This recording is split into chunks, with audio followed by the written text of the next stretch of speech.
20 years ago, a dream began beside the sea. What started as a bold vision became Thailand's most iconic street circuit.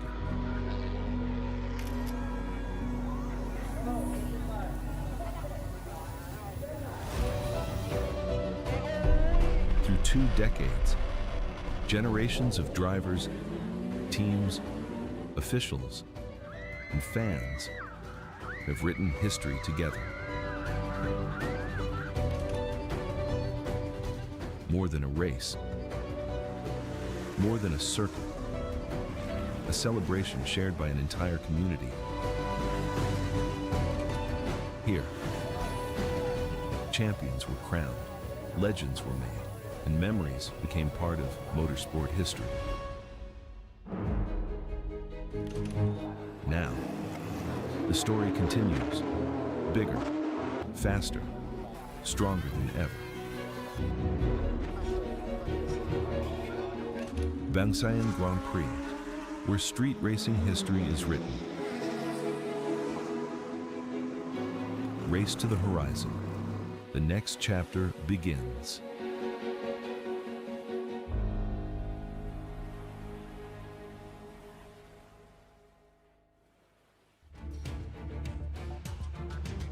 Hello and welcome, ladies and gentlemen. We have been waiting for this one. It is the jewel in the crown of the Thai racing calendar. Ladies and gents, welcome to the Bangsaen Grand Prix for 2026. And that means it is a special one this weekend. It is the 20th anniversary of the first ever Bangsaen Grand Prix. All the way back in 2007, this event first hit the calendar. And that means that it is going to be an exceptional weekend in terms of what we're offering you, as well as the guys over in Thailand. Over those 20 years, this event has gained an immeasurable amount of fame. There's a lot of guys right across the world, and the fact that we're bringing you English language coverage from outside of Thailand, as well as I believe we have German, Chinese. There's just a plethora of language coverage of this event in this day and age. It's just a sight to behold and a sight to see. The moment everyone's settling in on Thursday afternoon, we'll be seeing the Toyota 86 Challenge get to the track in just the near future. But this is what you can see down at the circuit, all right along the Thai coastline as well. In fact, a lot of these shops and markets will be set up only a couple hundred meters from the beach itself. The final corner of the racetrack, actually, the hairpin of where our pit lane feeds off the beach, is just up against the outside barriers, and there's been photos of Marcus Winkelhock over the years from outside the track. Our vendors right down through the fan entertainment and engagement areas are going to be smiling right the way throughout the weekend. And for those of you who are joining us perhaps the first time out of Thailand as well, well, it's a really interesting one. This event comes with such a car culture vibe, and was bringing our producer up to speed, who joins us for his first time behind the scenes this weekend, and new producer, new production feed across portions of the weekend. You'll see bits and pieces of that. But the biggest thing is, this event is just loved by the locals. It's loved right the way throughout Thailand, and it's because of the car culture. It's all about just all things, not just motorsport, but motoring as well. And you're going to see demonstrations. There'll actually be little car demonstrations as we go along sections of the back straight as well, just on the outside of the course and right down towards the pier. Don't forget as well, tomorrow afternoon, we'll actually have our official opening ceremony for the event, which will include, sorry, my apologies, I'm getting early on that one. That'll be Saturday morning. We'll have that one, which will include a classic car parade as well. We also have all of the Toyota one-make racing that'll be showing up this weekend, showcasing some of the local celebrities from Thailand. And I could already see over in our YouTube chat all of the regulars who have joined in over the last 5 years for us. It's been a pleasure bringing you guys coverage for a long period of time. It's a pleasure to join you guys yet again. So let us know where you're all tuning in and joining in from.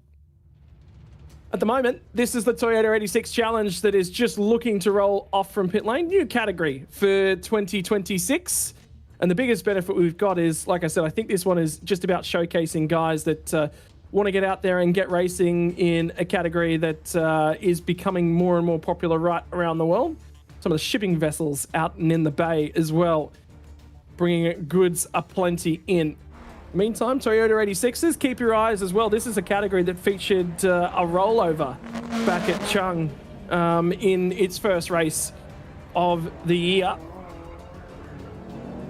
And as well, that very, very iconic Bangsaen pit lane feeds off in the last corner, feeds back in the last corner. The drivers drive in, do a giant big old U-turn around a whole bunch of pop-up tents down the middle of pit lane. It is a very, very unique, active pit lane that the teams will be sharing across the weekend. Righto, iconic turn 1 and turn 2, and into Monkey Hill here on our right and driver's right. There was a massive accident last year at the exit of turn 2 down and into the barriers. We saw, I think it was 4 separate brake failures last year on the run down into turn 1. The biggest of which was a Ferrari challenge car that drove down in there at well over 250 kilometers an hour, went for a brake pedal that just didn't exist. Massive injuries. Driver was lucky to be alive and we walked away. And such as the safety features that we have in modern day racing, that would have been a fatality only, you know, probably 20 years ago, to be perfectly honest with you. Bit of an upgrade to the circuit as well. You can see some of the lighting boards as we drive past sections of the racetrack. There is a lighting board now on the start-finish straight. There's the lighting board up to the top end of that camera as well. As these guys get to the track in their first relevant session of the weekend. Already had a couple of practice sessions available to them. And the teams have actually been in the area for already 4 or 5 days, making sure that they're ready. Everyone was getting to the track and into things on Tuesday.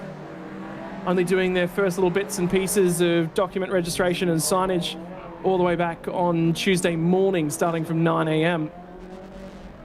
Now we're into Thursday. There's already been a couple of races as well. I believe the first of those would have been held actually this morning. My apologies, no, I'll have that one wrong. We'll have the first of our racing categories this afternoon. And the reason I'm getting a little bit confused about that one is they're listed as race 3 and race 4 on our timing. But that's, of course, in the championships. 3 races for some of our categories. Of course, the ones that aren't making the journey across the Sepang later on in the year will have their race 4, because they've been trying to push an extra race in each of the weekends, get more racing action out there. They'll participate in 3 races across the weekend. That'll include the Super Pickups and the Super Ecos. Super Touring will be making that transition across to Sepang later on in the year. They will have their first race of the weekend coming this afternoon. But to sort of give you guys a little bit of a rundown to what we're expecting for the day, will be the 86 Challenge qualifying at the moment. Following that, we'll have the GT4 and GTC free practice session for about 40 minutes. Registration, by the way, for Porsche Carrera Cup Asia happening this afternoon, and Porsche Carrera Cup Asia back once again for another return visit to Bangsaen. They've had a lot of dramas here over the years, just trying to get the cars in and around, and how difficult and tight it is. We had a track blockage at this section of the track, I believe, back in 2024 in their first iteration of the series here. One of the tightest hairpins as well that you'll see in international racing. Of course, it's literally basically a fence that they do a circuit around. Shout out to some of our people that are here. Never knew they raced Toyota trucks. Yes, they do. We have, I believe, 3 separate categories of Toyota one-make racing here this weekend. There'll be the Hiluxes and the Yaris's. I believe the Yaris's will also include a couple of different bits and pieces. And then, of course, the Toyota 86 Challenge, as sponsored and supported by Bangsaen. That is car number 24 in the session at the moment of Thamrong. And I think he's just looking for a little bit of an opportunity to settle down in and find a way around the circuit with a little bit of free air. And the trouble will be for a lot of these guys that are coming here for their first opportunity to participate in Thailand Super Series. This is a tough track. It really, really is. You liken it, of course, to Monaco, and it's treated, of course, locally as if it's the local version of Monaco, and there's a very, very good reason for that. In that it is a tough track to tame, but also it features a lot of the same elements: tight hairpins, close racing, walls very, very close. But it's also treated that way because it is now, after 20 years worth of racing from the circuit, the JUL in the Thai calendar. A little bit of a chat about the drivers that are actually out and in performance for this one. Currently, topping the timing, Bkk.Lt has set a valid lap time to go 3 seconds clear for Idemitsu Racing Team Thailand. Everybody else will be trying to find their way around. Pancha Whiteprep has competed in Super Ecos in the last couple of years as well. He'll be the first of the Bkk.Lt Racing cars, and I think that might be very, very conveniently timed across to car 25, and then car 26 immediately in behind as well. So that'll be Adapon Coressa on board car 26, the second of the Bkk.Lt cars in that queue. Sorry, my apologies, flip them around. 26 is the car that leads the way, with the bright green numbers that are oftentimes quite difficult to read on the windshield. And I can tell you there are 13 registered cars for this category here this weekend as they're coming up on the halfway mark through their 15-minute qualifying session.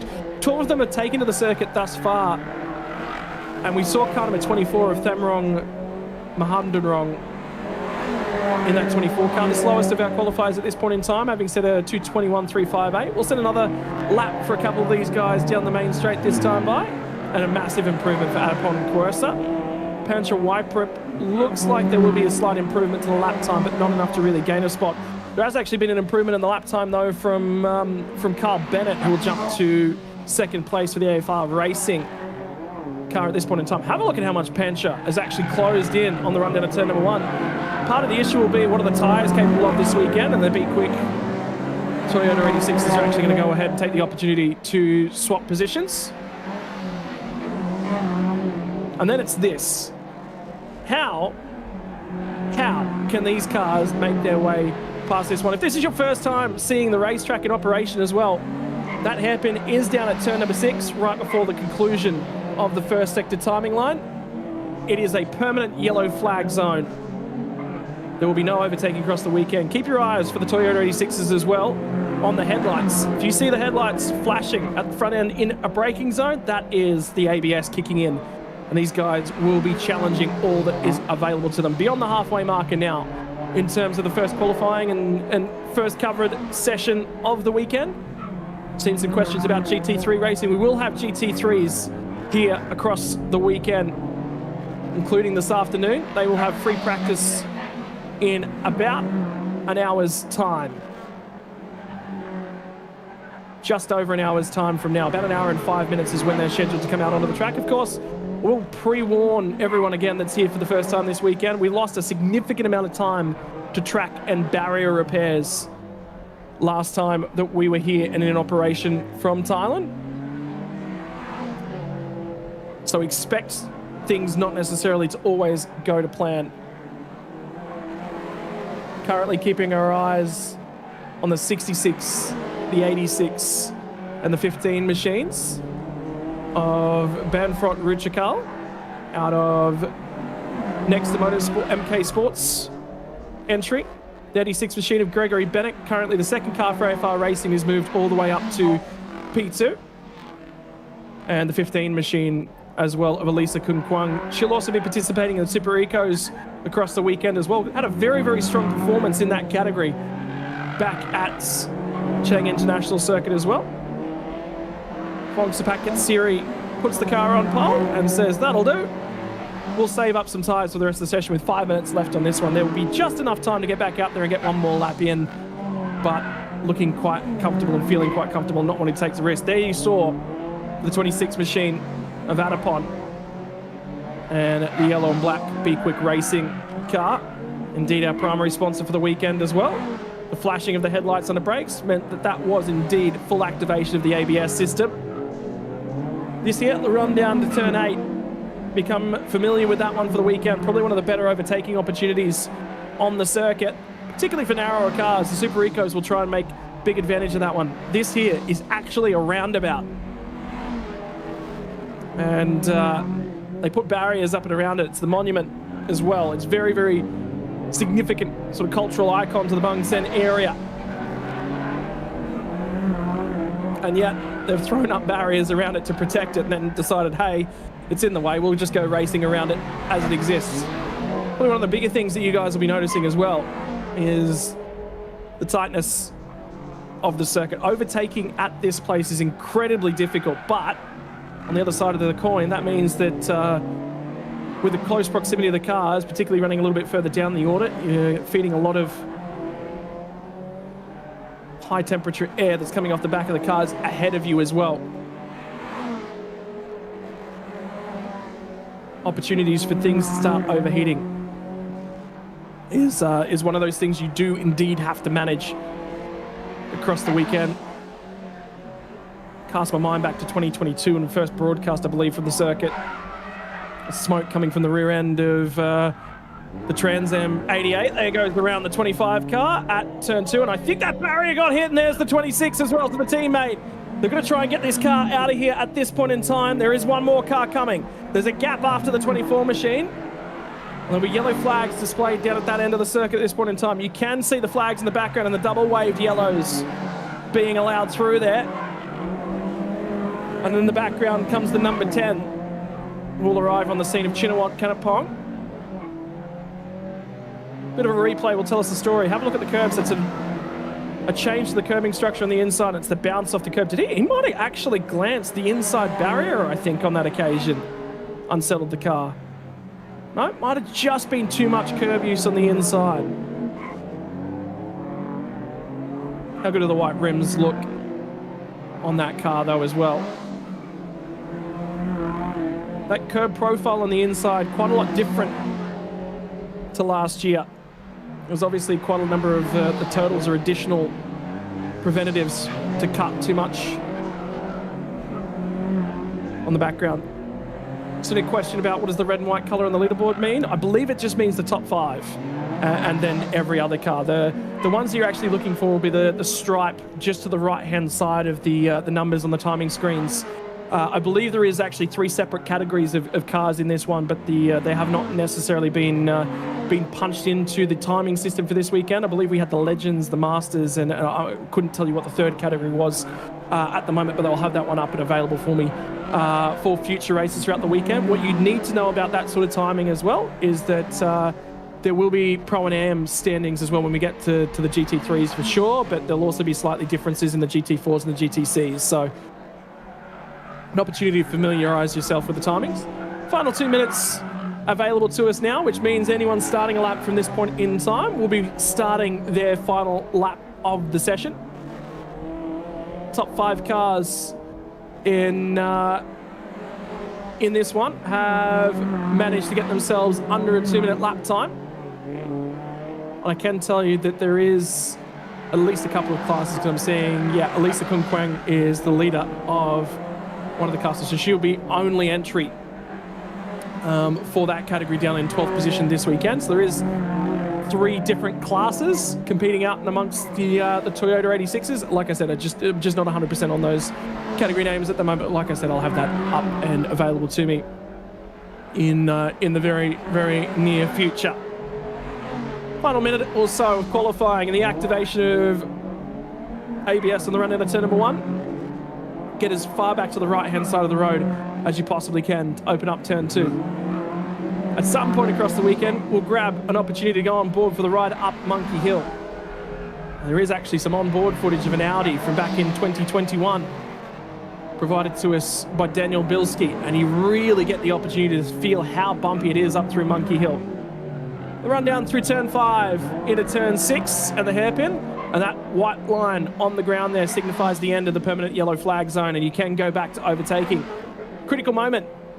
2 things back in 2024 was an overtake on the last lap of the race that was deemed by race control in the GT3 category on that occasion. That there was a car that ran wide at that hairpin, and therefore the overtake move was legal. He had not maintained consistency through the weekend. And by the way, I have just been handed a little bit of information as well. Class overall, the Legends Cup and then the Ladies Cup are the 3 categories here this weekend. So Elisa Kung Kwang is the one and only lady participating in our Toyota 86 Challenge. She's managed to set a slightly faster lap time, has moved up 1 spot from the bottom end of the board. Qualifying will come to its conclusion. Next time past the stripe will be the end of qualifying and the finish line quite early on our track map as well. Bkk.Lt and Clayton John Nelms finished their qualifying performances, and the 95 car is just going to abort that one and jump straight to pit lane. And that was quite sharply done. Blind corner at that last corner. There is a car coming in car 16, and I hope there is double white flags presented. There should be, but it's so blind coming around the hotel. And there it is on screen.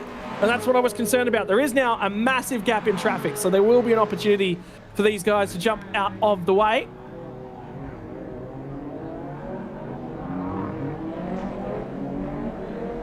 And we'll get running to complete the qualifying session from there. Car 66 was the one that arrived on the scene and lost the rear end, pushing for too much speed at the final corner from Bangsaen. So it won't be an improvement for car 66 or car 16. Sorowit Seitung will finish the session down in 10th place as well. The best place of our Legends drivers from the session is that of Thamrong Mahadomrongku down in the Singer Cosmo entry in 5th place, car number 24. So it'll be pole position for the qualifying session from Bkk.Lt. Clayton Nelmes will take P2. Pancha Whiteprip and Carl Bennett, all from the overall 86 category inside the top 4. First of the Legends drivers from Thangrong will slot into P5 along just ahead of the number 95 machine of Rathakorn Krisinawang, who is also from the overall category as well on the Tom's Racing combined with Axis Motorsports GR86 car. And that is the first qualifying session that's on the English language coverage across the weekend. Ladies and gentlemen, settle in. We are off to some of the additional categories from here on out. First practice session on behalf, sorry, my apologies, free practice 2 on behalf of the GT4 and GTC cars, and they're only running for today's coverage. We had official practice for the Toyota Hilux, Rovo, Yaris's and Corollas earlier on this morning, both practice 1 and practice 2, including the active ladies one make racing category as a part of the Toyota Corolla practice session from this morning. But other than that, that is the first qualifying session of the weekend run and done, ladies and gentlemen. We will be back to talk to you all about free practice for the Thailand Supercars, as Thailand Super Series Supercars for GT4 and GTC on the other side of this.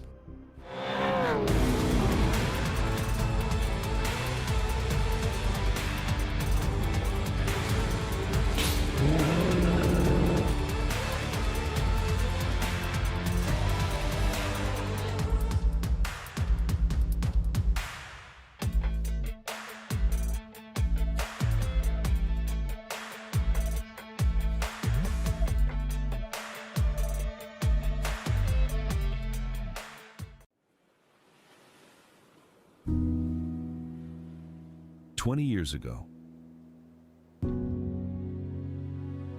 a dream began beside the sea. What started as a bold vision became Thailand's most iconic street circuit.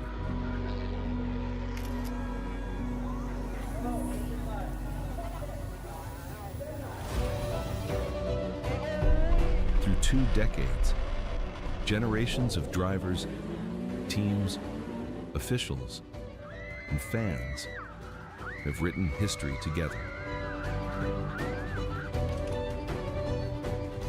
More than a race, more than a circuit, a celebration shared by an entire community.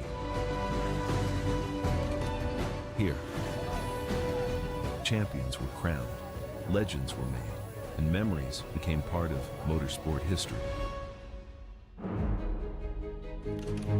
Now, the story continues, bigger, faster, stronger than ever.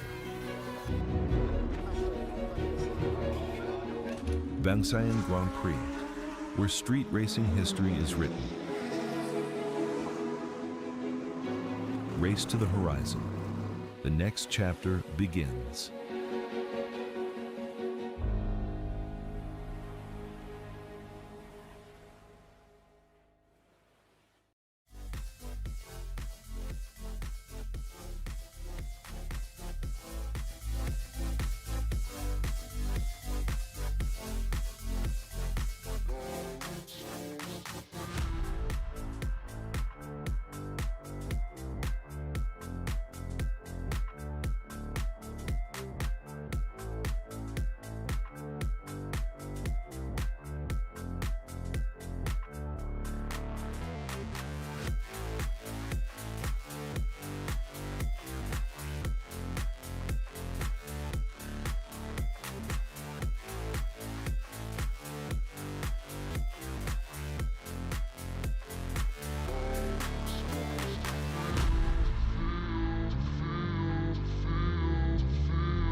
Welcome back, ladies and gents. We're just moments away from releasing cars out onto the circuit for our GT4 category at the moment.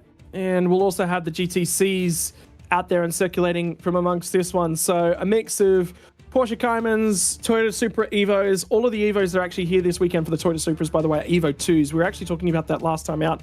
There's a limitation on our timing software of the number of characters for the manufacturers. And as it turns out, Toyota GR Supra GT4 Evo I is all that actually fits inside of the character limitation. So all the Supras we actually saw from Chang International Circuit earlier on in the year were Evo 2s, but the second I of Evo did not actually fit on the timing line. Just received an update come through our way as well from Race Control.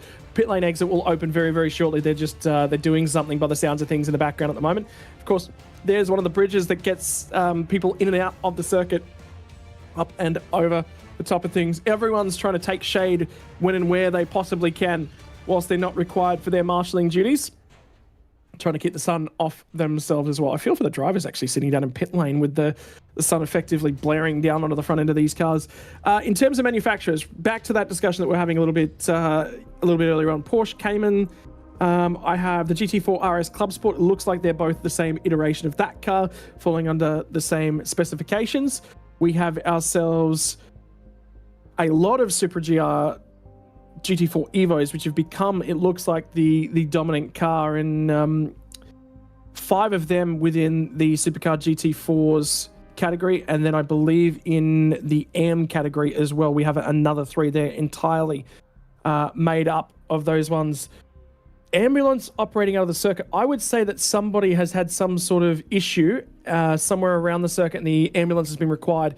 So there's a little bit of confirmation of, that at the end of the day, this is actually a street circuit. And if there is somebody that is inside the circuit that requires some sort of medical or attention otherwise, the circuit has to be closed for effectively that to continue and that to happen. Because at the end of the day, there are people with lives on the inside of this circuit that need to continue on and be provided for at all points in time. Whether or not that might also just be... No, it looks like it's that flag post just there underneath the electronic board right there. No one's racing around, which is the good news. If there was some sort of major emergency, we'd be having a look at it in some sort of haste. But in the meantime, everyone's quite calm. So just to give you the breakdown of the GT4 category for the weekend, we have ourselves 11 cars in GT4s. Of those, 7 Supra GT4 Evo 2s, 2 Porsche Caymans, and the last car is a Mercedes-Benz. However, that one that's been registered for the weekend under car number 219 will be an interesting one to keep half an eye on, of Raymond Liu Weng Hin for the Elegant Racing team. Might have been a late entry on that one. I know that they do some sort of highlighting on our entry lists to signify something as to what that is. We don't actually get confirmation on that, but what we can tell you about that one is generally over history, that's sort of been a later entry, someone who may be a rookie to the series arriving for the first time. So did somebody see a pooch getting chased by the sounds of things? That might have actually been what caused the safety car and the medical car to be deployed. It was on the other side of the barriers and they just wanted to grab that one. Live from Thailand. You cannot make this stuff up. This is what works. This is what happens when you have yourself a racetrack right here. Reminder as well, the fans that are here just about every week. I was talking to our producer actually yesterday and said, mate, you've got to keep your eye out for the monkeys that are down in between turn 2 and turn 6 in that section where we go up and over the hill, known as Monkey Hill. There's a very good reason for it. Those are actually monkeys, and that's just where they live, right alongside of a racetrack. So you'll see them. They're aware of how to handle things. Those monkeys have been living there for a very, very long period of time. Things go quiet at the circuit, their confidence comes back, so they scooch a little bit closer. They're used to living in and around people, and the level of fear is significantly lower. You can see everyone here is trying to shed as much heat as they possibly can from this practice session.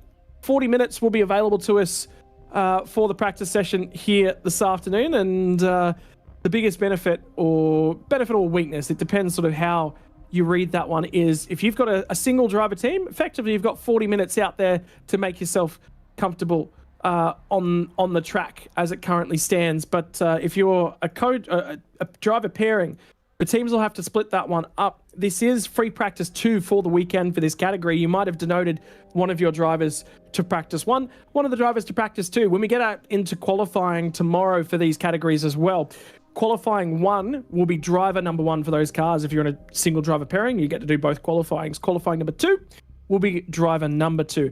And those drivers will be forced to start those races. You qualifying number 1, you have to start race number 1. There will be a pit stop in the middle of any of our 60-minute races for the weekend. Allows us to add compensation time to their pit stops. That's to keep the racing effectively even. There is no circuit that really shows the compensation time quite like Bangsaen. Overtaking is difficult. Watching the faster drivers cut their way through, some of the more registered as amateur or bronze level drivers on their way back through, is always a sight to behold, because you've got a driver who's a little bit less experienced, a little bit less pacey, trying to hold off these guys. It creates for a really, really interesting racing scenario. So that one will be fun. You'll see that we've got Super Touring, which we'll see will be the first race of the weekend. That'll be this afternoon. We have ourselves this practice session and then the GT3 GTM practice session. They're scheduled to get 50 minutes after this one.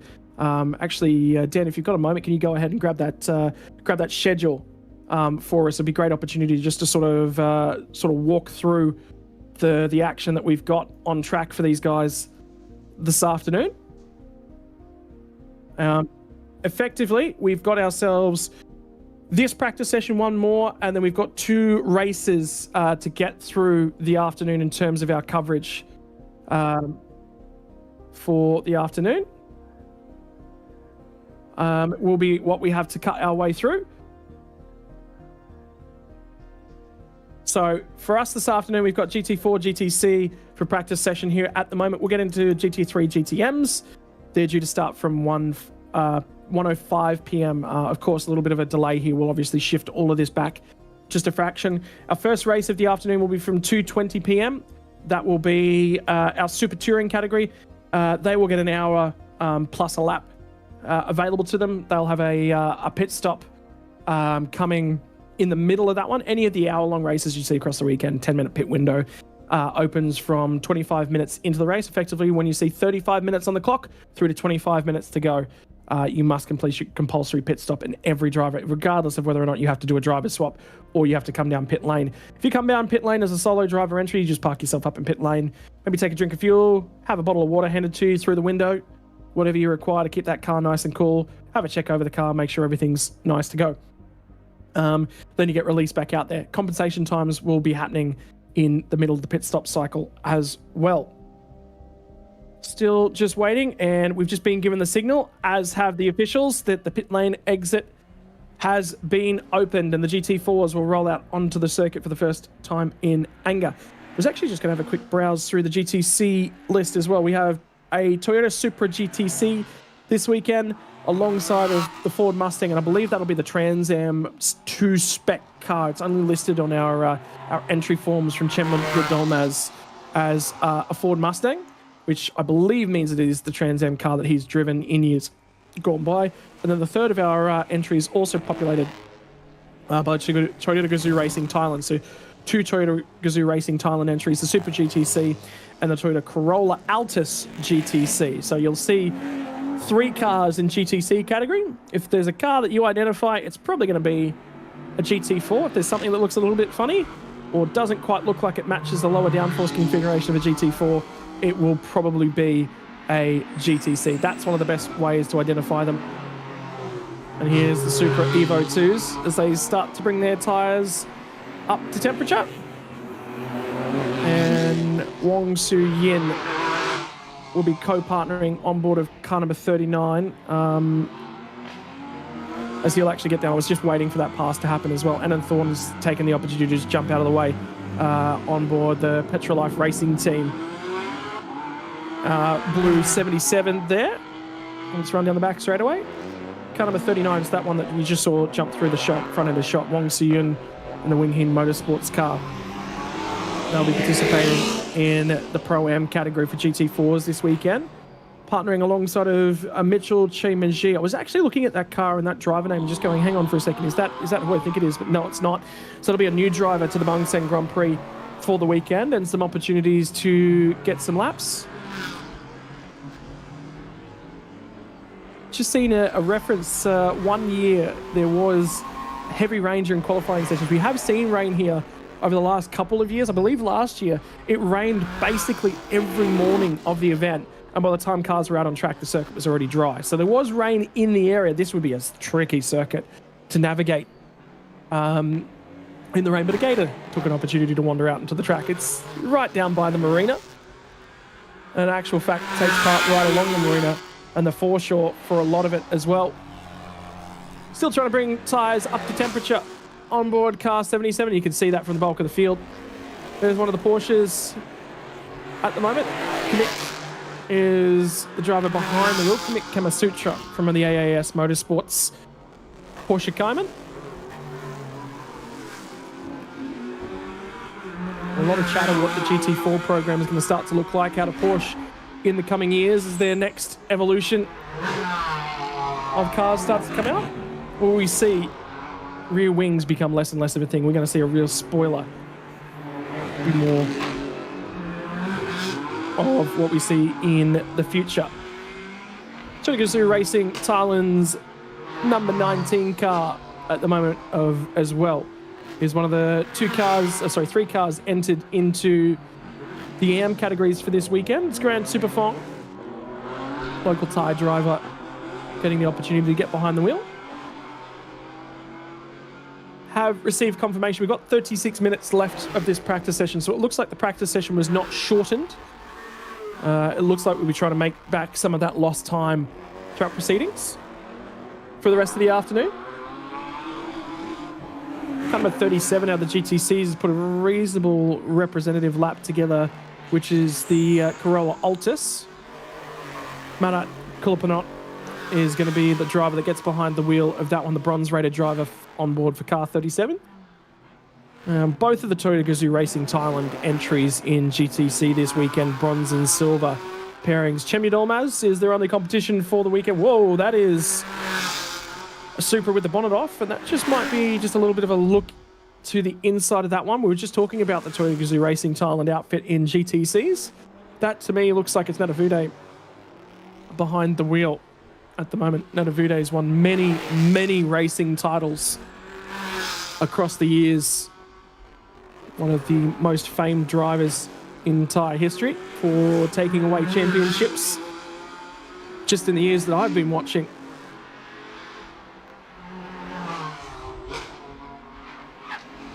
So bonnet up on that car as well. That's the Supra GTC, so it does look somewhat similar, albeit a lot more in white than number 77. Right up against the barriers on the run up through Monkey Hill, through 4, 5, and 6. 6, the hairpin right there. You can just see the car drop away at the apex. Front tyres not necessarily all the way there currently for Anthorn, as he was trying to find some grip at the apex down at the turn 6 hairpin. A little bit of understeer and suspension issues, unfortunately, for that one. And now the rear end starting to light up. He is on a lap in anger. Starting to try and put this one through in Sector 1. Has set the purple lap time so far, and it was purple by a significant amount through the session. One of the cars at the head end of the field. There's 3 cars just ahead of him that have already set times, but to the Sector 2 timing line for the 77 entry. He goes now purple in the middle sector. Albeit, I've just seen car number 39 of Wong Si-yun has gone ahead and gone about 0.4 of a second quicker in Sector 1. So these guys not hanging around in terms of dialing themselves in. Although there'll be some adjustments coming, you would expect, to come to 77 across the weekend, just with how unsettled it looked at the rear. Final sector time, 33.900. He's our first quick time of the weekend, 41.784. Will be the first of our representative lap times as the tyres start to come up to temperature. I can tell you car number 39 is absolutely on a heater at the moment. Went about 0.4 quicker than car 77 in the first sector. He's going to back that up by going another 0.2 quicker in Sector 2. Is that a pinch brake I just heard on the effects microphones from around the circuit? Coming from the direction, I think, of a Porsche currently operated by Decathlon. On board car number 91, the AAS Motorsports entry.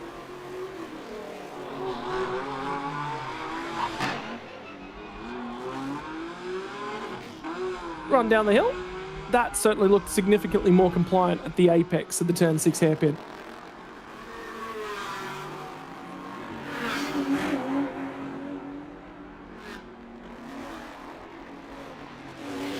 But now, try and pull it up. Not utilising all the space available to him just prior to the apex. Update on car 37 as well.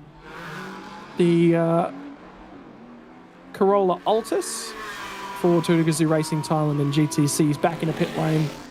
Nadavude is still in pit lane in car 24, and that might be the last that we see of that one for the session.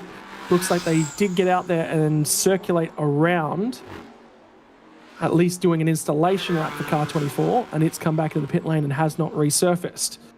Car 77, been made aware that 91 is on its way to the tail end.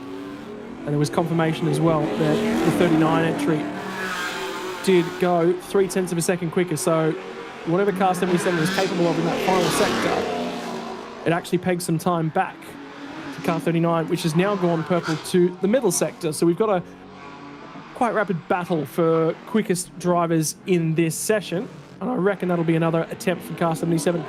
This is the new Mercedes that we haven't seen thus far for Thailand Super Series. And Raymond Lu Wang, the racing team Mercedes GT4. On the run down through turn 1 and 2.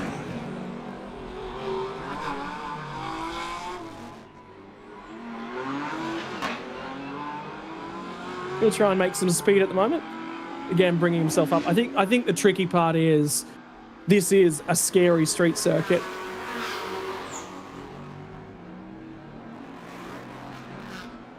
And for a driver that's here and making their debut, this is going to be one that takes a little bit of time. 40 minutes of practice will be crucial to this car across the weekend. Is entered in our Pro-Am standings for the weekend. He'll also receive the silvered rated driver as well. Will receive an additional time penalty for being a new entry to the series. I believe it's about 8 seconds as well. The reason they do that is they don't just want somebody to show up for the first time, be miscategorized and just walk away and dominate the session. So I'll get an understanding of where his pace is. Of course, success and compensation times across the weekend as well. You get an additional 15 seconds added to your pit stop for a race win, 10 seconds for second and 5 seconds for third as well. So in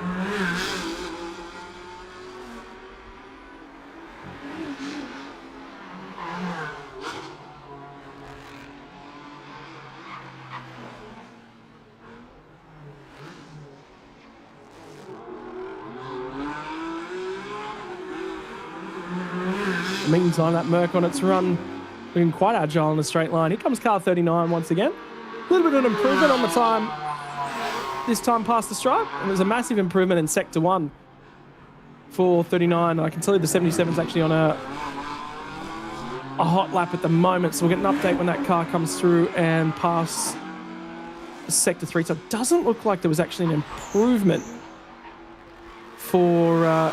Oh, there was. Sorry, my apologies. I'll take that one back. There was about a 800ths of a second improvement for Anna Thorne that time past the start-finish line.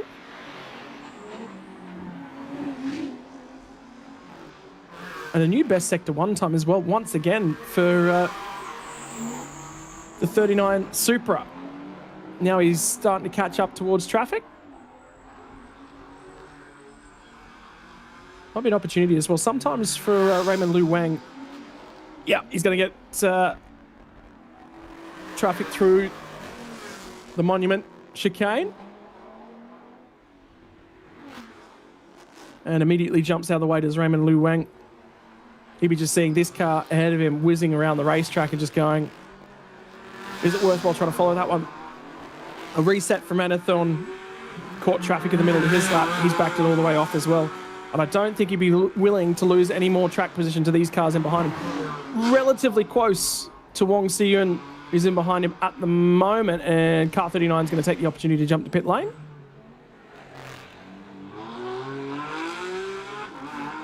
A little bit of chatter going along as well from the car fans in the YouTube chat. If you're joining us anywhere out and around the circuit over at Bangsaen and you see a camera pointed your way at any point in time, I absolutely want to see you guys wave.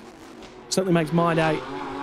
See race car fans? I believe that'll be a driver swap for car 39 as well. So Wong Si-yoon will climb from the 39 machine, hands over to Mitchell Shemaji, and the Malaysian driver takes over from his Hong Kong compatriot. Bronze and silver pairing on board car 39. About half the field is made up of silver pairings and half the field bronze-silver pairings in GT4 Pro-Am. 8 entries from that category this weekend.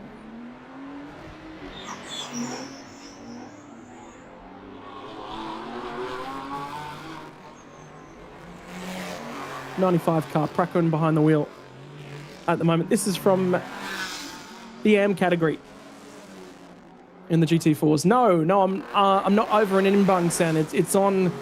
It's a big ticket item that I've wanted to do for a couple of years. It's just never shaken out, unfortunately. Next year actually might finally be the year that we make our way over to Bangsaen. Finally, Chemyu Dolmaz has managed to get the Trans Am car out on track. This might be a little bit of an installation lap for him.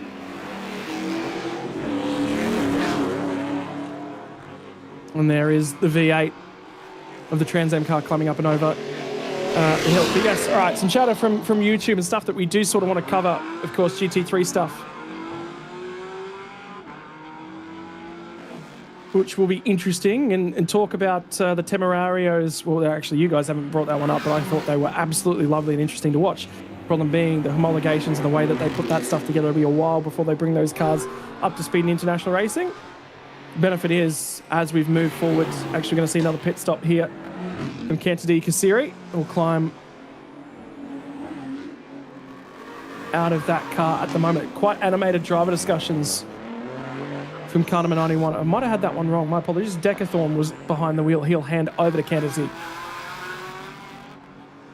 Kasiri for the AAS Motorsports car. So Decathlon was telling him exactly how it's going out on track. But the big thing is, we're in a really, really interesting era. It'll be interesting to see as well here in Thailand with the GR walking its way through homologations, how many Toyotas we start to see in the Thailand Super Series. We could all of a sudden see 90% of the field next year is GRs, but the problem will be for that car in that category as well is manufacture. And I believe that's something that sort of hampered a little bit of the Lamborghini's way through things. We saw a 296 make its way to the series very, very early on in the development cycle for that car, which were fantastic to have. And it was the 488's final showing, I think, back in 2023, where it went hard into the barriers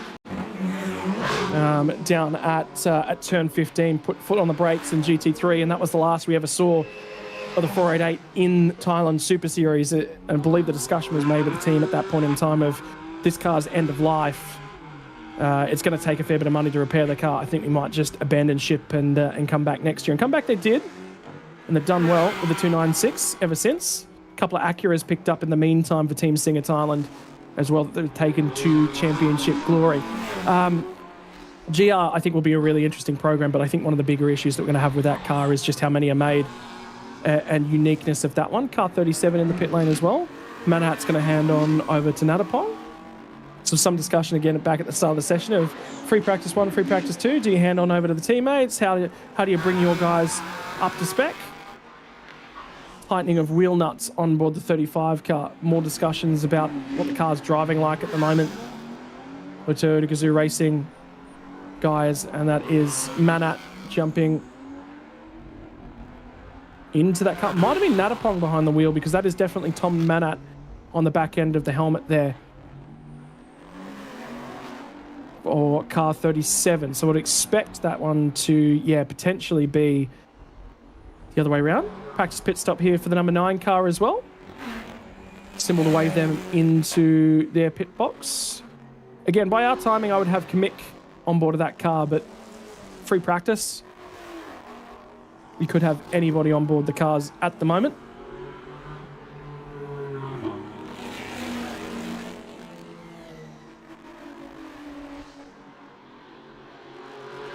Sorry, my apologies. Practice 2 for this one for the weekend. The best times from practice 1 for the GT4s was a 43.140. And the GTCs got down to a 152.382, which both categories have gone significantly quicker in this session. They've gone about 2 seconds quicker on board the GTCs, but the GT4 is about 2.5 seconds quicker as well. So grip's starting to come to the circuit. Teams starting to come to conditions. Of course, you don't want to push too hard in practice 1 of the weekend. And all this money invested just to show up, do a practice session, the car's too bent, and that will be all she wrote. A little bit of working on the tyres and having a look at them. Rotations. That's Cem Yilmaz on board the Trans Am car. There's some interesting wheel work going on just there. I just wonder whether or not there's more issues on board car 35. Still hasn't set a representative lap time. I believe this is just a circulation lap at the moment. Make sure that everything's A-okay.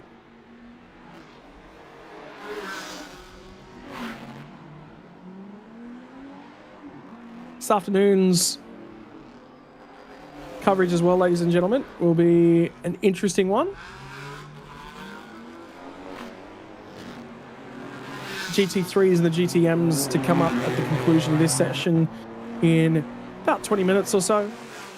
Pit lane exit's supposed to open at 1:05 p.m. local time for GT3s and GTMs. Of course, a little bit of hold up on that one. There is a little bit of a window between the categories. Practice session for this one was supposed to finish in about 14 minutes from now. That one's been pushed back by about 7 minutes for that small stoppage for course cars out there handling whatever the drama was that they were handling at that point in time. There's enough time in between the 2 sessions, though, for us to gain back a little bit of time, and they might leverage that. We might see GT3 roll out perhaps 2 or 3 minutes late as opposed to 7 or 8 minutes late like this session. A lot of the teams in and just doing practice pit stops at the moment as well.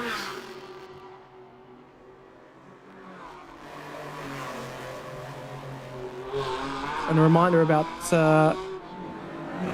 the international drivers in this category as well. One of the big things from Toyota Gazoo Race, not just Toyota Gazoo Racing, but the Bkk.Lt Thailand Super Series as well, is over years gone by, we've had anywhere up to about 21 different nationalities represented along the driving list. I can see about half the field Thai here in our Pro-Am category for Supercar. We're also represented by the Hong Kong driver of Wong Si-yoon. Mitchell Che Min is an all-international driving combination, the Malaysian driver on board car 39. An additional Malaysian driver, Hayden Haikal's been supreme of late. He's seeing a lot of drives globally. Was out in Australia racing Porsche Cup cars from the Bend earlier on in the year and managed to put the thing on pole during one of the races, right up there in podium contention. So keeping our eyes on him in years to come. We've seen him develop, and this is sort of been one of the series as he's risen up through the rankings of. Don't forget as well, we also have the I believe it is Indonesian pairing on board car number 139 as well for Toyota Gazoo Racing Indonesia. And that'll be Haradima Manopo and Sayaku Takuma on Toyota GR Supra Evo GT4 Spec 2 in car 139. Represented in the Pro-Am category. I've actually not seen car 139 take to the racetrack in this practice session, so we actually might not see that car, which is disappointing. I would have loved an opportunity to see those guys out in contention, because again, it just adds another flavour realistically to the performances and the nature of the event as well.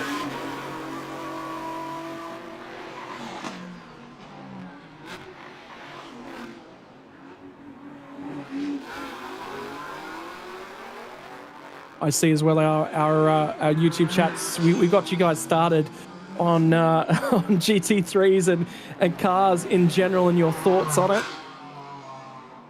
Yes, look, I share the sentiment of Toyota GR in the GT3 category, and this is the squaring off of the final corner for car 91, building up to what will be a qualifying simulation lap. They'll go back and have a look at the data after this one, but squares the corner off to get a much earlier drive. And have a look at the headlights flashing. He is trying his best to get the attention of car number 77, and he did succeed in managing that, but that means it's going to be a narrow entry down into turn 1. So he's caught the attention of Superkit. By the way, Superkit has managed to improve the time for car 77, and they will move. Actually, that might be, I apologize. I'm going to say that was Superkit who started the session on board for car 77, and we've seen Ananthorn take to the wheel for that one. My apologies.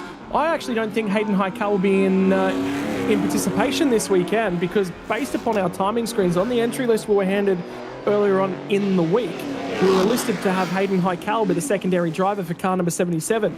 I think that's been replaced with Superkit, who's listed on our timing screens for car 77. So there might be some issues with Hayden Haikal. May not be here in operation this weekend. But yes, back to the conversation we're having in YouTube chat. And again, thank you to all of our fans that are watching, because you are car fans at the end of the day, and that's the main reason that we're all here. What do you think about the thoughts of where we're heading in terms of GT3s and what the category looks like into the future? If we are allowing the manufacturers, and Toyota are obviously massively supported here in Thailand, it's the controversial point that is going around at the moment. And we've seen this in Rally and the Group C cars. When you move back to the 80s of make the minimum amount of them, ship them out for sale, and you might even have to just park them up in a parking lot somewhere, but you do have to make a minimum amount of those cars to be shipped out, and that is the issue that we do have. Car 91 puts another lap in, manages to go down to a 1 minute 40.417. So they've improved their time by about 0.4 of a second. They'll go to purple in the session and move all the way up. So it's nearly been a little bit of an ego contest between car 91 and car 77. And don't forget, there was that moment back at turn 1 at the start of that lap between those two cars. 77 on a cooldown lap.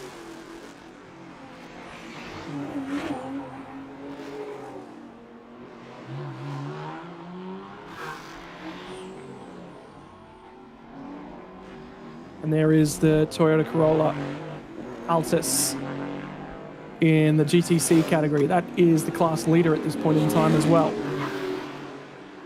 Car number 37. Everyone's scattered right across the racetrack at this point in time. Actually, I think we might have car 24 and 95 together on the racetrack on the front straight. This looks like another lap in anger for car 77. Touch wide of the apex there, but carried reasonable speed. Puts him offline for the entry to turn 9. And we come down here through 10, 11 and 12. All the way up and against that barrier at the exit at turn 12 and the kink back there. Turn 13 and 14 now. There was a massive accident here, and in fact, he's going to abort that lap. Timing on the dash must have said that it wasn't all that good. But there was a massive accident in this category last year in the GT4s, and cars effectively on a warm-up. Actually, sorry, my apologies. I will correct on that one. It was Porsche Cup action, and they had to delay the start of the race because effectively one car was slowing down through a couple of blind corners and the other one was warming up. It was on the lap to grid in Porsche Cup Asia that were here last year. One of them took off as he come through the fountain section to try and put some heat in the tyres and weave all over and got around a couple of the blind corners and started slowing down. And another one come through the fountain rather slow, let a gap build, and then went off in anger. And by the time he had vision, went straight into the back. There was also accident in the GT4 category as well. Cars trying to get down the inside of each other on the run down to 10 number 15. Everyone vying for a little bit of track speed. That is car 24, so it's gotten back out of the pits. They got the bonnet back on that one. For Nadavude and Nardol. Whatever it was they were concerned about under the hood. Now fixed. Could have been looking at cooling, just making sure all the hoses were connected. Sometimes it's good to just bring it in the pits, have a look over. You can get that hot engine smell, and that leads everyone to being worried, and you'd rather be on the cautious side with an expensive race car like this. See something, smell something that you don't necessarily like the look of, jump out, have a look all around. No, everything's all good. You'd rather err on that side, because then you have a race car that's worthy of that. You can see the GTC cars as well, particularly particularly this Supra GTC as well. Quite a lot of poke in a straight line, but it's the grip and the downforce level and the tyre grip. And look at the difference between the two Supras. That's a brilliant shot from the rear end of the two cars. Much wider in the GTC chassis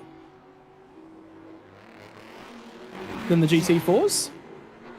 That will be a point of contention across the weekend, looking for overtakes in tricky places, and it will happen as these guys will race across the 1 hour duration.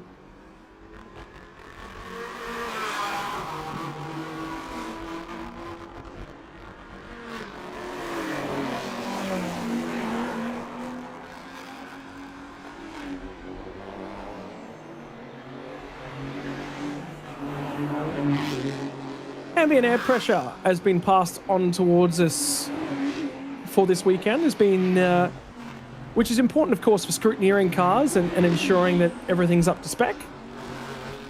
That'll go into calculating minimum tyre pressures, boost pressures,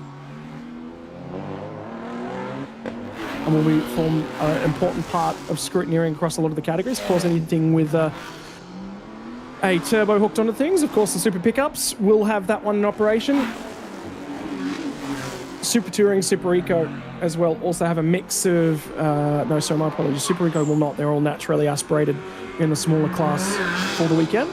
The Super Touring do have a mix of naturally aspirated and turbocharged cars, which receive appropriate balance of performance metrics. So 1006 megabar will be the ambient air pressure for this weekend.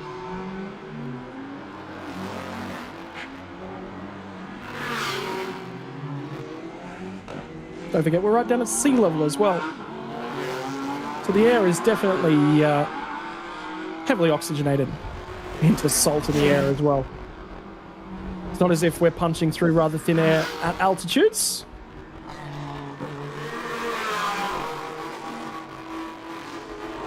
How close to sea level are we? Well, you might see a couple of shots of it when we get down here towards turn 15. Right there.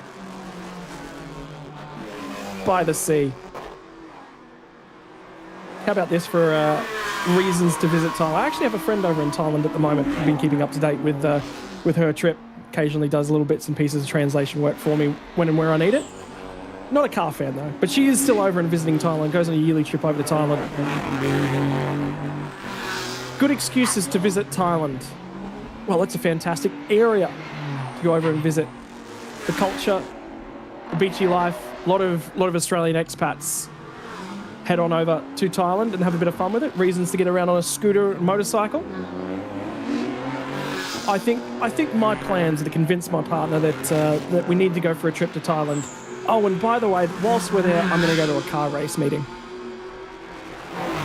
Good reasons to visit Thailand right here.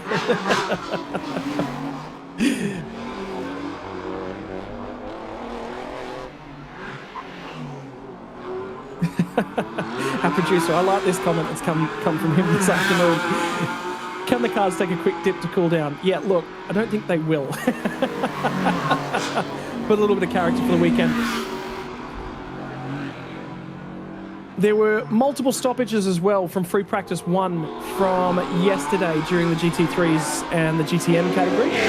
That means that practice here this afternoon for the GT3s and the GTMs will be extended. That also says to me that I might have to do some research in the break between the sessions as well, because it does sound like there might have already been some heavy contact with barriers around the circuits, or potentially cars with some sort of issue. 37 is going to come to the pit lane as evidenced by that indicator and staying within the white lines.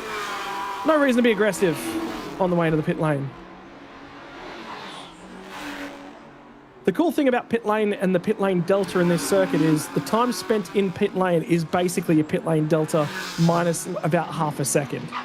Why? Pit lane entry is right next to pit lane exit. Distance covered on the racetrack while circulating within pit lane. Yeah, about 15 meters. Unique factor that forms a part of this one. Then you also have all the paddock area off of the back end of turn 18 and turn 19.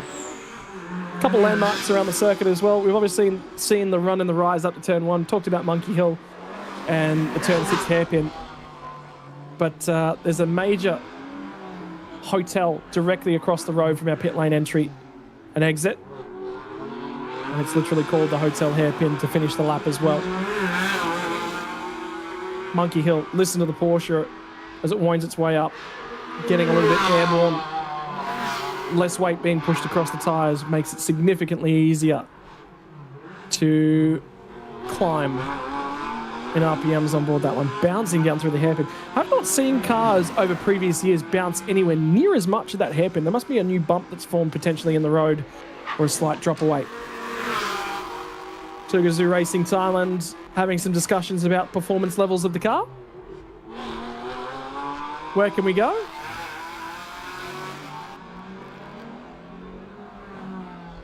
Looked like he wanted a little bit more up and go from their Supra. And yes, ladies and gentlemen, those are the pit stalls for the weekend. Everything marked out on the ground in the areas that are available to you. That 77 car is not happy. That will be losing a significant amount of time down through the hairpin. By the way, the lap that this car is on at the moment, just gone purple in Sector 1. So they're pressing on, and the conclusion of Sector 2 will be down beyond turn 14. So 8, 9, 10 back to the right-hander.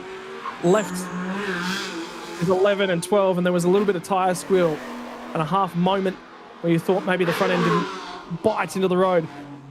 Just gone through the sector line. And it's a new best, personal best at the Sector 2 line for car 77. Quick lap time, but it's not the quickest Sector 2 from the session. And we're thinking perhaps that half moment might have just taken away from the supreme grip of car 77. Either way, on the anchors, and probably the last real lap of anger and representative lap pace for this one. Qualifying will be important this weekend. Out of the final corner. And the run to the start-finish line for car 77 puts the time on the board. New fastest lap of the session. And it is a difference of 0.168 now between our best times in the session. There is nothing between it in car 77 and car 91.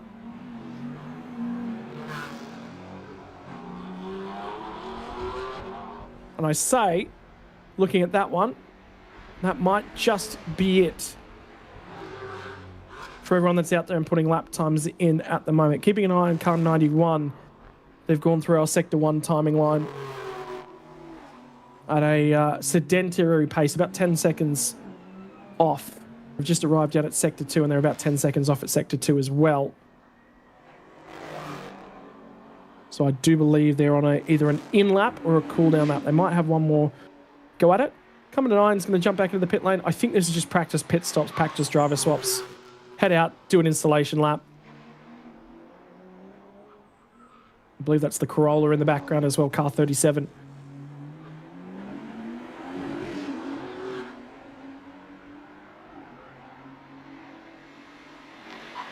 Good news across the weekend, ladies and gentlemen. This afternoon's racing action. We won't be with you for tomorrow morning's racing, unfortunately, but we will be back to cover your Friday afternoon racing action from Thailand.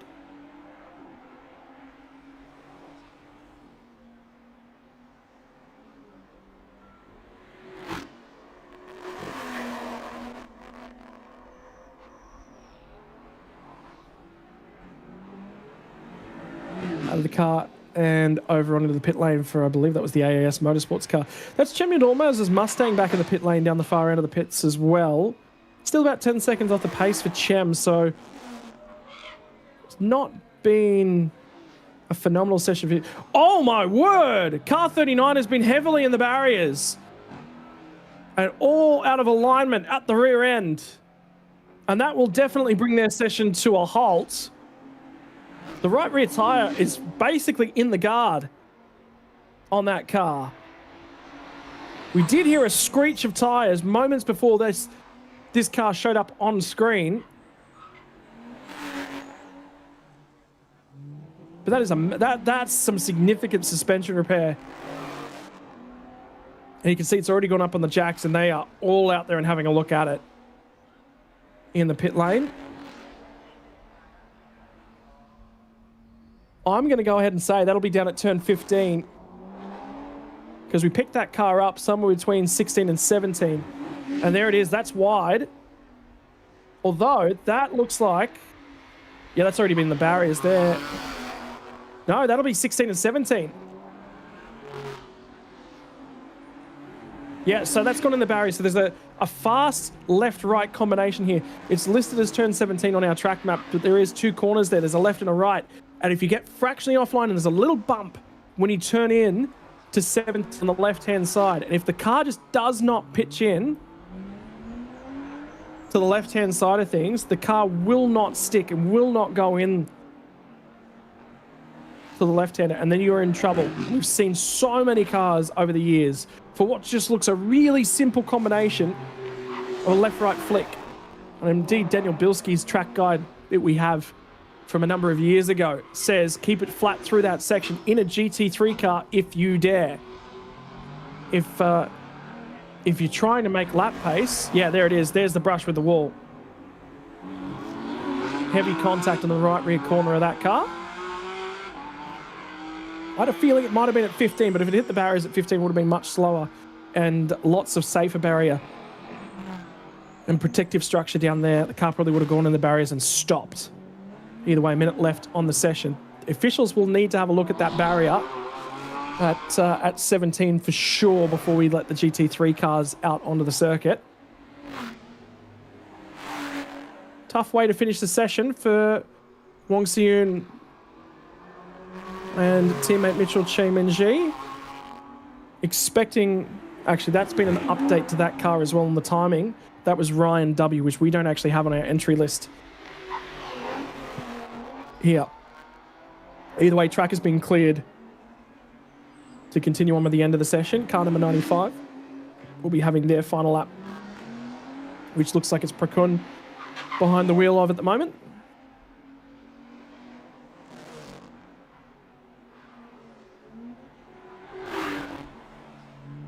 Run down the center straight of the circuit. Tips in. That's a much better line. Right in and nearby markings on the inside of the road through the monument and out the other side. And those walls just jut out aggressively at you when you run through there.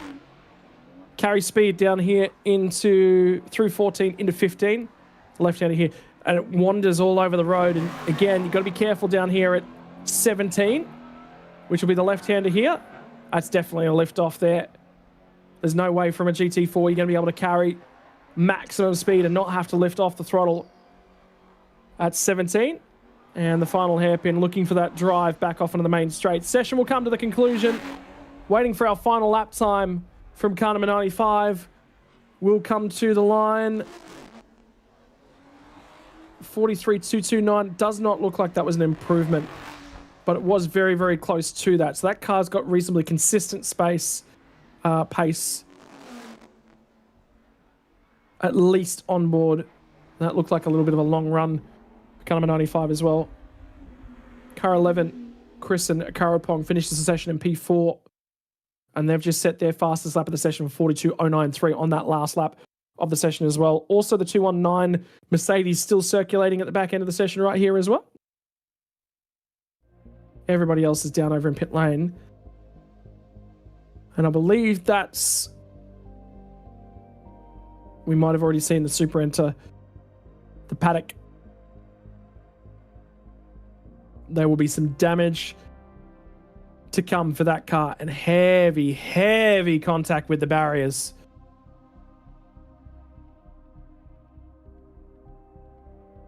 In that session.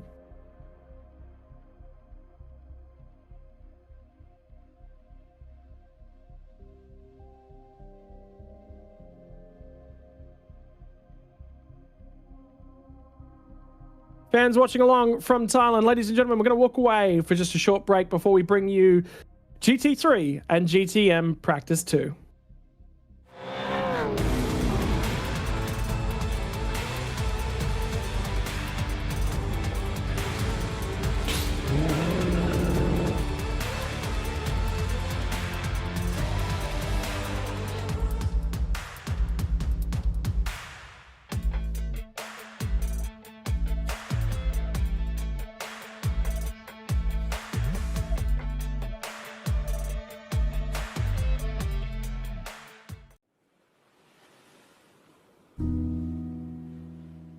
20 years ago,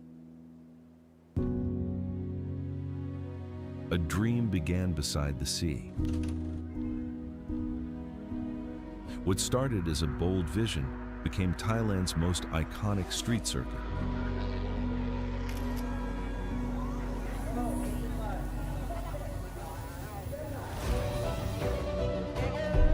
Through 2 decades, generations of drivers, teams, officials, and fans have written history together.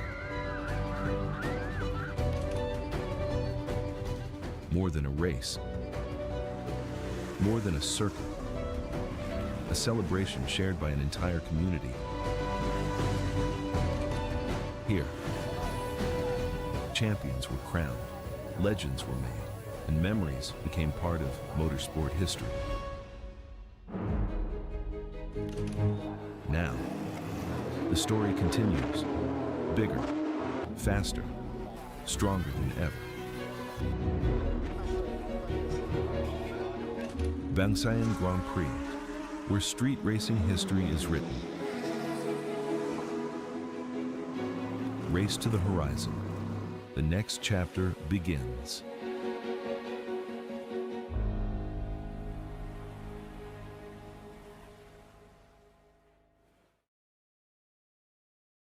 Well, here it comes, the big ticket item of the weekend. They've already been out and in operation once for free practice 1. This is free practice 2 for your Thailand Super Series Supercar GT3s. The GTMs will also be taking to the track here this weekend.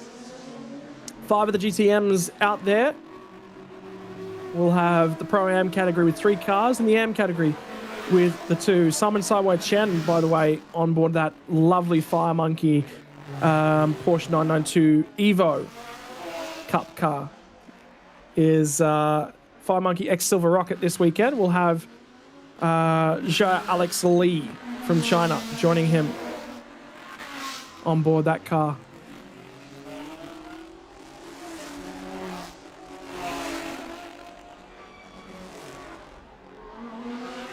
And this is one of the few. Have a look at the front bumper bonnet at the moment for car number 12, and Peter Bjorndakti and Kantasak Kasiri flapping about on the run down to turn number 1. That's new. We haven't seen that one. You'll see teammates Voravud, Bjorndakti, and Carlo Van Dam on board the Ferrari 296, fractionally ahead of these guys. And look at how congested it already is. Multiple stoppages yesterday during free practice 1 for this category means they've extended free practice 2, which is scheduled to be a 50-minute session. An extra 10 minutes has been added to allow everyone to bring themselves up to temperature. Most of the GTM cars still in pit lane at the moment. We've got Fire Monkey Porsche that I was talking about still on pit lane. Car number 55 and car 88 have now circulated out and onto the circuit. And car 88 has just gone through for its last lap time, which was an off lap, of course.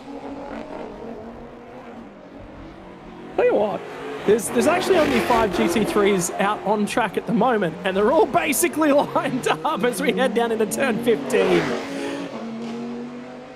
And the big quick Audis are trying to jump out of the way at the moment for the Ferrari 296 to give it a little bit of room to move around. Now they've both cleared out. They will get an opportunity to settle down in and perhaps go for a little bit of a run. This will be a great opportunity as well for the 89 machine to get a good opportunity running in dirty air as well. It's going to be spending most of the race in that dirty air whilst the cars are close together. And sometimes you can just tune these cars for great performance when they're out and on their own. They sit in the dirty air and all of a sudden the car just goes away from you.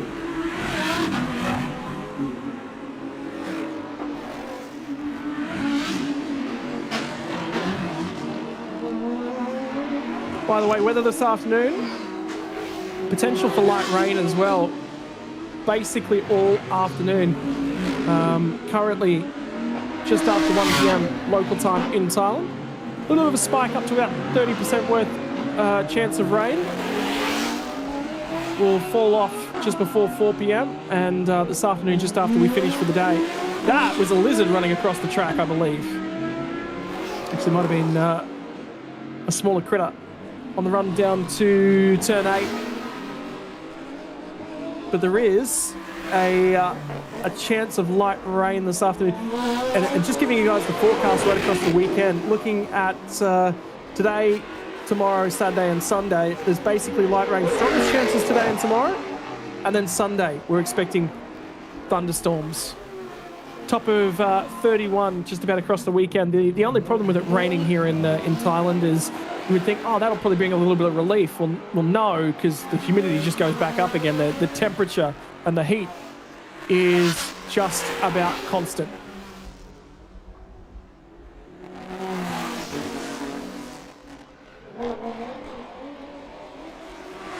And I have a sneaking suspicion that Zvorov Bkk.Lt is not necessarily all that happy at the moment with Daniel Bilski. He'll be partnering Sathapon on board the 27 Bkk.Lt Audi this weekend.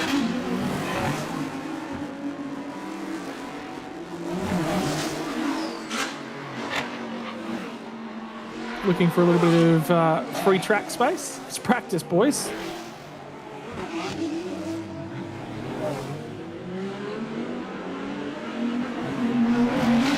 Probably not the time to be fighting for a little bit of track position.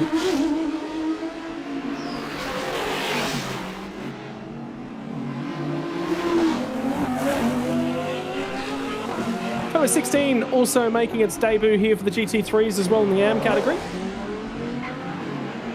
This weekend, Mercedes-Benz GT3 from Benjamin Schutz and Shane Woodman, both bronze drivers out of Australia for Black Wolf Motorsports. I'm sure we'll get an opportunity to see them across the weekend. They're competing against that Bkk.Lt we were just looking at in the AM category. Those are the two cars entered across the weekend. 6 GT3s here for the weekend in terms of our entries.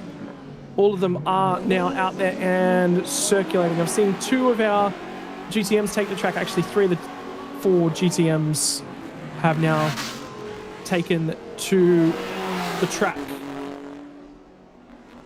So it might be 5 GTMs across the weekend.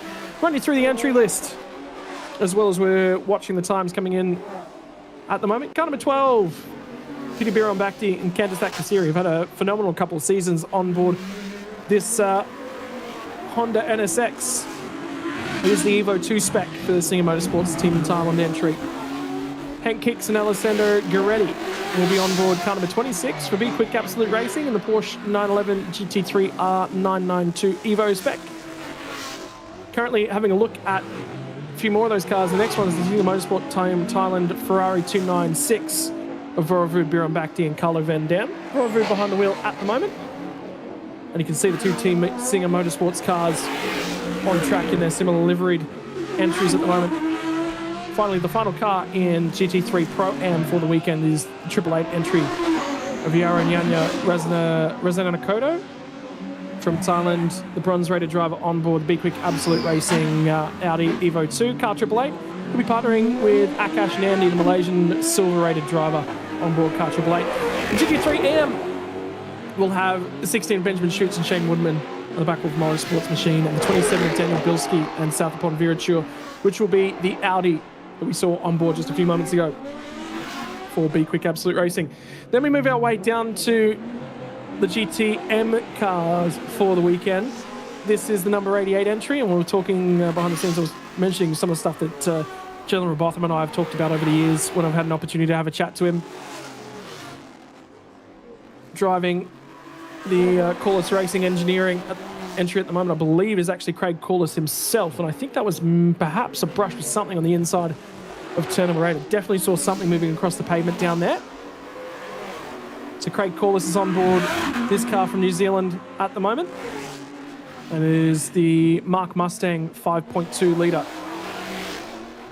Number 88, Jalen Robotham will be partnering him on board that car across the weekend. They're in the Pro-Am category. Joining them in the Pro-Am category is the PSC Motorsports 55 Lamborghini Super Trofeo Evo. and Saran Sirithirakul and Jono Lester will be driving that car together. New Zealand entry for Jono Lester as well joins Saran in the Thai driving combination.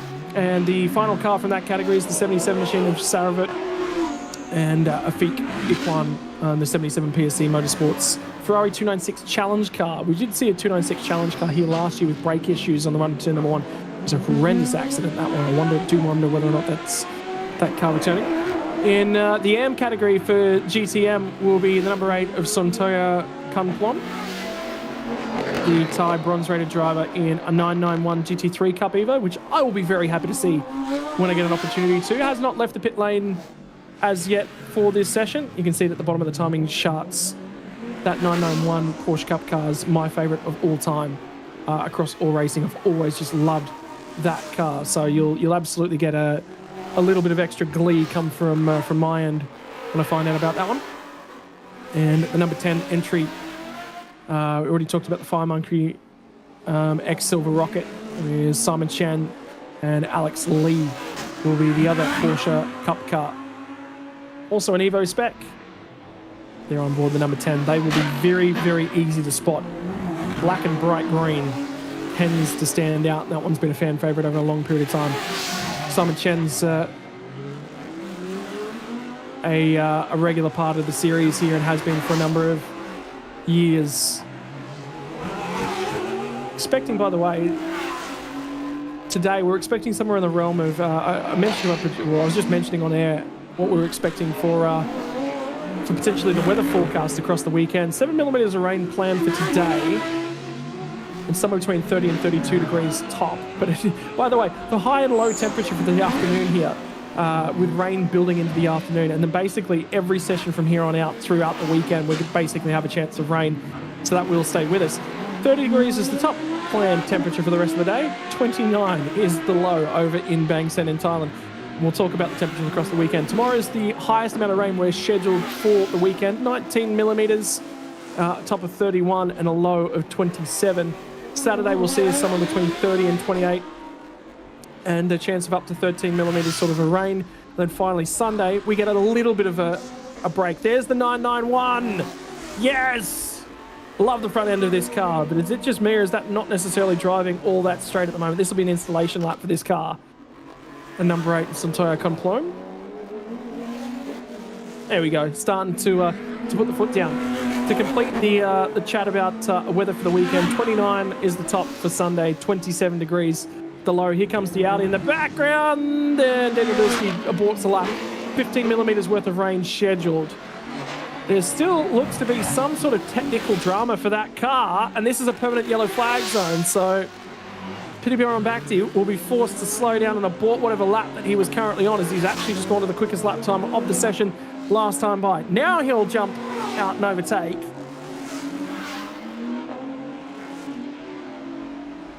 But that was a little bit of a horror moment. That's a car still trying to bring itself up to temperature. And again, Sontoya, I've not seen Sontoya do racing laps from this circuit previously. And Vorovu Birambakti gets down the inside, down at turn number 8. That's a little bit of a hole that's available now in traffic for a fairway behind car number 8. So there'll be an opportunity.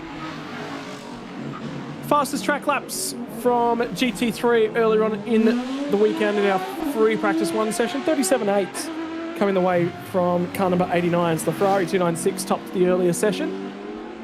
And we've already gone quicker in this session. Moving to 36.6 for that car, but a 34.9 for car number 12. And car 88 from the GTMs was the fastest from the first session, 42.904, and that'll be car 12 into the pit lane. It looks like they have improved by about 3 seconds on board the GTMs. Actually, it's about 3.8 seconds already to this point in this session. Just trying to catch an eye what car that is down the other end of pit lane. You also see the Mark Mustangs back into the lane as well. And front right smoke from the brakes of car number 12. So obviously pressing on quite a bit. Can pick up a fair bit of debris as well, which can find its way into the brake ducts around this place. And that's been an issue for Jalen Robotham previously. He basically just had to pull over and abandon a race because his rear brakes just locked up. They seized up. There was nothing he could do at that point in time. With there was a lot of metal detritus picked up from around the circuit, lodged itself in the hub, and it was effectively scraping things all around. Car 8's found a little bit more speed. It's still moseying on around. I have some concerns for the weekend if that's all that car is capable of. And I believe Race Control will have a chat as well. Could be, of course, bring themselves up to speed, and that displaying how difficult it is trying to find your way around that hairpin. There we go. That's a lot better already. I think that was an installation lap, just checking the car over, making sure that everything was functioning for the number 8.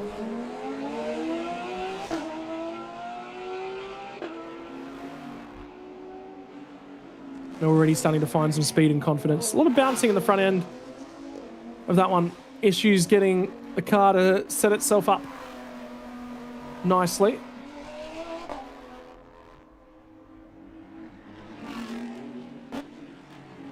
Minamoto from YouTube. No, we have not seen ourselves a wet. There's never actually been any wet racing here from Bangsaen in the time that we've been watching and spectating it over the last 4 or 5 years or so either. So a wet Bangsaen Grand Prix weekend will be a challenge for sure. Last year, Jay Kennedy was our producer at the time. Jumped in just to test everything and get everything set up early on in the mornings, and was looking at some track feeds that were getting fed our way. And I can tell you there was rain over the last couple of years, but by the time cars made it out onto track, it had actually cleared itself off. So that is something that we do sometimes have to deal with. Is even though there is rain in the area, it dries up exceptionally quickly.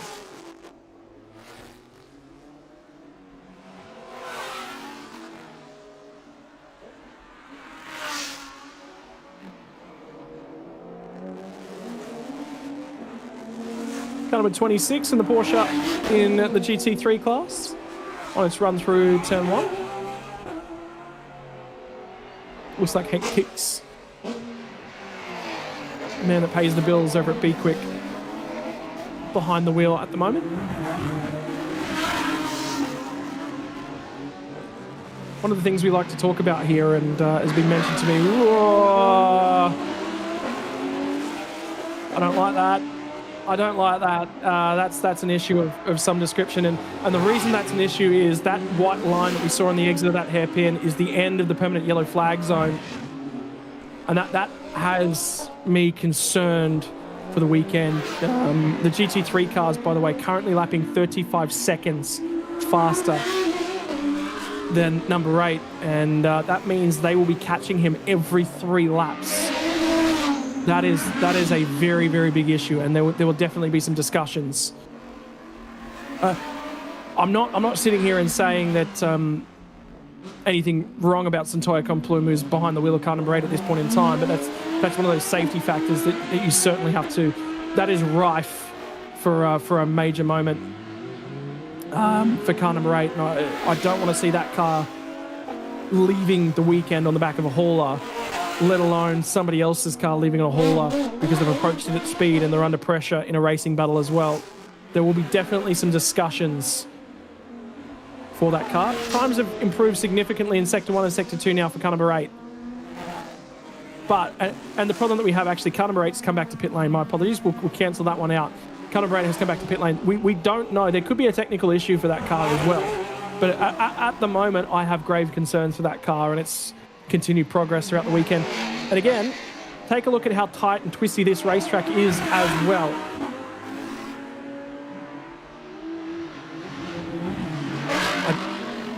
I'm not necessarily sitting here and saying I could drive a Porsche Cup car better around this race circuit than what Santoya is doing. So whilst I have some grievances and issues with that car being out there on track, I do so with a grain of salt, saying, you know, that's what we're looking at is effectively an amateur driver out there in the field. That's okay. This track is probably not the track for that.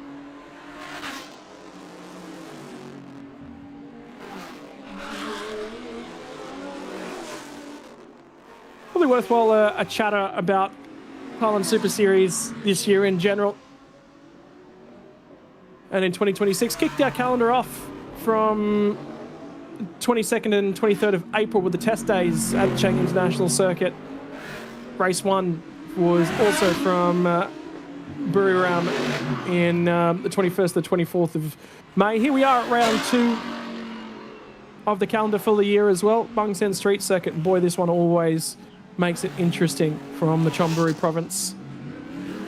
We're off to the Petronas Sepang International Circuit from Malaysia from the 21st to 23rd of August. We'll return there in September for round number 4 as well, from the 18th to the 20th of September, and then finishing the championship up. The earliest we have ever broadcast the final race of the year, from the 30th of October to the 1st of November. Every championship finale has been decided in December over the last several years. This year will be done by the time November rolls around.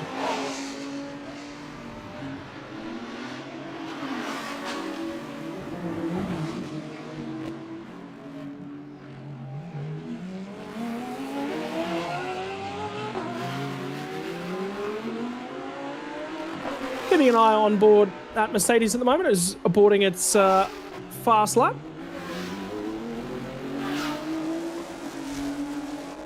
And that is that number 16 Black Wolf Motorsports entry.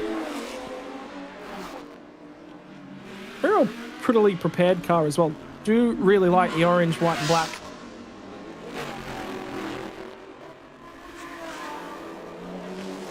Of the number 16. Currently behind the wheel looks to be that of Benjamin Schutz.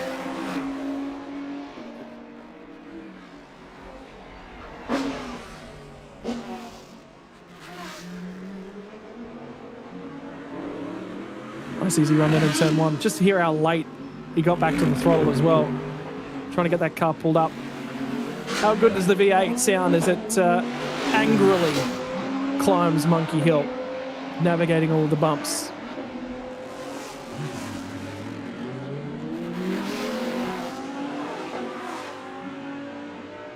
And utilizes all of the range of its steering rack to get down through there. How good are the Bkk cars?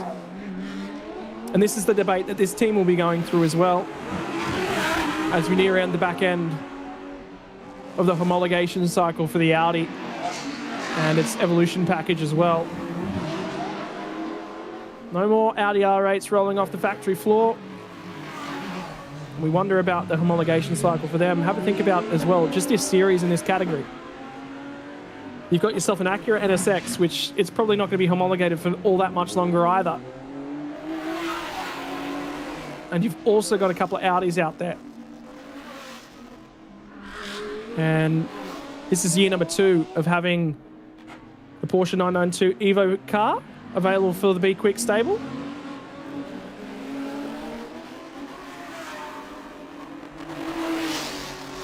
Could this be what we see all of the cars next year look like? Because you've got to continue to understand where the racing cycle is going. And you've got to be prepared to look long term as well. You know that Porsche is going to be around for a fair while. And like I said earlier on in the piece, I do wonder, there is every opportunity we could see a Toyota Gazoo Racing Team Thailand entry in Supercar GT3 next year, which would be a very exciting prospect to have.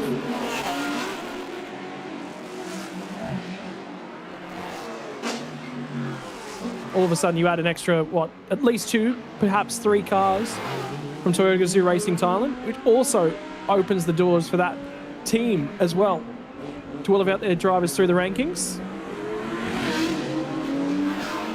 and create that program much the same as the Bkk Absolute Racing team have to date as well. Right the way from the Super Ecos through Super Touring, Super Pickups, GT4, GTC, and on into the GT3 category.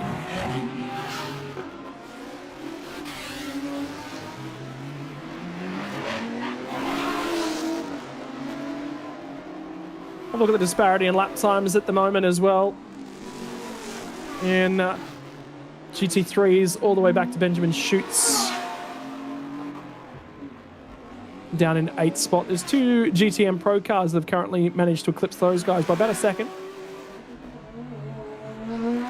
which will create an interesting problem during the race.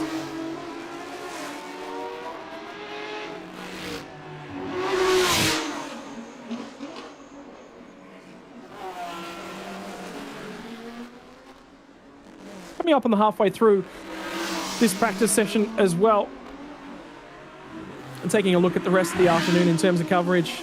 This is the last of the practice sessions for the afternoon. There will be 2 races before we close proceedings out for the evening. We'll have our Super Touring category actually show up next in the first of our 60-minute races and utilisation of the funky pit lane here at Bangsaen Grand Prix. They'll have an hour worth of racing kicking off from 2:20 p.m. local time, currently just after 1:30 p.m. local time at the moment. So expect to see them out on circuit within about 40-45 minutes or so. Actually, speaking of that Ferrari 296 challenge car, there it is right there in the PC Motorsports liveried car. It's a Ferrari. It has to be red. I wonder if they have any thoughts on the design and spec of Volvo Bkk.Lt and Carlo Van Dam's Stinger Motorsports Team Thailand 296 GT3 car. And not a lick of red to be found on that one. And the prancing horse gets disappointed. Moving on from the Super Touring later on this afternoon, from 3:50 p.m, my apologies, to about 4:15 p.m. local time, will be the Super Pickup class. So that will be kicking off, and that'll be the last race of the afternoon. In about 2 hours, 20 minutes or so, will be the start of that last race. Just trying to double check I did my math right on that one. Yes, I did. I'm paid here to talk on stream, not necessarily do phenomenal mathematics.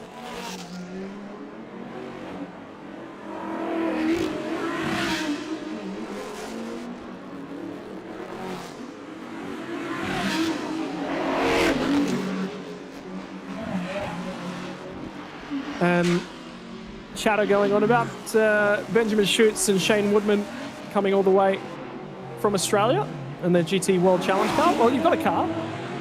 Depends how cheap it is to ship over. I wonder how they're experiencing the weather here in Thailand for the first time this weekend.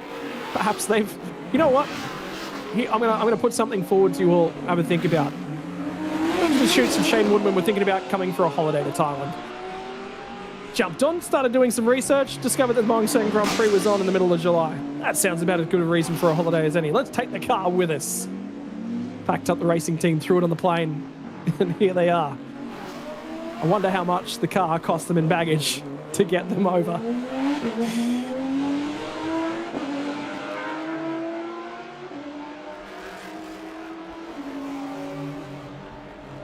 You can just see how congested this circuit certainly gets. Multiple cars out there at the moment. There's the 88 car back out at the moment. I believe that's Craig Corliss behind the wheel. Could be Jalen Robotham. Certainly on a more chilled out lap, it seems, at the moment. That could be on its way to pit lane. And in fact, I was about to say, I think he is. Yep. There we go. So that will clear up the track just a little bit. Car 16 is going to pull over and provide an opportunity for the 296 challenge car, which should have boatload of speed in a straight line. That looks like Hank Kick's coming through the final corner as well, which will also take an opportunity to bypass Benjamin Schutz. 31 minutes left on the session. For now.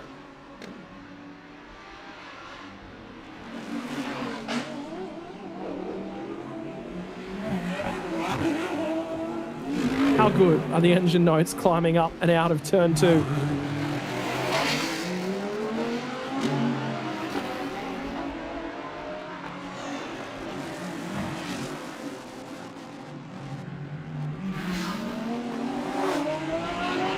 And Kick struggling for a little bit of bite at the front end of the Bkk.Lt Porsche.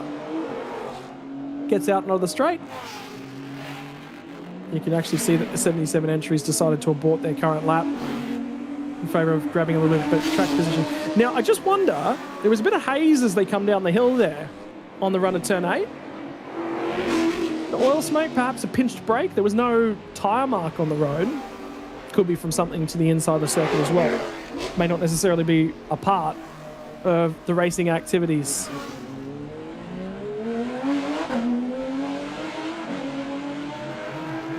That's the rundown of turn 15 in the hard braking zone.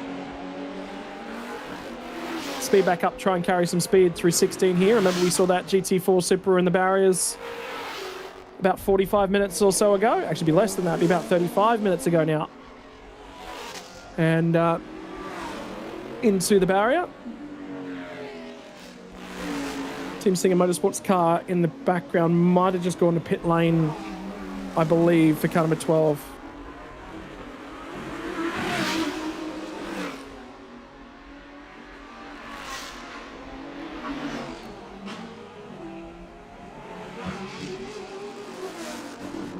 Well, whatever's going on board for Benjamin Schutz and Shane Woodman, again, I can only estimate that it's Benjamin Schutz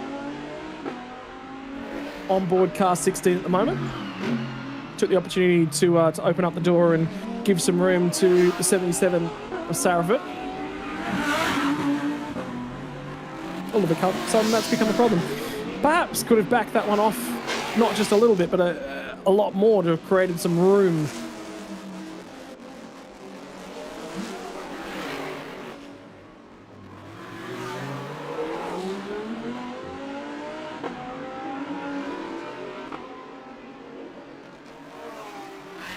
Whatever that smoke was in the air that was there last time through seems to have moved its way away.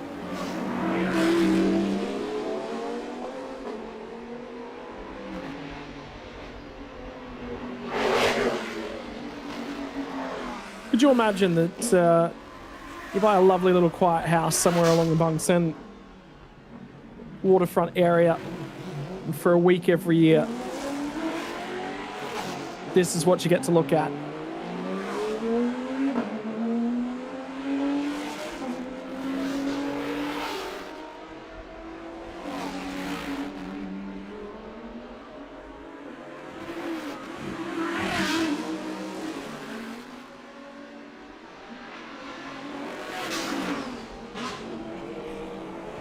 Run to the turn number 1 once again for these guys.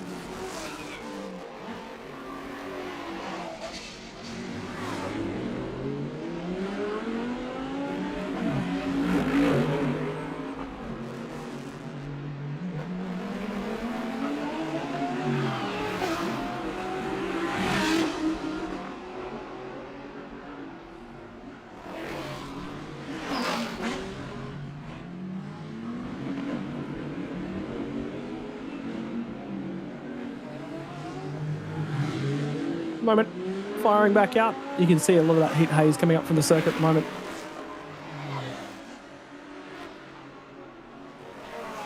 Rather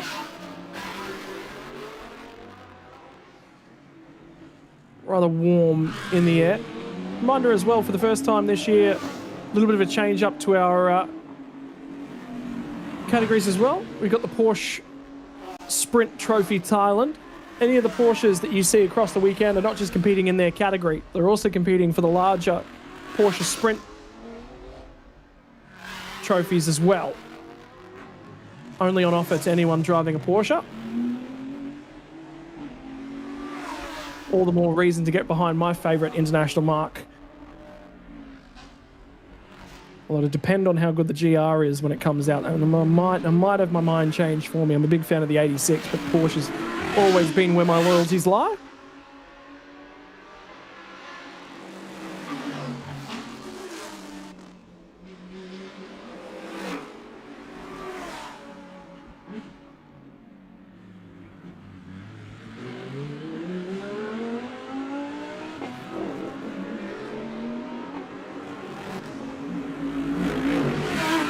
Through Monkey Hill once more. A little bit of a different outlook this time as the Lt machine arrives on scene. Sandy Stuvik currently behind the wheel of Lt. Another one of the mainstays from the Bkk.Lt stable. Definitely looking to try and find his way through if he possibly can, and the headlights are now starting to flash for Sandy Stuvik. Oh, there was a pinch of a break there as well.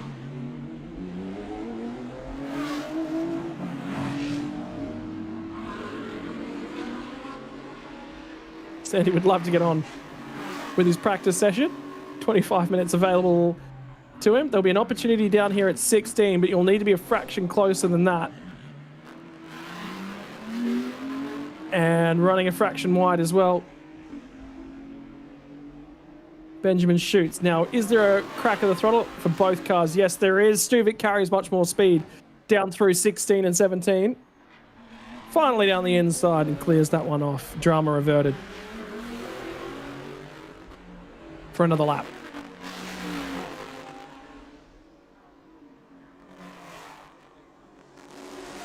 And there's the 88 machine as well. Returning to the circuit. Looks like Corliss is back out there. I do wonder, with the times that have been thrown up by that 88 machine, I have a sneaking suspicion Jalen Robotham has been behind the wheel in this session.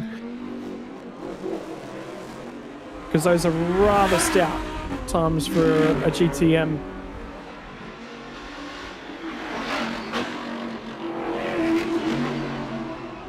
Jalen Robotham is probably the most unlucky driver in TSS over a number of years. The amount of car failures from heat, from brakes, just about, if anything could have gone wrong on that car. There was even a couple of years back at Chang, the 88 car, the main car they had for the weekend failed.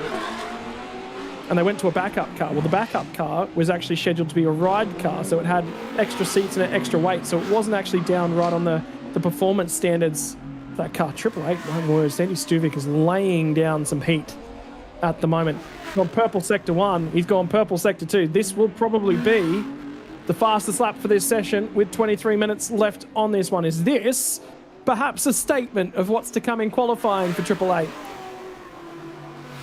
Tomorrow, races for the GT3 GTMs will be on your Saturday and your Bangsaen Sunday. Lighting up the rear tyres of car 888 out of the hotel hairpin. And to the line, what's it going to be? You betcha. New fastest lap for the session beats the number 12's lap time by 9/10 of a second to move to the top of the timing tower. So good to stay on board with that lap from the 888 machine. And job done. We're watching for the 89 machine now. Might be for a Vidbir on Bkk.Lt behind the wheel. Sandy Stuvik went purple in the first sector, purple in the second sector. Well, not no longer, as Vorovud has gone quicker, expecting him at the timing line right now. And he has improved, but he's improved to second place, and he's taken second place by about 9/100ths of a second. There's the Ferrari. Righto, so the teams have gone through their preparatory phases of everything for the weekend. That's all now in the rear-view mirror. This is now about driving the circuit in anger.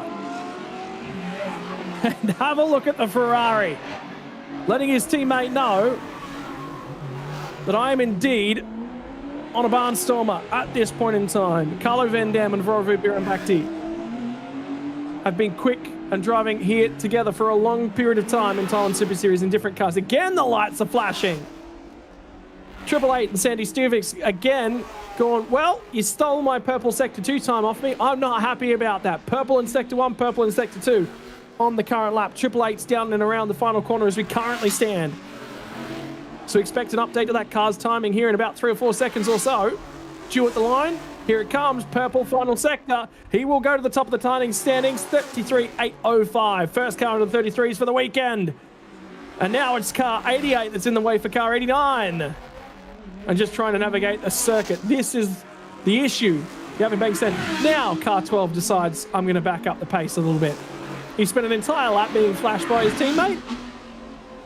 And now he will yield. Well, at least 89's lap was of no consequence regardless.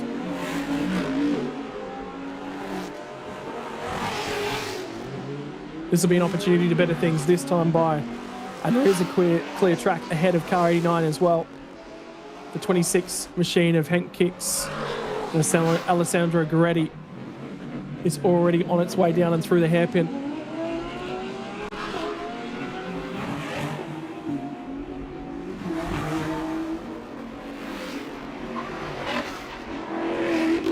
the session's just starting to come alive. A little bit of heat being added to it. My word, look at the Ferrari bouncing on the run down to turn 6.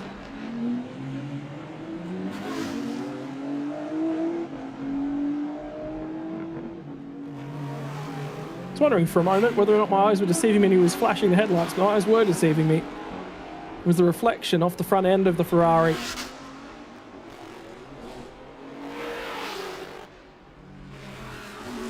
I reckon his teammate in behind him has looked to find something. By the way, last time by, so 33.805 is the fastest time for Stuvik. He's just done an 8.62 as he's come through the start-finish line as well. It's just gone purple in Sector 3. This car, the 296, has just improved its first sector time and now has gone purple in Sector 2.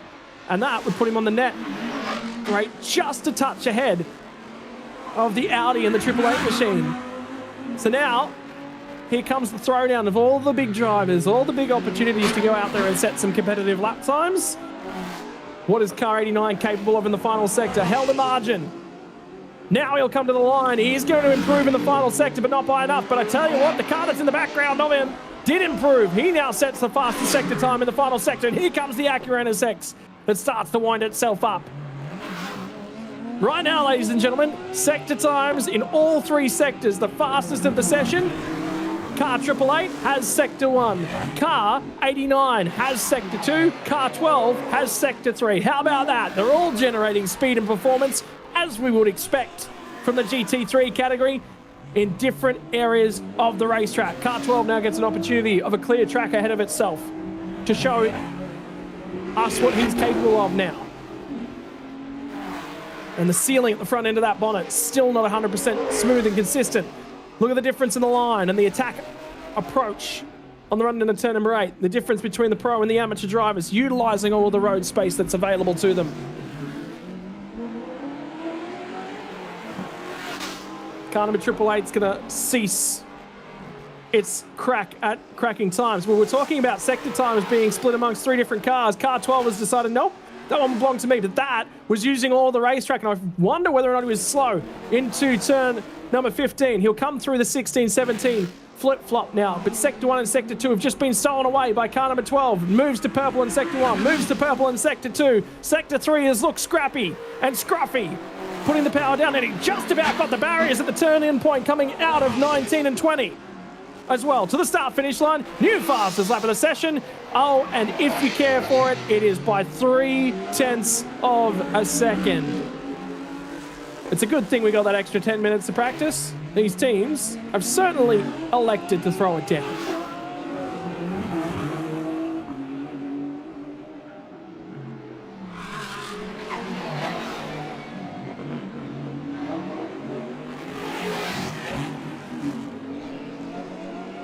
Just waiting for the first sector time on this lap, but I don't think that Kasiri, who is behind the wheel, we believe, of that car at the moment. No, it's going to be a new personal best in Sector 1, new personal best for the sector. For the session in Sector 1 for car 12.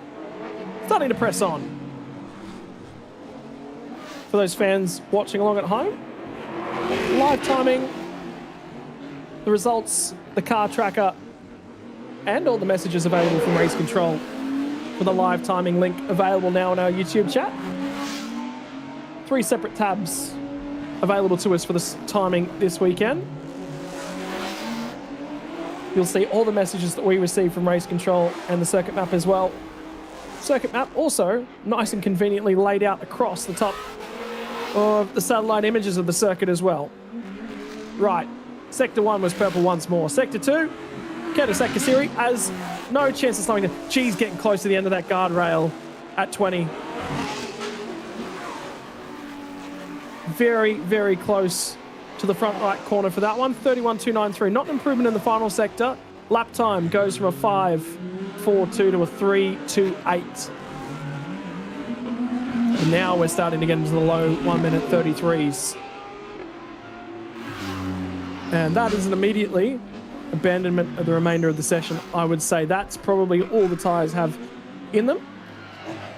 And he's going to take the opportunity of, righto, I've set what I'm capable of. I'm happy with that one. We'll call the car off and bring her in nice and comfortably. By the way, Alessandro Gueretti's just gone quickest in Sector 1 as they've unleashed car number 26. Now, it says Hank Kicks on the timing. I have reason to believe that would be Alessandro Gueretti. Sector 2 time is not purple for the session, but it is certainly up there and amongst some of the best sector times we've seen today. Everybody else has had a crack at knocking off the top time. Gueretti's going to find his way to the final corner and meet the double apex at turn 18 and 19. 20 and onto the start-finish straight. Nowhere near up against the barriers on the right-hand side of the road. But he will come to the start-finish line. And he will find an improvement on pace for that car into the 33s. Probably about 2 or 3 laps worth of peak speed available out of these tyres as he gets down to Monkey Hill. And you can hear the Porsche really winding up at the moment. Car number 27 is going to be in the way for him when he gets to the hairpin. And I believe that'll be Sathapon who's behind the wheel of that car at the moment. So Gueretti will take an opportunity to pick up a little bit of track position.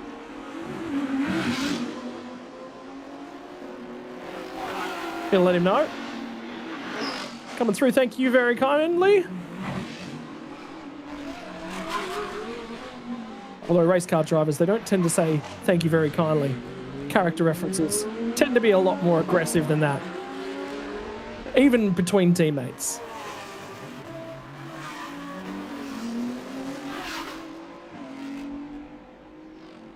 And there's the Mark Mustang as well. It's a good thing that this lap is not an anger and it's a preparatory lap after encountering traffic in the first sector. Just having a look, once he clears this traffic, there's actually a fair chunk of time of free real estate for Gueretti. Ahead of him now. And you'll see him, no, he's going to abandon the session entirely.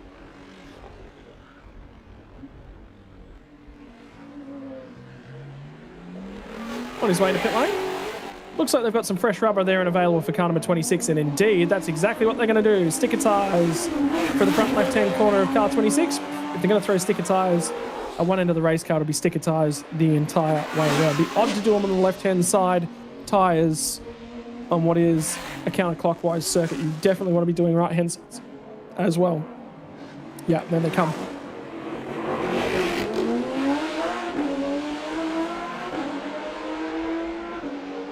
Large amount of the cars at this point in time. Count 1, 2, 3, 4, 5, 6 cars in pit lane of the 11. So more than half the field currently not out on track and circulating.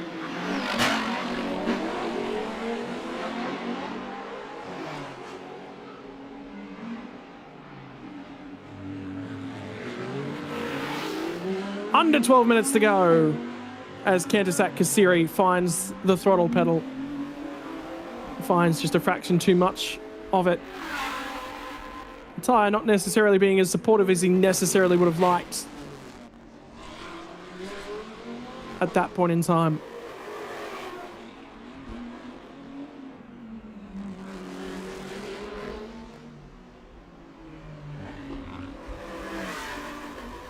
And that's preparatory now for him on the run down through to turn 15. Through turn 14.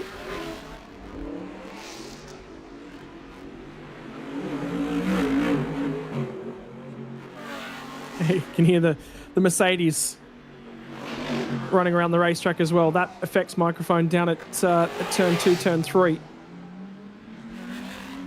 Where that one was coming. Oh my word.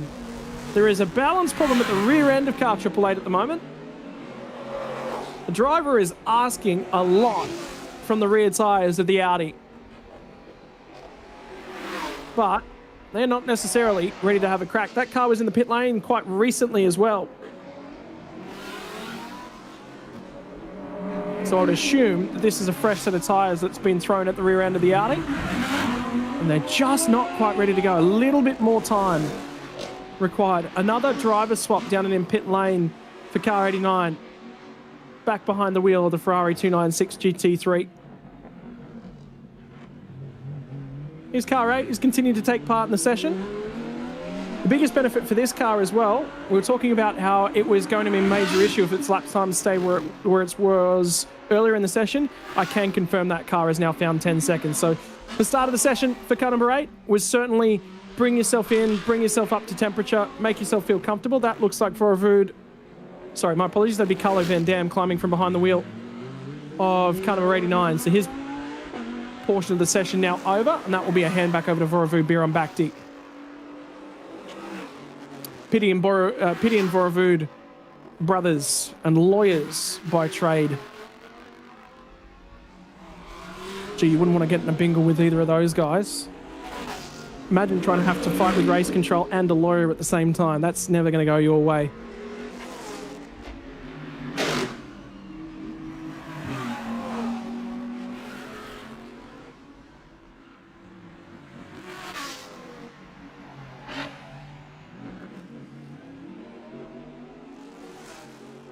More discussions. My dog decided it wanted to be at the part of the broadcast there for a couple moments.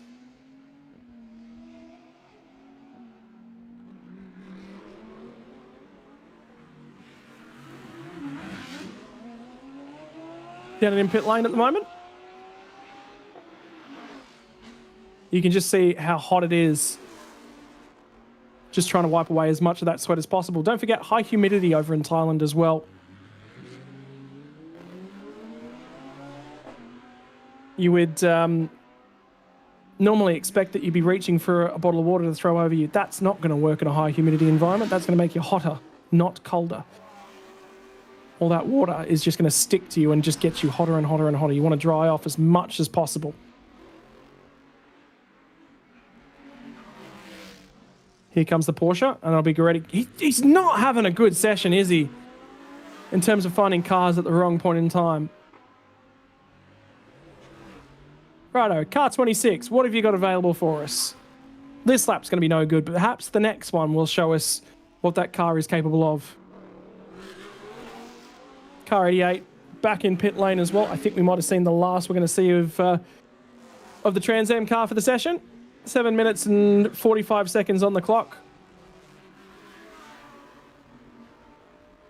Means that the cars have just rolled back out. We'll see some more laps in anger from them. Currently circulating 26.77, Lt.Lt, 16.27 and 89. All currently doing laps.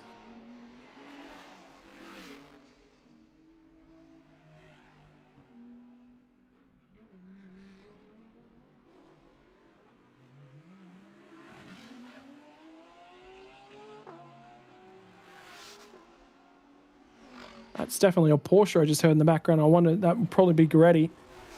Accelerating from turn 6.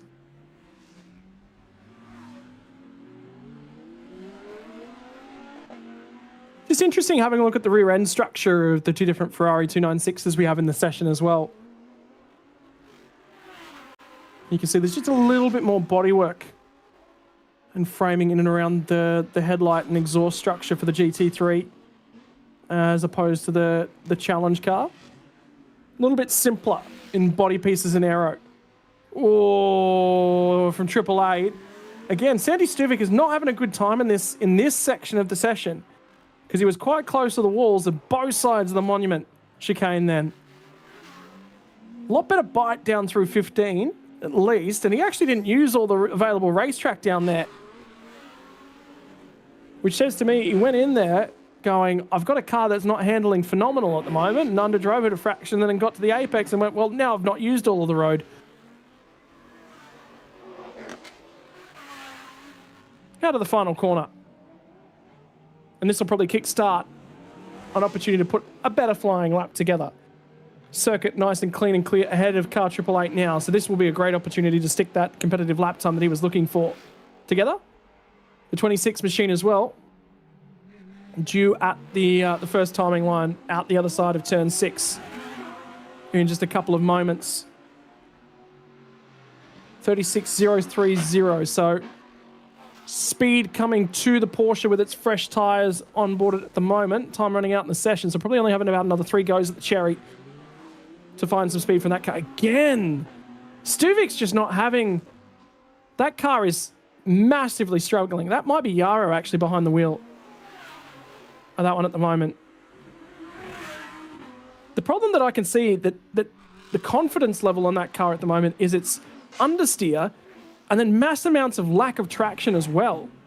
So it's not like it's a consistent car. You can see Daniel Bilski's in the white and black suit just in behind at the moment. Got an opportunity to chat to him at the Bathurst 12 hour in 2025. Last year he was over driving a GT4. Met him for the first time and good discussion about a lot of different bits and pieces, including stuff to do with this series. Continuing on car 16 as well. At the moment, again, still showing as Benjamin Schutz. They might have done a driver swap on board this car, and it's an opportunity for Shane to get some laps in underneath his belt, which would be a good opportunity for the entire team as well. So they might be warming themselves up to do a quali sim.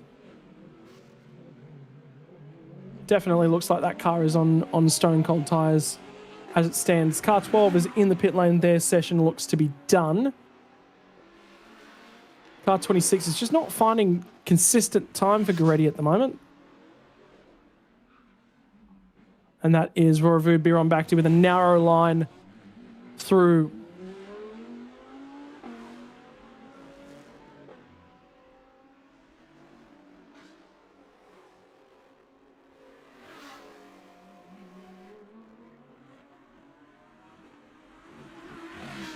So for now, 89 machine to the first corner.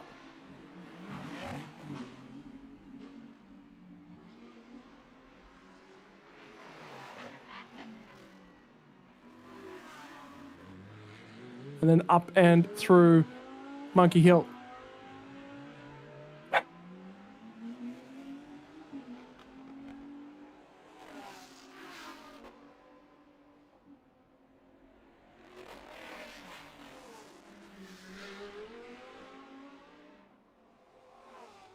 Back into the session, 3 minutes remaining on this one.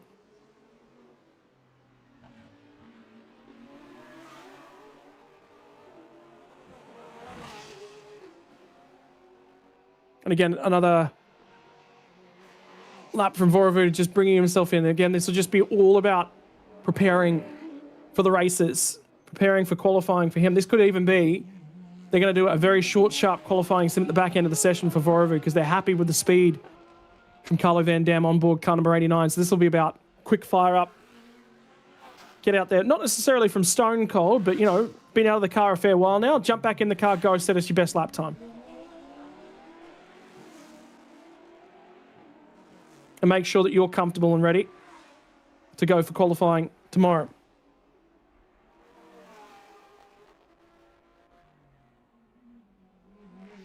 Run into turn number 1 is an Audi just ahead of him. I believe that'll be the 27 car at the moment. Says Daniel Bilski on our timing sheets. We've seen him out of the car. I'm going to go ahead and say that's Sathapon behind the wheel.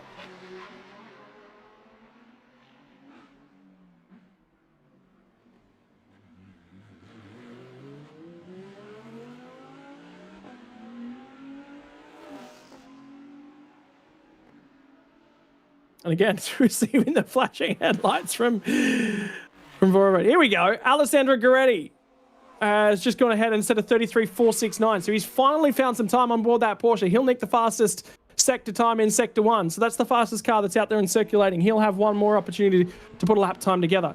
He's massively improved in Sector 2 and Sector 3 as well. So he's just gone through Turn 2 at the moment for Goretti. Cars on track, the 26 machine, 89, 27 and 88. All of the rest of them are in the pits. And indeed, 88 has just driven through the timing line for pit lane entry. So there is a total of 3 cars on track and 2 of them are in the shot at the moment. Vorovu closing in on Sathapon behind the wheel of car number 27. Still trying to find some time. This will be both of these cars' final laps in the session, and he lines up to have a go at him at turn 1. Does that get the attention in the mirror for car 27? A little bit off speed into turn 2.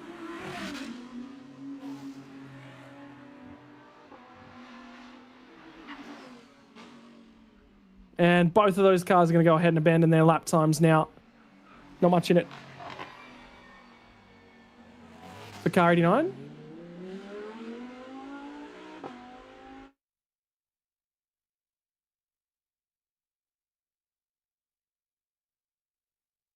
Run out of the final corner to the checkered flag as the session has been declared over. Car 26 will finish its session with its second best lap of the session. Improved in Sector 1 and Sector 2. Moves to 33.469.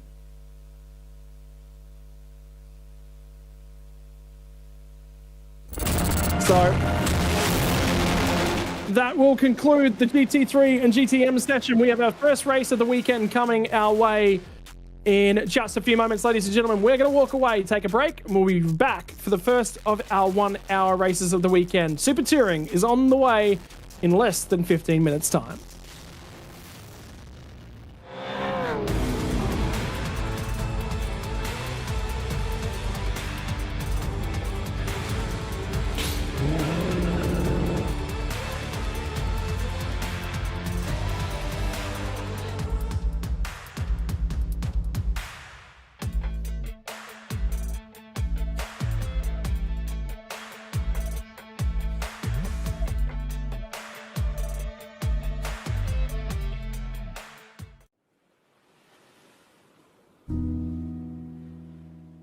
Years ago,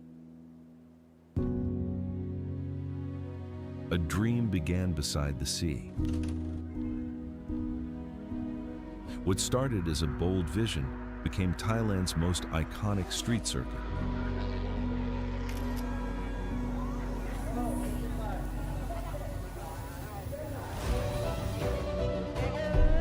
Through 2 decades, generations of drivers, teams, officials, and fans have written history together. More than a race, more than a circuit, a celebration shared by an entire community. Here, champions were crowned, legends were made, and memories became part of motorsport history. Now, the story continues, bigger, faster, stronger than ever. Bangsaen Grand Prix, where street racing history is written. Race to the horizon. The next chapter begins.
Hello, ladies and gentlemen, and welcome back after getting through the final of the free practice sessions for the weekend with the GT3s and GTMs just before. It's time to get underway with our racing for the weekend. Hello and welcome to the Super Touring category for the Thailand Super Series. My name is Scotty Rankin, off alongside of Stephen Koenig. With Steve, we just brought you onto the broadcast. You're sitting back, you're getting relaxed, you're getting your way into this one, mate. This is effectively production car racing out of Thailand. This is what it's all about, bringing yourself into things, but also that step a little bit higher. This street circuit challenge is always a big one. Oh, it's going to be absolutely great. And we saw a couple of shots where, well, a couple of the cars did meet the wall and testing out those limits, but it's also going to be interesting to see how the drivers are going to push themselves that little bit further. Knowing that the race is 1 hour and 1 lap they have to try and compete with, it's going to be about stamina, it's going to be about concentration, and ultimately it is going to rely on a little bit of luck to see these cars through to the end. That it will be. A lot of tyre failures in this category back at the Chang International Circuit in Thailand before we'll transition away to the Sepang and the flyaway races before we come back to finish off the season. That means the standings in this championship are a little bit more shaken up, and we'll probably get an opportunity. I do apologise to everyone watching along at home. I've been digging for the championship standings graphics. Unfortunately, they're not available to us at this point in time. I would love to get you those as soon as I possibly can, so I will go digging before we get through the remainder of the weekend. In the meantime, a little bit of a look through our grid. That was Passerit that we were looking at out of P3. This is P4 on the starting grid, and it's going to be the 33 machine of Bangsaen. The mix of Honda CRZs, Toyota Yaris's, and Toyota Vios's, and the cities to make up the grid. Fifth place is going to be Athapong in the Honda CRZ number 8. Alongside of him, in car number 90, will be Narinapath, who will be teaming up with Aki. At a 7th spot, and we'll move back to the number 55 machine of Firanat, partnering this weekend with Chanak Nun on board that number 55. Teo will be in the next car for car number 72 as we get our 1 minute warning before we'll form away from our grid and start the rolling out onto our formation lap. Car number 72 will be joined by Superkit, who has also stepped into higher duties this weekend. Akira Chat and Chaya are going to be on board car number 68, which has changed its colours up for this round here this weekend. And car number 9 will start alongside. Nick Teo will be behind the wheel. He'll hand over to Ian Wong at the pit stop for the Wing Hin Motorsports number 9. Back to row number 6 is going to be that of Funapat. He'll be partnering with Anna Thorne for the R Addict Team machine. Car number 38 will be out of P12. Huan Zhan and Nyang Kai will be on board of this one. The 39 machine will have Varanchit and Mekari Kita on board for the Wing Hin Motorsports team. They'll be lining up alongside the 88 of Sirius, my apologies, and Yotsarun out of row number 7. We're going to start our roll away to our formation lap. And the big thing is, they're not quite hot hatches, are they? But this is something that everyone along at home can basically strap a roll cage into, strap a sequential box into, and all of a sudden you've basically got yourself a race car there, Steve. It's closer to what you have got at home, which actually just brings things a little bit closer to grassroots racing. The whole aim of it is just to try and get competitors onto the track, get going, and get to have a lot of fun. I mean, if you think about it, these vehicles that are heading out onto the circuit are the world's more reliable vehicles, cheapest parts to get hold of in terms of engine and spares to keep yourself going. I mean, this is why we can have such a massive grid. What I'm looking forward to is what's going to happen on ice cold tires and a street circuit. These drivers have been doing lots and lots of prep work behind the scenes to get these cars set up. They've been doing lots and lots of laps to try and get a little bit more practice in. But once a green flag goes, well, it's all about trying to keep it all together. Yeah, that it is. 1 hour coming our way, plus 1 additional lap. Required pit stop to happen. A circulation down through pit lane. We saw tyres being challenged. There was a release of an extra set of tyres actually back at Chung to a number of the teams, just due to they were experiencing more tyre wear than they were necessarily used to with a change of tyre manufacturer for the 2026 series. It was all in the name of safety. Ladies and gentlemen, the 20th anniversary of Bangsaen Grand Prix. This is the first racing category of the weekend. 1,150 kilograms worth of weight, somewhere in the realm of 210 horsepower, upwards of about 210 kilometers an hour. Mix of front wheel and rear wheel drive. These are road car derived. They're a road car chassis and body shell. You're going to see yourself some Toyotas, some Hondas, and there is one Mazda that entered this category back at Chang earlier in the year. I'm not seeing our Mazda 3 as part of the entry list here for this weekend, so we do apologize. That one does show up on the timing screens. It was the entirety of the one Mazda, but again, not here this weekend, and that about tells all the story that you need to know. Giddy is the new tyre manufacturer for the championship in 2026. The slick dry Giddy 190/580/15 and the wet grooved tyre as well. The circuit racing entry provided to us with partnership with Giddy. And Stephen, that tells you just about all you need to know, but how about this? This is your first opportunity to take a look at the track map. The 3.74 kilometers, 12 to the left, 8 back to the right, and she's a tight and twisty street circuit, and that doesn't even include the elevation change between turn 2 and turn 6. I think the drivers are going to really keep an eye out. Turn 10, turn 19, and turn 6. Those sharp hairpins require you to just get your braking absolutely perfect. Otherwise, you're going to meet up with the trees. But it also is going to land up with drivers having to think a little bit outside the box. With the mix of naturally aspirated and turbocharged motors, you got to make sure that your gearing is absolutely perfect, and you don't want to be offline. Norat from Narrabul, Passerit and Vongsapat, the front 2 rows of our starting grid.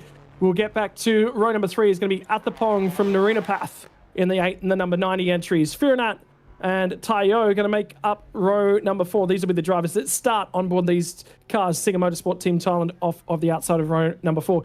Akarachai and Nick Teo are going to be the inside the top 10. Foot of Pat and Heewon Shan out of 11th and 12th for our addicts. Varanchit and Sirisith is going to be 13th and 14th. Prapoj and Buntavi, 15th and 16th.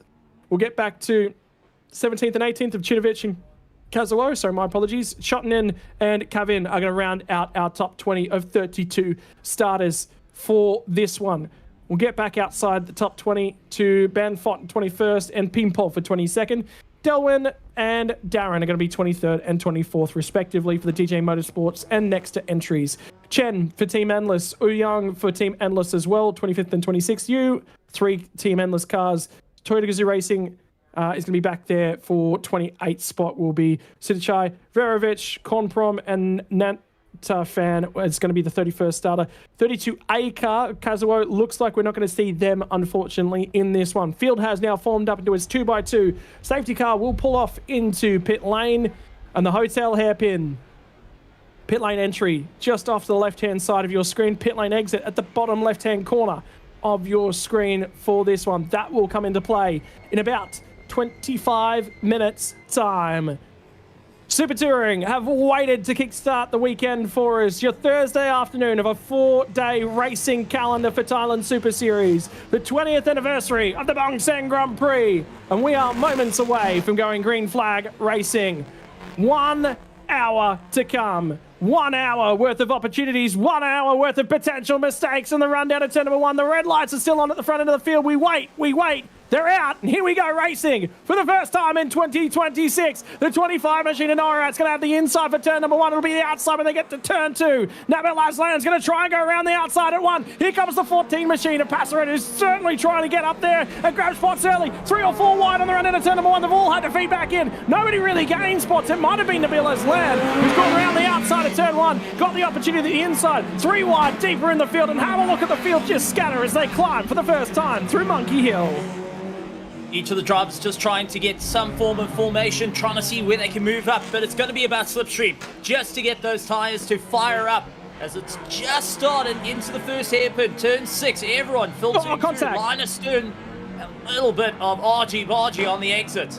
Look at them all checking up on the run down here. They're just about coming to a stop. By the way, permanent yellow flag zone through this corner. You're not allowed to overtake unless there's a significant drama. They want you to be single file when you get to the hairpin. That's not occurred on lap number 1 either. The Toyota Gazoo Racing Team Thailand entry of Norat's lost position on lap number 1. Slots back into P2. Now Nabil Aslan will have to try and run away. And the 14 machine of Passerit's managed to show a little bit of speed. Have a look at them. I thought they might have clouded the barrier when they come through the monument.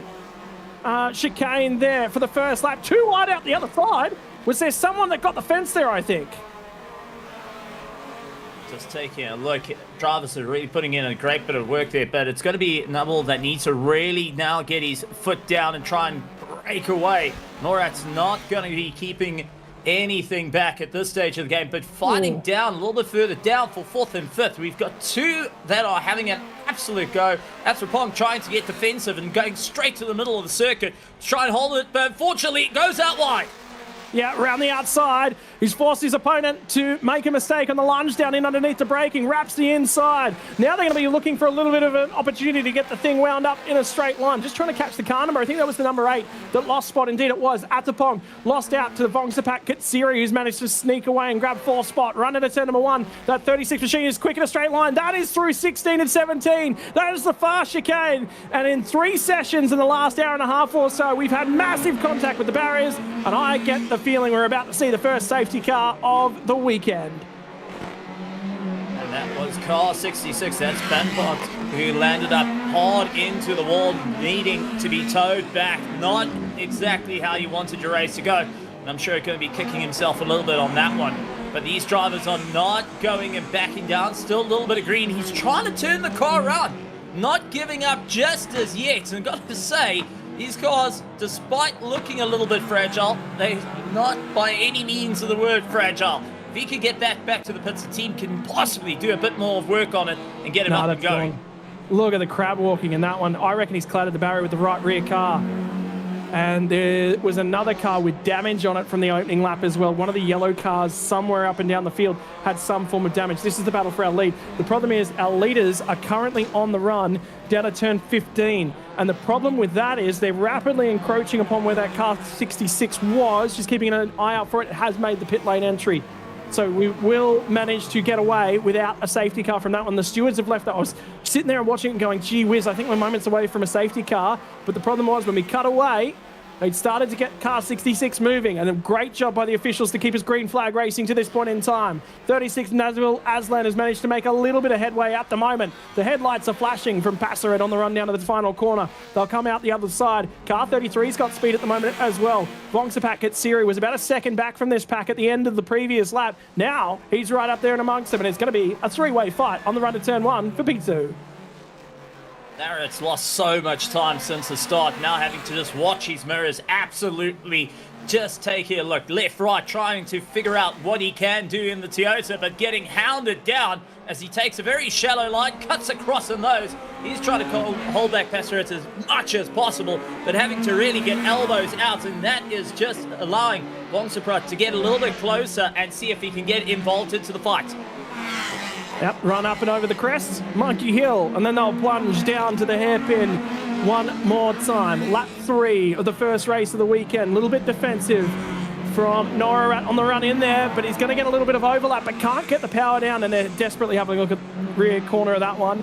I guarantee you there'll be some form of arm broken. No, they've already repaired that car with a ton of tape, trying to get it back together down and on pit lane at this point in time. Passerit did not get a good getaway off of that corner. Have a look, all of a sudden, Athapong is making time as well. So these guys are battling. All of a sudden, what was a 2-car fight for P2, there's now got 4 cars involved in that one. Others are just trying to get through, but it's interesting to see how it's gone and slowed up. Norat trying to get a little bit more defensive, as we've just got word car 19 has just come into the pits. Nathapan, unfortunately, into the pit lane, and now getting some work done. So he's got a little bit of a lockup up ahead as Norat's losing a bit of time there, going and trying to break later and later into the corners to see if he could just move forward. Yep, looking to carry a little bit deeper if they possibly can. Have a look at the speed and the use of the real estate down at turn 17 as well. Norat making full use of the track limits available to him and compromised his exit off of the right-hander down there, back through the hotel hairpin. Biggest opportunity to get an overtake done at this course in a straight line. Bang it through the gears if you possibly can. And have a look at the 33 machine of Bkk.Lt and its turbocharged engine. It's 2 naturally aspirated machines at the front of the field at the moment.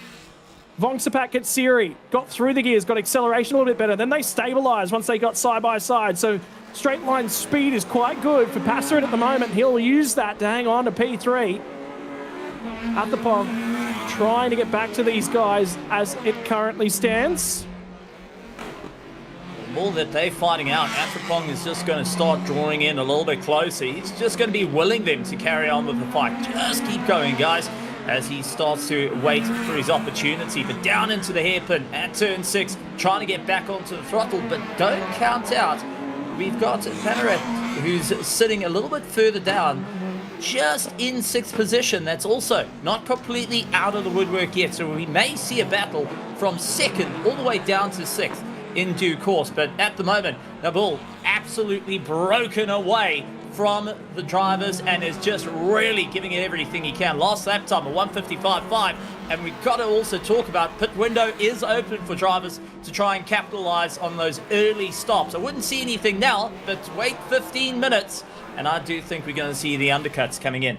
I was just going to say that pit lane window will we will see it open at 2:53 p.m. local time, which isn't about that, like you said, about 18 minutes or so from now. About 17 minutes from the time that's on the screen. At this current juncture, look at them carrying speed through 17. All of them are starting to drift a fraction wide from that racing line as well. And there is Passerit starting to get closer. He gets close under all the slower areas on the racetrack. Then they get out onto the straight, and all of a sudden, Norat's just able to stretch the legs. This time by, look at the headlights flash. He's certainly starting to get just boxed in a fraction behind Norat. Now he's a little bit closer this time by. Run to turn number 1. He'll look for the inside line at a 1. Up the hill, assist him with the braking performance. Norat's running in deep, running in very deep, dirtier side of the road. Just barely manages to pull that one up. No room around the outside for Passerit to complete that move. Passerit tried his luck, but unfortunately had the nose swept out from underneath him. That cost him a bit of time. And Vonspret now onto the back of him, trying to see if he can get by. This has just opened up a bit of an opportunity. Bangsaen now needs to try and get his foot down, get a little bit closer. Atropong also late on the brakes into the hairpin, getting a little bit more comfortable to go and try challenge. But this is just a waiting game right now as the drivers are giving it their absolute all. The question is, who's got enough to carry the same momentum, the same pace right the way through? Because, well, we've got to talk about it. It's an hour's race, and these drivers are absolutely starting to hurt the tyres more and more. The drop-off is going to become rather substantial. Yeah, I'm just keeping an eye on lap traffic as well. We've already seen one car. That's one of them right there, the 67 machine. Currently, Sidichai behind the wheel. It was a very, very slow lap, about 10 seconds off the pace last time by. So some sort of issues for that car as it currently exists. There's another group of about 3 cars. They've just come out of the last corner. They're on the main straight, so they're rapidly closing in on several cars. Traffic will be an element that they will have to navigate in this race, and they'll be hoping that there won't be a safety car in the middle of the pit lane window, because that will just throw a right royal spanner in the works. Again, Passerit feels as if an opportunity is presenting itself a fraction deep on entry to that final corner. Just couldn't get the car to arc back nicely at the first of the double apex, 18 and 19. And he's not as close as he was last time by. And hearing that there's been an incident down at turn 15 for cars 55 and 90 as well that's currently under investigation. It's this battle for P2 that the camera currently circulates in on again. Defensive and looking for an arrow back down the inside. Not quite going to open that door for Passerit. Norat is just placing this car in the most treacherous of issues for the chasing pack of cars in behind him at the moment. Don't count out Vonspret. He was also trying to go and open up the corner, seeing if he can do a little bit of an up and under the 14 car. Just wasn't able to get it done. Hard braking into turn 6, and once again closing up on one another. You can see the 8 of Atropong getting a little bit closer and trying to see if he can get involved in the fight. It's all about following in the slipstream now down the straightaway, absolutely keeping it pinned. Who is going to have the run? Going back towards the pit, so a little bit of work being done to the front end of one of our cars. Car number 19, Nantafan, who's in pit lane, has only done 2 laps to date thus far, which will put him 3 laps down as it currently stands and become 4 the next time past the pit lane. But underneath the bonnet, tape on the front end of that one, cooling not necessarily working. Half moment, I would say, for Vongsapat Katsiri, who's just fractionally dropped off the back of these guys at the moment. All of a sudden, Atropong closes in fractionally.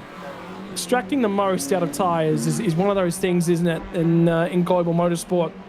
If you go hard on the tyre, lean on it a little bit too early, the pressures and the temperatures come up early. and then you're just in trouble for the rest of the session. But at the same time, mate, you've got to use rubber whilst you got it. You can't hang on to it, and all of a sudden at the back end of the race, where you've got a ton more rubber that you never necessarily used. This is why we like car racing, isn't it? All of the little bits and pieces, camber, caster, toe, suspension settings that make it fun, let alone the differences between naturally aspirated and turbocharged machines. And this is why we like being behind the commentary box or in the spectator's armchair, because that's somebody else's problem. We just get to sit back, enjoy, watch, and have a bit of fun whilst we do so. These drivers are absolutely having a ton of fun out there as we see car 72. This is Tyro going and having a ton of fun, really pushing as hard as he can, closer to grassroots motorsports. And these cars, as you pointed out, not as highly modified as what we would usually go and see out on the TV, but we get to see what a ton of fun looks like as you have a little bit of a slow going. There's an issue with that 91 car. Yeah, the 91 dropping back. I believe it's on the back markers of Kornprom, who is just going and backing off in line with 72 to carry on by. Mateo is just having a ton of fun out there, sliding the car around, really trying to push it through the corners and see if he can just try and close up the gap to Panarat's ahead. Just interested in having a look at there's another back marker as well, just being picked off down into turn 8. And now becomes the difficult spot of trying to get out of the way. The indicator's already on, but that would have been for the previous straight that's not been switched off again.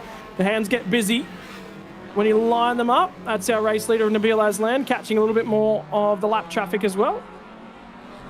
And will successfully clear that one. I believe that's the 29 machine of Chendak Singh. And at the moment, race leader, 4 seconds down the road from P2, although the margin could grow this time by. The thing is, now time's starting to tick away. Drivers in a little bit of a rhythm, getting themselves comfortable, and just trying to figure out what they can do. Nabil will be having a chat and just trying to see what can they do to get this car across the line. When do they need to get into the pits? Whether an undercut or an overcut's going to work, because the track is getting rather busy out there. Norat trying to open up the distance. He had Passaret going and chasing him down. You can see just going for that the left-hand side. Couldn't quite get close enough to make the impact, but is definitely sitting right across that bumper, looking for every opportunity to go. And every time they start finding a back marker on the circuit, it's one more chance to try and box in your competitor, either to make room or lose a ton of it. Did you see the attitude on board car 25 through turn 1? A bit of a wiggle and a braking on the transition and the body weight back to turn 2 as they crested the hill as well. That is a lot closer, but the problem is you come out of here at a slow speed and then the car ahead of you just gets to launch into its power a full car length ahead of you. So every single time you get to it, again, the headlights are flashed as he tries to let himself know. Car 88 in the barriers down at turn number 1 is Sirisith. He's gone a little bit deep in at turn 1, turn 2 and found the tyre bundle on the outside of the corner. Passaret is coming. He is harassing. And he is haranguing. This is one of those circuits that it takes patience. You've got to be there for a long period of time. You've got to wait for the mistake. The defense has been good from Norat to now. The replay from down at turn 1 and turn 2. And you can just see he's in deep, car's understeering as he tries to apply. Was there a car that got into the back end of him there in the defense? It looks like he got caught by the number 9. That went a little bit close, may have given him a slight little nudge, but followed him through.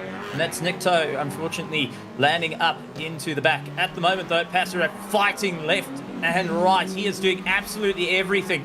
When he flashes these lights, he's making sure he's going to make you look into the bit of the odd mirror. Instead of looking to your right-hand side, you're going to look to the left-hand side. He's trying everything he can to try and take that position. However, Norat has got him pretty much worked out and not worrying about what's in these mirrors right now. He's just gone and turned the center down. He's going to focus on the race and eyes forward, really pushing the Toyota as hard as he can, while the Honda, unfortunately, just doesn't seem to have the legs in the straight line.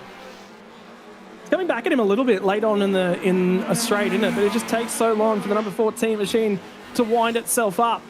And then by the time you get to here, really, the opportunity shuts itself down again, all the way down until turn 8. He's waiting for a mistake from Norat. He's just driven nice and cleanly, nice and accurately to this point in time. But he's still continuing to make him look in that rear view mirror. They bounce, bounce, bounce as they get down through. the hairpin once more. Lap 9 of our 1 hour worth of racing that we're currently on, with 16 and a half minutes already ticked away from the timing. Another 8 minutes or so, and we will find ourselves into that pit lane window. When will the drivers be thinking about the over and the undercut?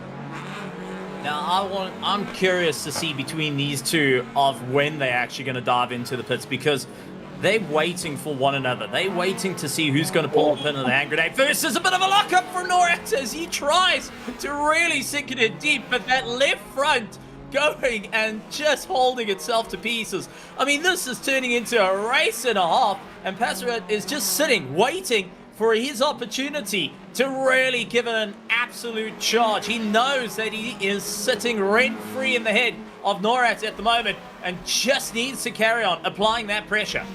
Yeah, well, the thing is, he was the furthest back that he's been in a fair while, and that actually forced a mistake. All of a sudden, Norat got in there, breathing a little bit comfortably, and there was another puff of smoke on the entry down to the turn 18. You saw that one as well, so that's found a flat spot on that tyre. It'll be a fairly hefty flat spot for these guys as well that they'll just continue finding for the rest of the race. Tips it in at turn 1, up and over the crest of the Bangsaen Grand Prix circuit. By the way, Formula FIA Grade 3 this circuit as well. Means that we can run the GT3s around here as we did in free practice just completed, and we will do in racing and qualifying trim across the rest of the weekend. Again, he's just quicker, isn't he? So the problem is, when is that door going to open? You just imagine, of Passerat, he's going to be there, he's going to harass, and he's just got to stay close enough. He's just got to be aware an opportunity will be coming. But you've got to be patient around the streets of Bangsaen. If you are not patient, all of a sudden that puff of smoke. Is that damage on the front right corner of car number 55? There's a car parked up. Yes. One parked off, and our car 55, the Passerat car, unfortunately missing its right-hand mirror, and he has definitely kissed the wall somewhere along the lines. Not quite how you want to fix aerodynamics, but that's going to cost him a little bit of time. Also, leave him a little blind out on the circuit. Well, I was just going to say, I mean, it is the front right. Well, there's damage to the rear end of the number 8 coach. I wonder, has 55 caught the back end of number 8? Have they checked up? Because those two drivers have now swapped positions, and the rear splitter is now hanging off of that car. That suggests to me there's contact between those two guys. It looks like there's a mark on the front end as well, because all of a sudden the bonnet's a flap at the front end of the car. Splitter looks okay at the front end.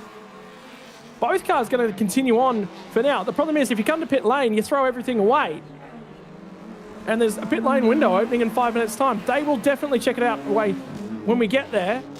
But there's been some form of contact for car number 8. There's been some form of contact with something for the 55. And you just wonder, look at that. That is all moving around. That was not like that a couple laps ago for the number 8 machine. So there's definitely damage at the front end of this car as well.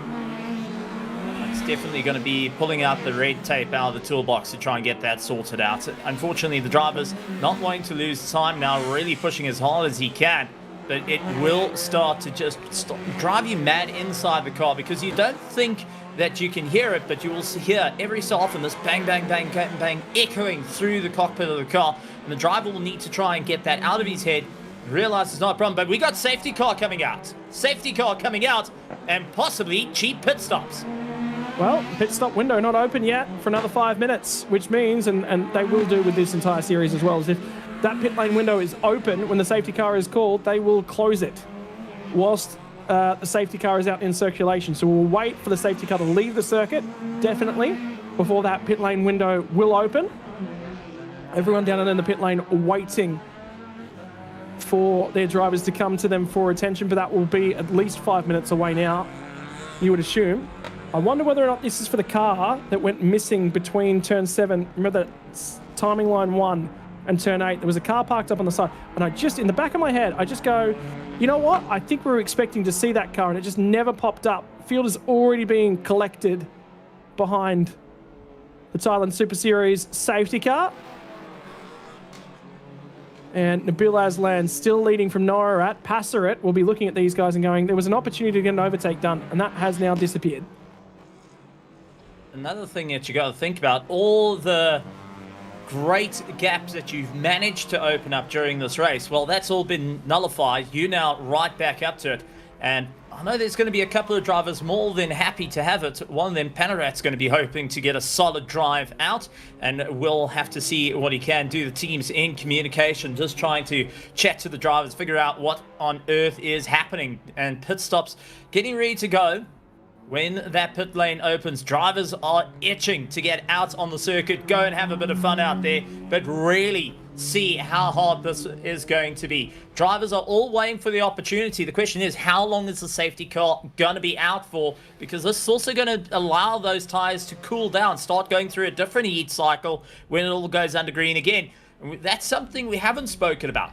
You want to get these tires up to temperature, get going, and give it your absolute best. Well, now they're getting cooled down as it's slow going. Also, the drivers are starting to relax. That adrenaline starting to subside a little bit, and you're going to have to try and focus back into this race. This always is the hardest part, to restart, to get going, to really get a solid push through. And the teams will now be looking at the clock saying, right, how much time's left? When can we get our cars in? Do we need to switch out these tires, or is it going to be fill it with juice, get it back out on the track, and try and nail it for the next, well, going on 37 minutes of this race? Yeah, a little bit of time. Take a breath. Suck it all back in. Cool everything off, but not too much. You want those tires ready to fire back away and give you grip when it's available. This is an opportunity for the teams that are back down on pit lane. They're watching monitors back down and in the lane. They've got pictures coming to them. If you're for team number 8, or team number 55, the Nontaman team by Eminem next Liquamoli for car number 55. And for team number 8, the TPK racing team will be looking at those monitors and trying to grab what they can for their teams. Is there some work that needs to happen on board of these cars? The safety car will be returning to pit lane at the end of this one. We are 90 seconds away from the potential opening of the pit lane window. It won't be open when we go back green. They will not be able to feed off from the exit of the final corner as we go green. They'll need to come at least one more lap around before that pit lane window will open. But you wonder... Do you want to dive into a pit lane that's too busy, or do you want to rather go, instead of that one lap, maybe sink in another 3 or 4 laps just to try and get away from a busy pit lane? Because we saw at the start, with everyone trying to filter out back onto, well, filtering onto the circuit, how chaotic it can become. Rather get yourself in where it's going to be a little bit quieter. That's going to be up to the job of the pit crew. Definitely looking down the road, seeing, all right, is there enough space for us to get in and out without having too much of a checkup? Yeah. And... see that field. I just want to see some more shots of the front end of that 55 car. So it's front right-hand corner. Well, that'll be one way of generating a little bit more downforce. It'll definitely be forcing the air up. It won't be controlled downforce, and it's probably not in the right area of the car either. So just see that bonnet just pressed in just a little bit. Not massively, but hey, look, spot found for Firanat. Moves up one spot over Athapong. The trouble will be for these guys as well is that they were hoping for a little bit of clear track. Margins were built up. You can lose them in the pit lane. It is a minimum time from entry to end of pit lane. By the way, that's a new one. I haven't seen this one before. Pit lane window has been officially opened by the stewards. You might see, I was expecting this not to happen for a lap. Pit lane window will be open straight away. There's probably some cars halfway down this field that'll just go, yep, I'm diving into the lane. Oh, that's the thing. There's going to be quite a few of our drivers thinking, okay, this is an opportunity, try and get ourselves sorted out now that we've all bunched up. But for others, this is a nightmare case scenario because, one, your gap's been taken away. 2, you got to try and open that up, which means you got to stay out of the pit lane and really get your foot into it. But then you're going to be catching up to the slow-going field exiting the pit. So our safety car lights are off, pulls away from the field, and it's up to Nabil to go and hold the field. He holds the pace, and it's going to be wait for the lights to go off and everyone to charge either into the pits or make their way into turn 1. This is gonna be a proper run. That's a quick replay of what happened to the car that caused the safety car. Well, looks like slow going, pulled off to the right hand side. in a very, very safe manner, but unfortunately wasn't able to get back into the pits, forcing a safety car to come out. But we are under green flag racing. Yeah, and you just watch for how many cars are actually going to launch back into the... There's somebody that's slow. Norat's gone to the pit lane. Passaret, sorry, is going to immediately try and grab some advantage. I reckon you're going to see about half the field pit here. There'll definitely be a restart infringement for one of the cars that was overtaken before we got to the final corner. That's generally viewed as not allowed. But the tricky part is there's pit lane entry and stuff going on for a lot of these teams up and down the field. Pit lane window has opened. 33 minutes and 15 seconds left on the clock, ladies and gentlemen. Settle down in. Still half an hour worth of racing to come for the Super Touring category in race 1 of their weekend, race 3 of the championship for 2026. 11 cars have gone through to continue on with their race. So I think about 2/3 of the field have come to pit lane, which means that is a busy lane. Have a look at the cars that are in there at an angle. There's the 88 that was around and having issues earlier on. Very, very slow to get out for him. So the 88 just trying to get a little bit of work done to the car. And also the 72 just going for a new set of boots onto the car to try and get some grip. But these drivers will have a difficult time to get back into this race and really try and fight it up, because everyone that's swapped over, everyone that's done their pit stop, they're going to be seeing it through right to the end. And now the pressure's on the teammates. Can you keep going? Can you carry that same pace to try and get your way back to the top? But whatever repair work needs to be done, well, it's time to pull out every trick in the toolbox, including the cloth, just checking out for any oil, checking out for any water, clear everything up, and your teams will have to get going. Have a look at the number 9. He's got the jack out there at the front end of the pit sequence. They're going to try and throw some tyres at that car. Prove things. Maybe there's something they've seen on the surface of the tyre they're not necessarily all that happy with, and that wasn't a scheduled tyre change, because you would expect, if they were expecting to change tyres, you would have seen that quite aggressively. Still no shots coming in from the circuit. I can tell you car 36 has just passed the pit lane entry. In fact, I think he's actually going to be entering the pit lane. Yep, there he is at the bottom end of the... I just saw him hit the timing line as I was keeping an eye out for where he was expected. And there he goes down pit lane, and the 14 machine is going to inherit the race lead and a little bit of clear air ahead of it. Passaret. Bangsaen series moved up to second, and Firina in that 33 machine is now moved into third. The car that I was expecting to probably see down pit lane quite early was the 55 and the 8. Neither of them with their damage have come to pit lane. So that's an interesting one. I definitely thought we'd see them a fair bit earlier. They're going to go long. Trying out something a little bit different, feeling that the damage isn't too bad. So a couple of drivers just getting locked in, getting themselves sorted out. But this pit lane is getting rather busy, and, well, nothing's more frustrating than sitting, waiting, and having the field start passing you by as they head back out onto the circuit. Yeah, so feedback out here. I have a look at how busy it is. Have a look at the number of cars all feeding up pit lane exit, one after one after one after the other. So everyone in and out as quickly as they possibly can. There's a minimum pit lane transit time for these guys in excess of 2 minutes. Depends upon where you sit within the pit lane order as well. But at the moment, that pit lane's become significantly quieter as everyone starts to find themselves back out into the lane. There's the 19 car that was in earlier on for a lot of tape at the right front corner, and they're just trying to keep that bonnet down at this point in time, aren't they? That's definitely come unglued. Trying to keep the bonnet down, trying to keep the headlights in, just doing everything they can. Whatever part it went out on the circuit with, they're trying to make sure it stays together. But these are going to be very interesting times, because at the moment, top of the leaderboard, Passaret leads out the field. Vongsprat up into second place. Panarat holds down into third place, as we saw Atherpong going and switching out. It's Kimmich who's now climbed in and will be going and getting ready to battle his way out onto the track. Yeah, it was actually the number 8 machine that you were just talking about, Atherpong coming into the pit lane. You just saw him feed through the shot. I think that was the 24. What's going on there? Where is that parked up? That might be down at turn 1, turn 2, on the outside of there. Marshall's taking a look. Mike's. That's the 65 car. That was recently just came through into the pit, so something has gone completely wrong with that car, and having the entire Marshall team taking a look. Driver was also trying to take a look, but see how frantic it is inside the cockpit, and also how much you got to rely on the pit crew just to give you a hand. Once you've got a helmet on, it is a nightmare to look around. You're going to have to rely on your team to get it sorted out. And also, we got to point out to all that are watching, these are not just your normal racing tires with a center nut. Take it off and head out. These are got your proper 4 bolts. You got to try and undo them. Get the tire off, put it back on. Exactly what you have on the road, just with a different set of rubber on top. Yeah.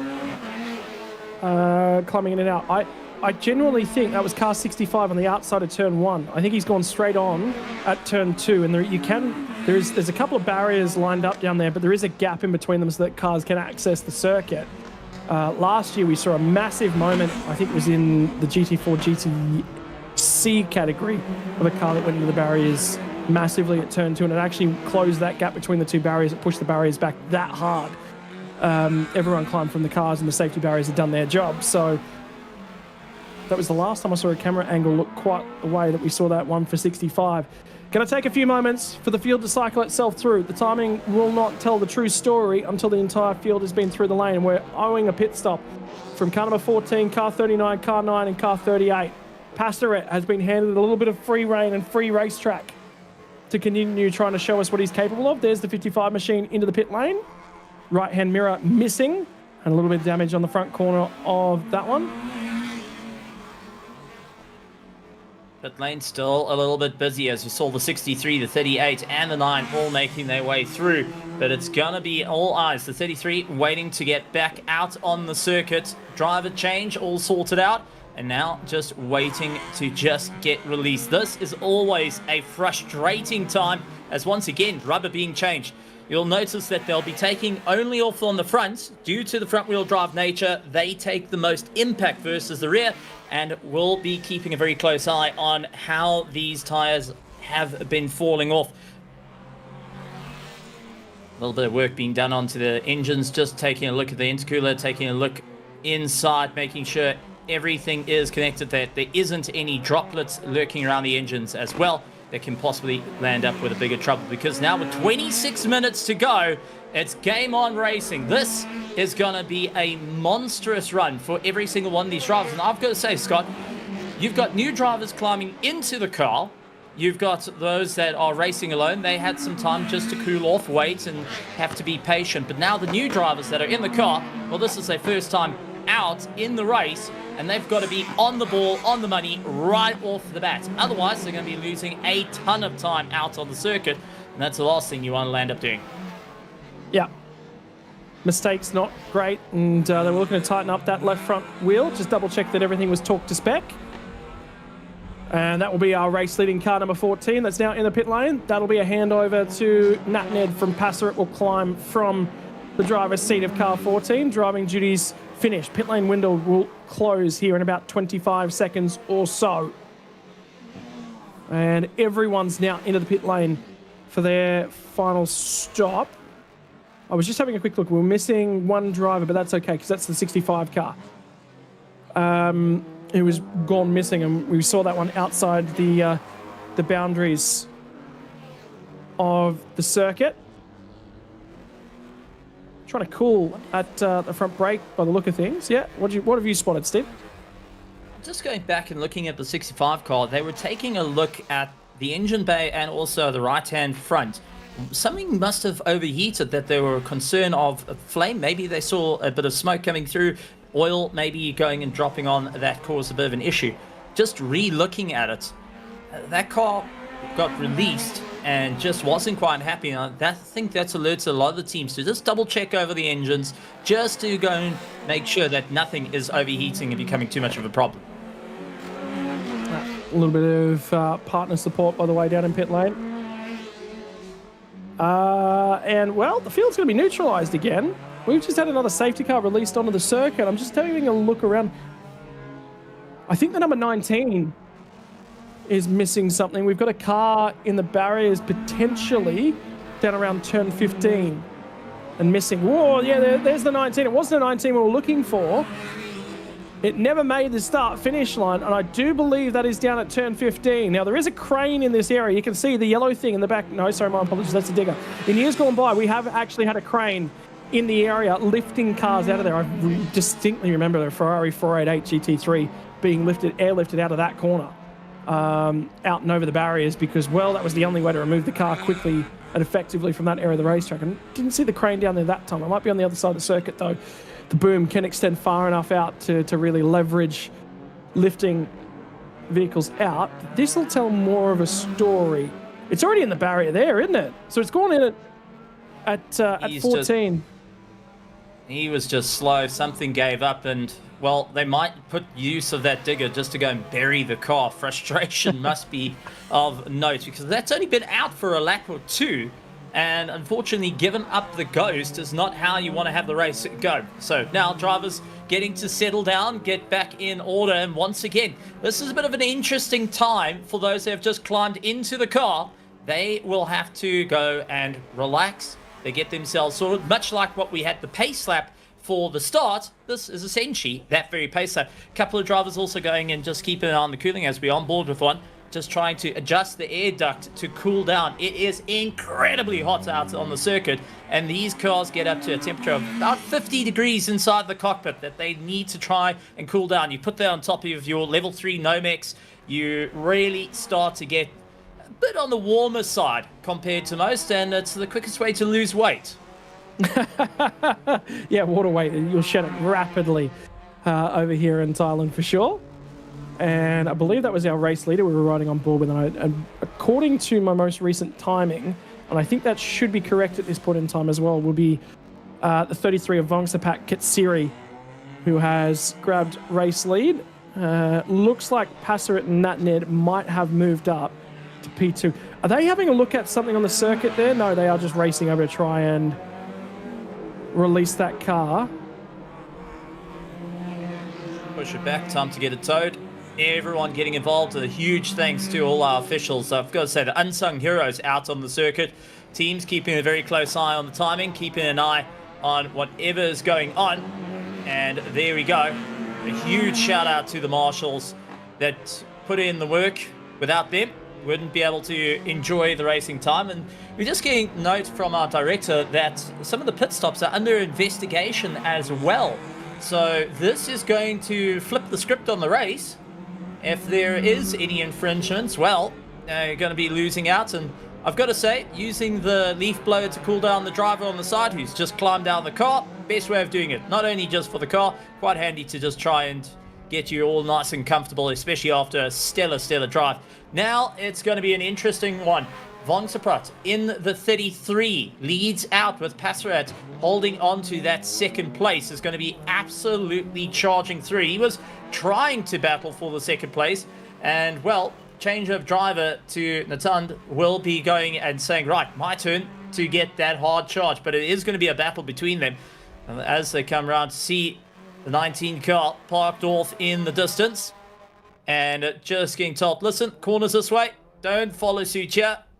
It's just becoming one heck of a traffic jam for the drivers, and I'm sure every single one is itching and waiting to get their foot on the gas and get going as this race has been neutralized thus far. Bit of support in the pits to keep everyone motivated. Wonderful to see all the teams having a bit of fun, not only from the spectator side, but it's good to have all the supporters in the pits just keeping everyone going. Scott, I mean, this is what we love to see. We talk about a 4-day festival of just racing. It is just absolutely amazing to see how many people arrive at the track, how many people sit in the virtual grandstands from across the world, get to see these battles, get to enjoy the battles, and I'm sure there is a number of people that are looking at their cars as well. We've already have one car through the pits. That is a bit unexpected. Yeah, and I was just actually keeping an eye on that tow truck as well. I was just trying to grab... I've got handicap weights for the Super Touring cars, but I don't have compensation times, unfortunately. The handicap weights have got to do with a mixture of the average driver weight, the combination of the weight of both the drivers we'll give you an average driver weight, and then you'll get driver ballast to sort of bring you up to a minimum to basically take away any element of advantage of having two extremely light drivers that might necessarily be there.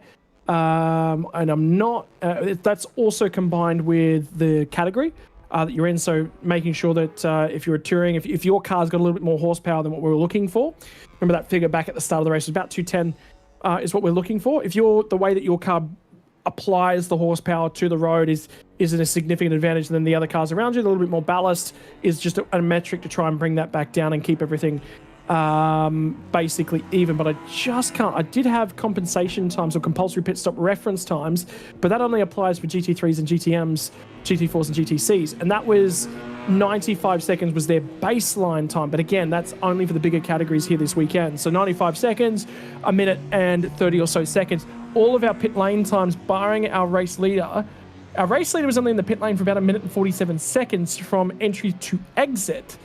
They're about 20 seconds faster through the pit lane than everybody else. That says to me is a question mark. Now, the way that they apply the penalties in this series, by the way, Stephen, is if you're 1 second short in a pit stop, you got to come back in and stop for 1 second. So, and they'll make you stop for 1 second. Not your circulation through the pit lane time is 1 second. No. You've got to come back in and stop for 1 second. That's a very slow running car 32. And this will tell us whether or not that was 65 that we saw earlier on. And I think that is, yeah, that's the same area that we were looking at earlier on. So 65's definitely gone off down there at turn 1 and turn 2 earlier on in the day, and then circulated back down to the pit lane. Right, safety cars coming in at the end of this one. We're back to green flag racing and ready to go. Well, the drivers at the ready. One driver had to do a drive-through, and that was Chen Dixon, who went in and out of the pits and was that car that we saw peeling off. Now, the spectators are ready to go and see all the action as we get ready to go green. But Scott, this is going to be manic for our drivers. And for everyone at home that is wondering why we say it's going to be manic, it's 16 minutes and 45 seconds left of this race, which means we have got one heck of a sprint race coming up. It's time to build up as much heat as you can into these tires because they've been behind the safety car for quite some time. There is drivers that haven't been able to do a full race pace lap as yet, and it's down to our leader, the 33 of Bangsaen and Katsari, to go and move forward. The 33 will be holding the pace. There's a bit of work being done inside one of the cars, but this is going to be manic. This is going to be that last shot. Who has enough in the tank to go and fire off as we go under green flag conditions? I do have the Super Touring compensation times. I'm just going to have a quick look. For car number 33 was owed to us 159 seconds. Well, that was 2 minutes and 39 seconds. So Heathy is massively short the pit lane time. That will definitely be looked at. I don't know that necessarily car 33 has got this race lead and has got it legitimately through the pit cycle. Have a look at them fanning out down the start-finish straight. And there's some issues with trying to get some power down for one of the cars. I think that might have been a lapped car that was at the head of the queue. 55 has managed to find some space, find some time. What's happened to car 14? He's not necessarily in this queue and at the right sequence either. Have a look at them as they feed down into turn number 1. And it's going to be standing room only. Try and find your way out through the other side. Bounce, bounce, bounce up through Monkey Hill. It's the number 11 car that's struggling to get some power down from Yu Lang, who is currently 2 laps down as it currently stands. There's some work to do for him. Now the rest of the field continuing to try and charge up and over the crest. Car 39 is at the head of the field. At this point in time, I'm seeing that maybe there's been some sort of drama for those sorts of cars. I'm missing car 14, and my timing says our leader should be 33 from 14, but I'm not seeing that on the racetrack. Well, it is just a traffic jam into turn 6 as the drivers all feeding out just fine, and one of our cars just going slower and slower on the right-hand side as we came out of the hairpin, but everyone on the hard push trying to move forward. Everyone trying to see what they can do to give it a full flight. Remember, the tires are still cold. Expect about another lap for them to fire up and get going as proper pace. But there is car 11 fighting his way through, trying to see what he can do, and that's Yu Lang trying to keep it all together. He does allow the rest of the field to come through, opens up the corners, lets the guys through, and says, right, now it's on your turn to keep going. And try and not lose time as we go 3-1. Pulls it up nice and accurately. Car number 45, Verovic. Solo entry in this one. He manages to pick himself up a spot. That might move him to 11th in the overall. Again, we're waiting on timing just to update, which we will get this next time past the start-finish line. But for the meantime, it is indeed an update of car 33 now leads by 4.5 seconds. Got a great getaway. Somebody just fed off around the outside there. Not necessarily able to pull that car up. We'll wait. That might be another spot for Verovic. Might move himself inside of the top 10 when we come past the start-finish line. The 90 machine of Naruna Path. And Aki, I think that'll be Aki behind the wheel now for car number 90. Starting to close in. There's damage on the right front corner of that car. Something's poking out just a little bit further than it necessarily should have. And now dive up the inside. He got dive last lap. Down at turn 15. He's going to reply and get back down the inside. This is the battle further up the field. Car 36 in the Bkk.Lt. They led earlier on in the race. Now they've slotted back down into P5. And work to do, but they're going to try and hang on to their race car. And we'll still wait for a little bit of an update from race control. Car 33 haven't seen anything come through as yet, but they do have the lead, and their pit stop is massively shorter. Well, we got a penalty stop-go for car 39. 27 seconds stop-go. That is not going to turn out in his favor, unfortunately, and will be trying to pick up. I think we're going to get more because car number 29 was also issued a 8-second stop-and-go penalty, and that's how short they were on their pit stops. 29 at the moment is a fair bit further down the field there, down off the lead lap in 21st spot. And continuing to carry on. There's some damage to the front end of the 36 car, again, for Bkk.Lt. So managed to grab a spot. Now he's going to lock a brake. 3 of them lock a brake on the run down to turn number 15. Puffs of smoke going up and into the air. 12 minutes and 10 seconds on the clock right now. Race control's already issued a penalty for car 29, car 39, and another one coming through for car 63. Lots of cars getting issued penalties at this point in time. So we just got to wait. They're going to read them off. And there's a lot of them that are coming through. That's going to flip the entire race on its head at the moment. Will Aslan, who's trying to do everything he can, pick up the pieces. He started out in the lead of this race, now sits in 4th under some serious pressure. If we go back to earlier in the race, he was running away, but with 11 minutes and 36 seconds left, drivers are needing to really put the hammer down. They really need to get going. And with our teams now just waiting for them just to get across the line, just to make it work. Who has got enough pace? Bangsaen at the moment leads with that 33, but don't count out the 14.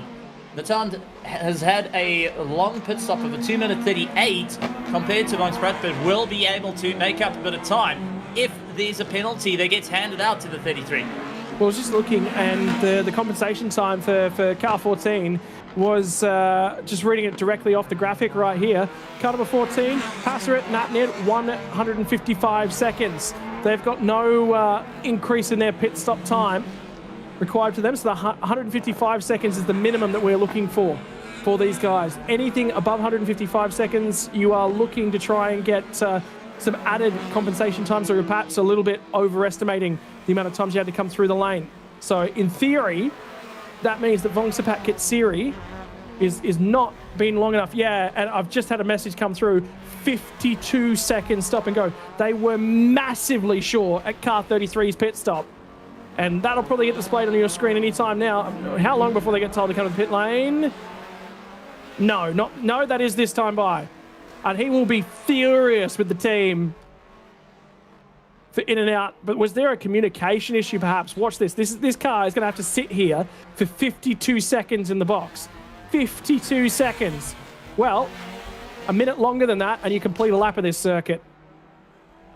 And I just want to point out that other than the lollipop man that's managed to stop the car, not a single person is coming to take a look at the car, cool the brake ducts. They know it is just nuclear that side. It's best to stay away. But it means that the 55 has taken the lead.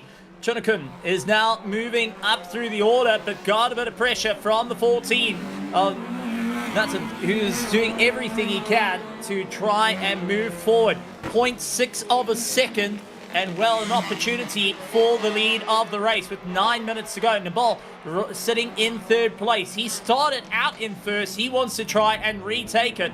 This is going to be a monumental charge on, because first, second, third, and fourth are all within arm's reach of one another, and it's down to who's got enough, who can push them enough to really make it work, as our, well, previous leader, Nabil, doing everything he can to move forward. And the big thing is, Norat was the guy that was defending, 25 minutes ago? Now it's going to be the opposite direction, as he's the one that's now going to hang on for dear. Sorry, he's getting really return a serve, isn't he, from Nabil Aslan, who'll be trying to hang on. Anton has the Thorn behind the wheel of the Toyota Gazoo Racing Team Thailand number 25, and starting to close in now is Superkit as well in the Honda CRZ.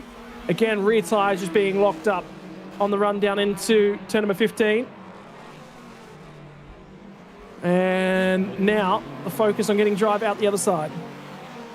It's always the question of, well, how are we looking on tires? Use every inch of them, use all of it, just try and keep going. As we've got one done, the ball trying to get that pass down to dust to the Toyota, managing just to get on the brakes past the 14 and up into second place, as they are absolutely right against the Onco barriers. And there is the 45 in the wall. Hard impact.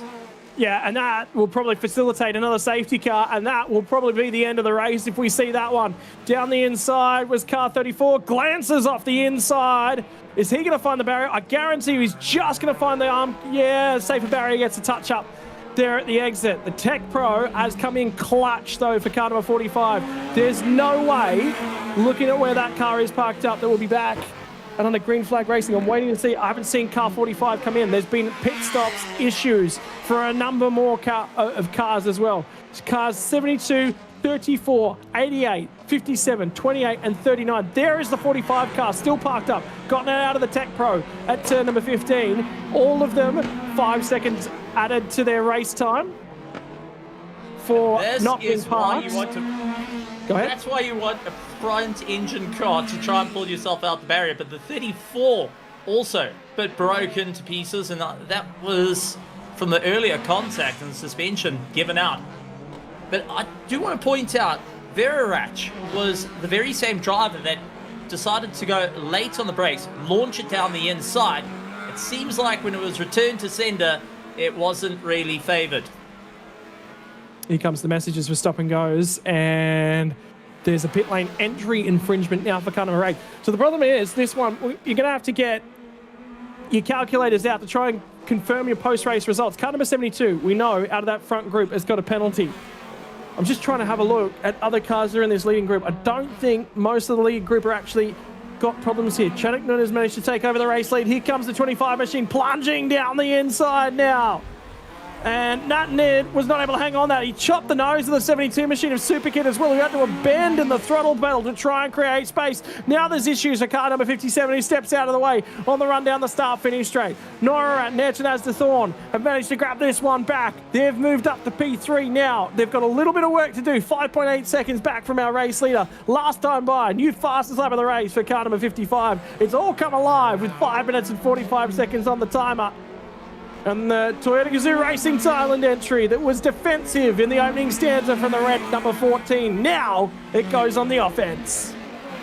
Well, Nataman doing everything he can to try and pull it back from the brink. He's lost out 2 positions in 3 laps and is losing track of the Toyotas. He needs to try and close that down as quick as possible. Late on the anchors through to the hairpin, but there is our leader in the Liquid Molly colours, going and giving it everything he can to try and open up the gap. Wasn't a great qualifying session. Had a little bit of damage early on the race and lost that right hand. And we've just been informed that he's got a 10-second penalty just as we're complimenting him. Oh man. And it's speeding in the pit lane as well, which is like, that's not easy to do. And additionally, there's been a black flag, which for me says there's some sort of drive-through penalty for car number 29 as well. I don't know what that one's for. I don't have any further text that's come through in this one, but the stewards have had to get the naughty stick out in this one and basically just whack about half the field over the head. And most of them will be pit lane time infringements. The rest of them will be pit lane parking infringements. It's a narrow pit lane. It's an awkward pit lane that you've got to file through here. Car 55, 10-second time penalty at the moment. Nabil Aslan is only 3.3 seconds behind. Last time by 4 minutes left on the clock. Fastest lap of the race, though, for Channock Noonan. He has speed at the moment, but he's going to have to try and disappear into the sunset. Pulled out 0.2 of a second. Antonas Thorns has gone ahead and stabbed the fastest lap of the race in. He will steal that one away. He was 0.7 of a second faster on the most recent lap than this car. So there will be time for Antonas de Thorn to close in, and he starts to become bigger in the rearview mirror of the Wing Hidden Motorsports Toyota Vios. Just absolutely great stuff to see, and now the driver's having a really hard push. We saw Channock Noonan unfortunately going and pushing harder and harder, sliding the car more and more. I think after getting reports on the radio that, hey, listen, you got a penalty, he's just throwing caution to the wind and trying to open up some form of a gap, knowing that he's fighting the inevitable at the moment. Edson trying to move a bit closer, seeing second place is at hand. Can he close down the distance? With 3 minutes left in this, it's going to be a hard push to try and make it work. And don't count out Superkit, who's also trying to make up a little bit of time on... Oh, no! And we have got a car rolled over. That's the 24. That's the hairpin. That's at the turn 6. How has that happened? The slowest section of the racetrack. I wonder... Has that gone in from the top end of the circuit and has rolled over the barriers? Because that is so weird. And the door's off it. There's more that's going on. That's the end result. Look at the concern of everyone watching that shot right there. That tells you so much of the story. Alexander was behind the wheel of that car. Alexander was behind the wheel of that car, and not exactly how you want to go and have it, but that would be the end of the race as we cut to a replay. What on earth happened? It looks like he got slammed further down on the right-hand side by another car. So he might have been picked up on two wheels and just got shoved into the wall. It does happen if you put a lot of suspension load off to the one side. It does tend to raise the left inner, well, the inner rear wheel up, and all it needs is just one car to ramp you up. And it looks like that's exactly what's happened with the safety. With the safety car out, this is it. That's the race. Oh, for sure. That is... Wow. I mean, I've been covering this event for about 5 years now. I've never seen anything like that. I've seen big, high-speed shunts, but that is the slowest corner on the racetrack. That's one of the slowest corners in international motorsport. And we've just had... He's out. He's okay. And that's the big thing from that one. That looks like there might be the other car that was involved in that one down the end here, because he was just talking to someone. No, he might be on the radio to someone. Communication might be via phone call there, and there'll be communication from the stewards to everyone here of please massively slow down, because there's still a minute left in this race. There's no way that we will restart this race. Absolutely. They'll all be checking in with him, making sure he's okay. But there was another car involved. Just the thing is, Steve, and the thing that I have a concern about is that there is effectively the way that corner is treated is a no passing zone. The corner's too tight, right? Steering racks and the limitations of cars required, you cannot pass there. The problem with that is that starts up at the crest of turn 5. It's a little bit after turn 5 before you come down the crest, but you'll see there's a line there. That white line, there is no overtaking from that point in time. So whoever the car is that's gotten into the 24 machine down at the bottom end of the hill, there will be questions asked of that, and there will be, come to the steward's office and please explain. Yeah. Well, it's no pass zone. They never said that it's no rollover zone, but our spectators definitely got one heck of a show from the Super Tourington. It's absolutely wonderful to have everyone coming out to see the action, whether you're out in the virtual grandstands or whether you're out in the live grandstands. You could say you got your money's worth of some phenomenal racing. We still got plenty to come during the whole weekend. I mean, this has been an absolute monstrous run. And, well, we'll finish under safety car, which is not ideal, but is going to be a happy time for some. Because remember, the 55 still had a penalty that needed to be served. and unfortunately will not be able to open up that 10-second gap they were hoping, which means it is going to be Nabil, who started the race in first, will be able to grab the victory, well, in the easiest way possible. Sit back, relax, and wave to the crowd on your way through. 2 laps worth of celebration rather than the usual one. Yeah, look, how good was the shot from the cafe down at the outside of turn 2, looking across towards Monkey Hill? Sit there, relax, enjoy. From the crowds and the fans, and you can see the fans. And by the way, this is the first day of 4 of racing action. Thursday, Friday, Saturday, and Sunday. The fans are already here and in force. And the festivities are only going to build up across the weekend. We've got ourselves a classic car parade and official event opening coming our way on Saturday. But before we get there, obviously car racing and everything is already open. Free practice has been done for just about every category, qualifying to come from bigger categories tomorrow. There's one more race to come on your Thursday afternoon worth of racing coverage. After this one, it will be Thailand Super Pickup Class C only. We saw a mixture of the 3 categories all out on racetrack back at Chang International Circuit for the first time in a good long while for the series. And those categories will be separated here this afternoon at the Bangsaen Grand Prix. But family-friendly event. Get you guys out there. There is a lot of cool drinks and concession stands available down and around the pit lane and fan area there. You can walk the outside of the track. It's only 3.7 kilometres to go right the way around. You can't quite get up against the fence at Monkey Hill. But this track, at the end of the day, reopens back to local traffic. And earlier on today, there was a short opening period of about 15 minutes during the lunch break. That will vary across the weekend with the amount of racing that we've got to try and push through. But, ladies and gents, go ahead. What a sight to the circuit itself. You up against the coastline, you can see the ocean right there. You can go and take a trip to the coast, get to have racing over 4 days. I mean, this is just one of the big highlights of the circuit that you want to come to. For anyone that loves close circuit racing, technical racing, well, this is a circuit that you want to have marked on your list as a must-have, a must-visit as the checkered flag comes out for our leaders to come across the line. Well, it's going to be crossing the line in first position for car number 55, but a time penalty to come of 10 seconds will shuffle them back down the order. And they've been shuffled all the way outside of the top 10. How about that? That's not something you wanted to see at the back end of your race. Nabil Aslan is going to grab P1 at the end of this one after penalties have been corrected. Antonas de Thorn was tracking down car number 36, will run out of time and opportunity to do that one, and Natanid in car number 14 will manage to hang on to P3 in that one. Well, Stephen, that's your first taste of racing from Thailand and the Bangsaen Grand Prix circuit, and well, the good news is that's about what it's like. That's just about everything in one race. Although the rollover, there's been a couple over the years, but my word, I can't believe that you've shown up and you've been gifted with such a gem to start the weekend off.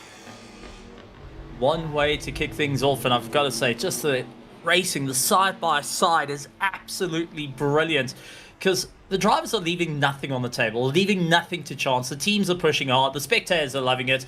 It is absolutely looking fantastic out on the circuit. But also, just to go and see everyone's ready to hang it out to the end is some of the best stuff. And, I mean, you couldn't get a bigger smile if you tried, even from our spectators. Yeah, they're all down there and enjoying things, grabbing some refreshments, some food. There's a few shots of the waves in the background of the fan stands as well. The number of Pirelli and motorsports related bits and pieces of gear in the background. Some of the local Thai people as well enjoying things, and back down to pit lane as well, as the grid girls are thoroughly enjoying all of the festivities. Motorsports fans of all shapes, sizes, and in kinds, ladies and gentlemen, currently enjoying things. The guy that crossed the start-finish line to end the race was car 55. There it is, the 36 that will wind up winning race number 1 of the weekend for the Super Touring category. Race number 3 of their championship as well. And confirmation, Nabil Aslan and teammate Sorry, my apologies. Nabil Aslan on his own. By the look of that, there might have actually been a secondary driver there. Natnit and Passaret are going to get the job done, and our female driver who's going to finish in P3 there as well. Nora Ratnet and Asda Thorne are going to get the job done for P2 in car number 25. Fastest lap of the race, I believe, is going to belong to the car number 25 as well that finished in P2. So they will feel a little bit hard done by. There would be an opportunity for them to come on through and potentially nick a podium and potentially a race win after penalty for car number 55. And they finish outside of the top 10. They will be definitely hurt by the fact that that one did not finish under green flag conditions. 1:54.085, fastest lap time of race number 3. We'll get an opportunity to chat to some of the drivers down in pit lane here in a few moments. Before we get there, I'm sure the highlights package that we normally get will be shown to us. And I think we've actually just found a little bit of CCTV footage that our producers just passed us. Yeah, there was contact at the hairpin, by the way. I don't know if there's probably no way for us to get that feed out to you, but I've seen it. Some footage that actually displays, but it looks like it was actually the car that ended up on its roof is car number 24, but it's rotated the other car around and then flipped as the two tires made contact. So realistically, the guy that's actually tried to make an overtaking move or gone too wide through the hairpin is the guy that's actually ended up on his lid. Now, Alexander tried to push a little too hard there. Just got essentially the same as what we have in single-seaters, where it's wheel over wheel, because now he's kind of pushed in the rear wheel arch. It's wheel over wheel, and unfortunately chucks it up. So Alexander was his own undoing, and not quite exactly how you want things to go. But as the pit lane is going, you can see everyone showing some celebration out to the front, cheering on the radios, moving everything out the way as our drivers make their way back down pit lane for the final time. They're going to be quite happy to say how's it to the team, going and cooling down after the race. But if you just climbed into the car and landed up with two safety cars going and fouling up, well, not quite exactly how you want to have. But it is the 36 that comes out with the victory, and what a run. Solo drive on the way through. The Bill going to be more than happy. Had to fight it out at the start and had to fight all the way through to the end. Looked like it was done, dusted, and game over. Well, eventually got the victory. It was due to a penalty to the 55, but he still had to be within 10 seconds to make it work, and, well, got it all the way through. I think the big thing as well that certainly comes through in that one is, don't forget, car 55's penalty was 10 seconds for speeding in the pit lane. There's only one person you can blame for that, and it's the driver. It's not like... How many penalties did we see for the cars that didn't form up in the correct position whilst they're in pit lane? Parallel parking was the steward's notes to all the drivers down in pit lane as well. You must parallel park in pit lane. None of this angled business. Anyone who was angled in pit lane picked themselves up a 5-second penalty, and there were 6 of those drivers and 6 of those teams that received that one. A whole bunch of penalties for not fulfilling minimum pit stop times as well. Massive time penalty. 57 seconds. Sorry, my apologies. 52 seconds for car number 33 that come out after the race after the pit stop in the lead. 52 seconds that you've got to sit there and get grumpy because the team released you way too early. So that one's on the teams. But the guys that sped in pit lane, or for car number 8, crossed the สำหรับ pit การ lane แข่งขันในรุ่นของ Thailand Super Touring นะครับโอ้โหต้องบอกว่าเหตุการณ์เนี่ยเกิดขึ้นเยอะแยะมากมายเลยนะครับแล้วก็ในช่วงครึ่งชั่วโมงหลังเนี่ยนะครับก็จะมีการลงโทษนะครับอย่างที่บอกนะครับว่ากฎกติกาเนี่ยก็เป็นสิ่งที่ต้องให้นักแข่งแล้วก็ทีมแข่งเนี่ยเรื่องของระมัดระวังให้ดีนะครับอย่างเช่นการจอดรถก็มีปัญหาเหมือนกันนะครับเพราะฉะนั้นเนี่ยก็รบกวนให้ทำตามกฎกติกาด้วย Yeah, so Goody's down there, and obviously introducing our podium finishers from car number 14 that have climbed from the car after. You can see, I think that's Natnet on the right-hand side is actually just catching her breath at the moment. She's just climbed from the car. Phenomenal finish for her. And Passaret, teammate as well. Phenomenal job to end that race. I guarantee you, ladies and gentlemen, that all of the top 3 interviews will actually be done in Thai. So what we might do is we might just step away and take a little bit of a break and grab an opportunity to catch our breath, because on the other side of this one, we are going to be seeing the Thailand Super Pickup C-Class race number 4. There'll be 20 minutes available to those guys. I don't necessarily think we'll get our original lap count In fact, actually, I will go ahead and copy that one off. Normally, we come to this series with lap counts. For this year, for Bangsaen Grand Prix, they've been offered 20 minutes to get that race done before racing action will conclude on your Thursday afternoon. Ladies and gents, we'll be back on the other side of this.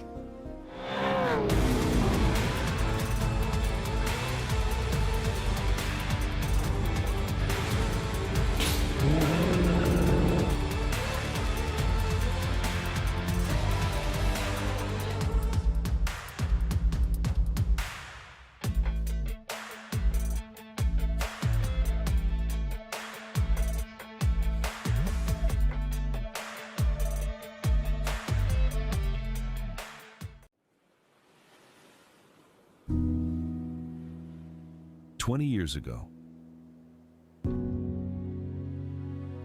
a dream began beside the sea. What started as a bold vision became Thailand's most iconic street circuit.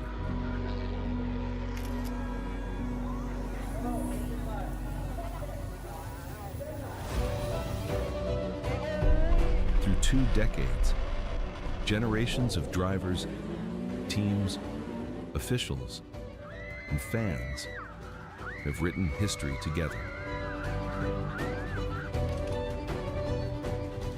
More than a race, more than a circuit, a celebration shared by an entire community. Here, champions were crowned, legends were made, and memories became part of motorsport history. Now, the story continues, bigger, faster, stronger than ever. Bangsaen Grand Prix, where street racing history is written. Race to the horizon. The next chapter begins.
Hello, ladies and gentlemen, and apologies for jumping back right as the cars are rolling out of pit lane for their formation lap. But this is the final race for your Thursday afternoon for Thailand Super Series. It's the Super Pickup C-Class drivers, and you're going to see them roll off of pit lane. If you have yourself an Isuzu D-Max, if you have yourself... Actually, for the C-Class drivers, they're all in Isuzu D-Maxes. The difference is it an Isuzu all-new D-Max or is it an Isuzu D-Max? That's the only differentiation between cars in this one. If you've got yourself an Isuzu D-Max and you want to go car racing in Thailand, good news, we've got a category for you. Slap as much aerodynamics on the front end of it. Get yourself an intercooler. See how much cooling you can try and create. Make sure the turbo is feeding additional oxygen into that engine to make sure that you get as much bang for your buck as you possibly can. And the only thing you've got to try and do is not get yourself a black smoke penalty. Too much pollution up in the air, you will find yourself getting a drive through of the pit lane. Ladies and gentlemen, 13 cars in the C-Class for 2026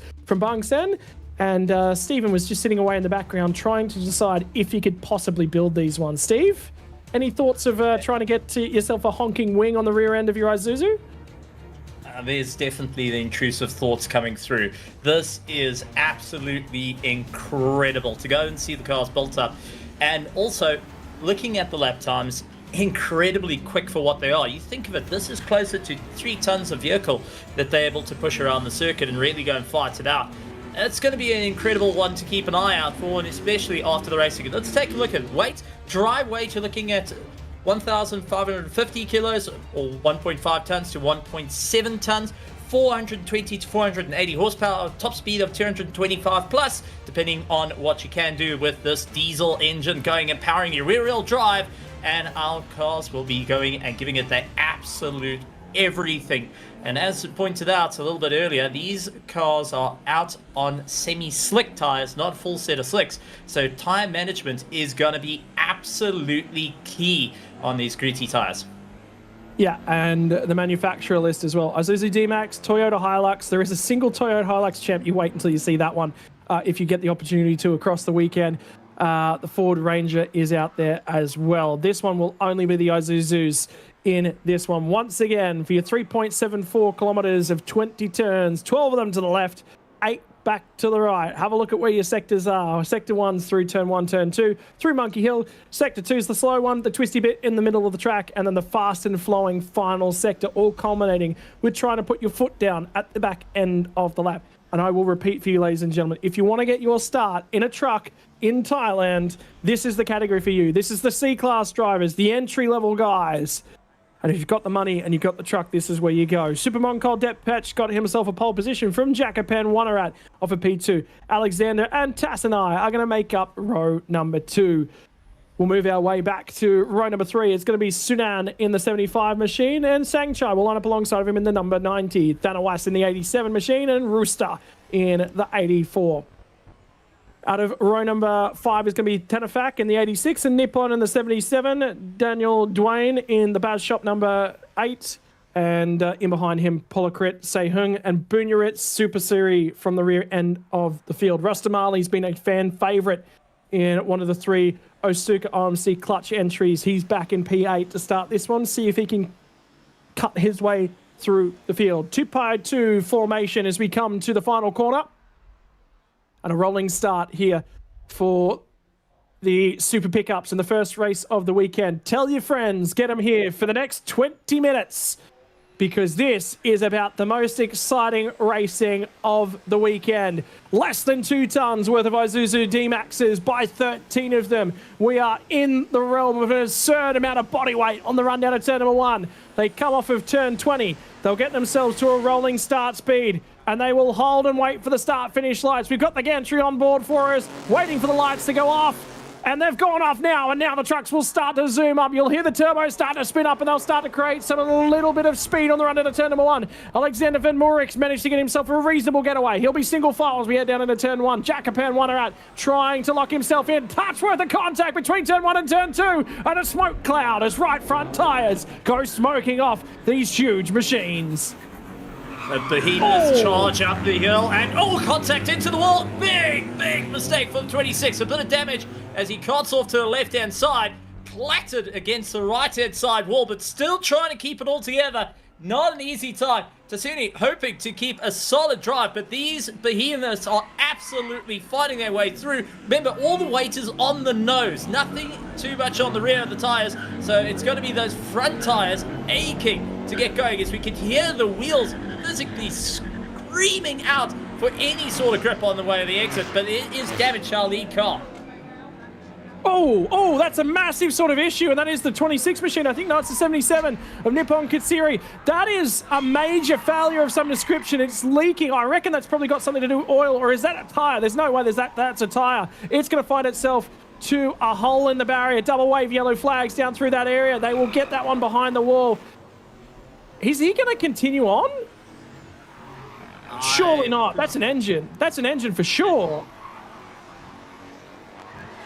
That's oil burnt up. Unfortunately, when you redline it a little too hard and the piston decides to kiss the valve, well, that's all she writes for that one.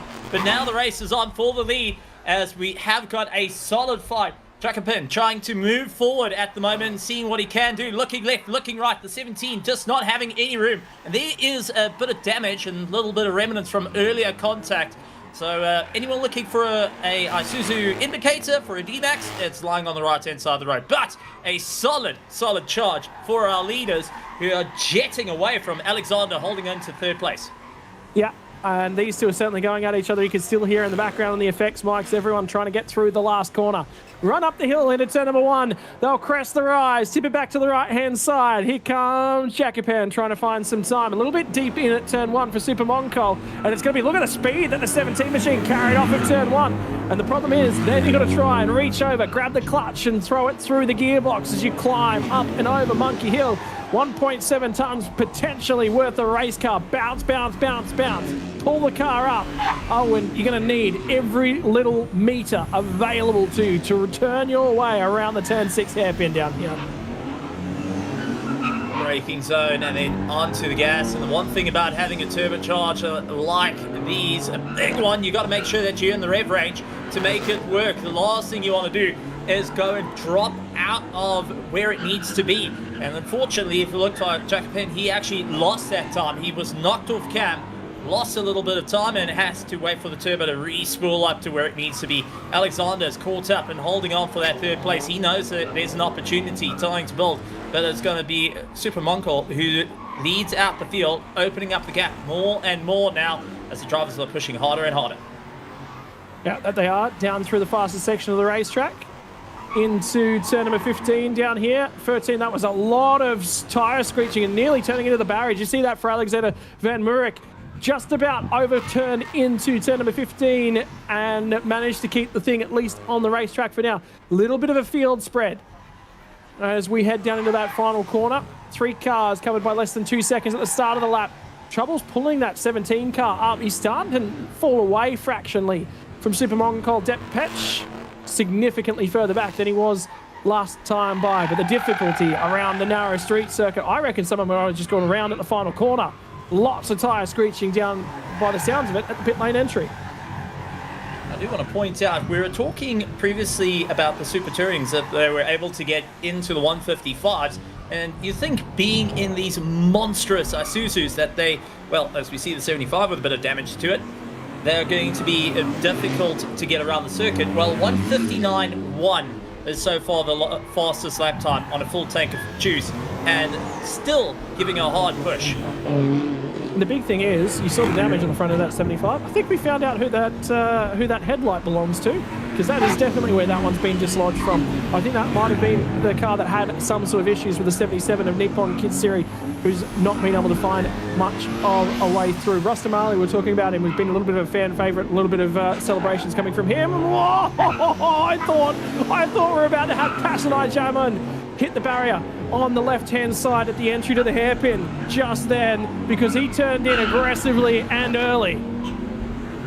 Tried cutting the corner and more. If the barrier wasn't in the way, he would have been able to turn the car a little bit sharper, but is doing everything he can to try and catch up to the 75, hoping that he can catch up to Sunan just ahead of him. But the fight is still on for the lead of the race at the moment. We watched Jacopan fall back off the likes of Super Moncol. Now is doing everything he can to try and draw him back.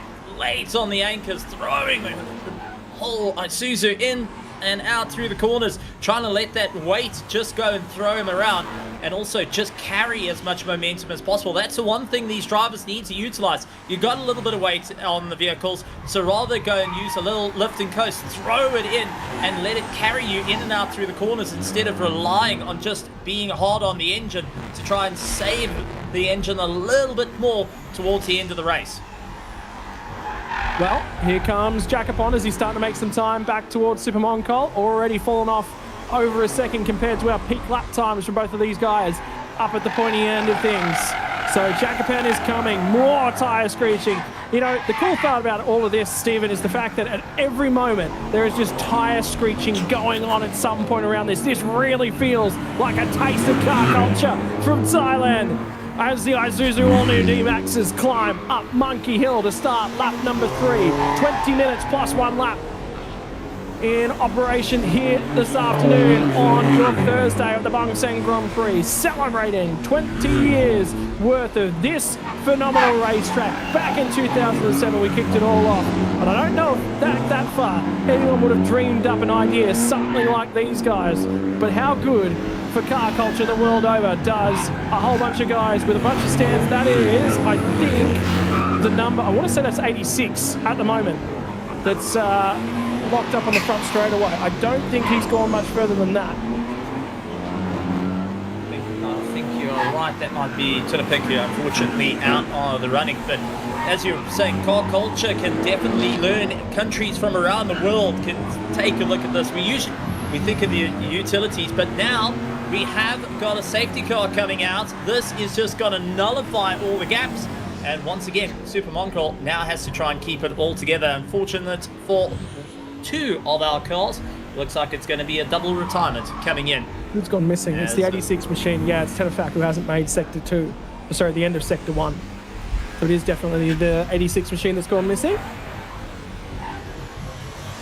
I just had a message come in, by the way, from the guy behind the scenes at Carjack Mechanic who was over here at this event last year. He said, mate, I really wish I was over at this event. I'm not here in 2026, but I love my time over here in 2025. So the Jack Widdis and the Carjack Mechanic boys, thank you very much for checking in with us and watching the broadcast. They're here enjoying some car culture. That's a man down in pit lane. No, he's cool. He's calm. There was not a moment of emotion there and a little bit of terror on the eyes of our engineer in pit lane. He's cool. He's managing the situation. He's not nervous at all. I think he's very nervous. No. He's got a poker face. You can see he's just completely put out there.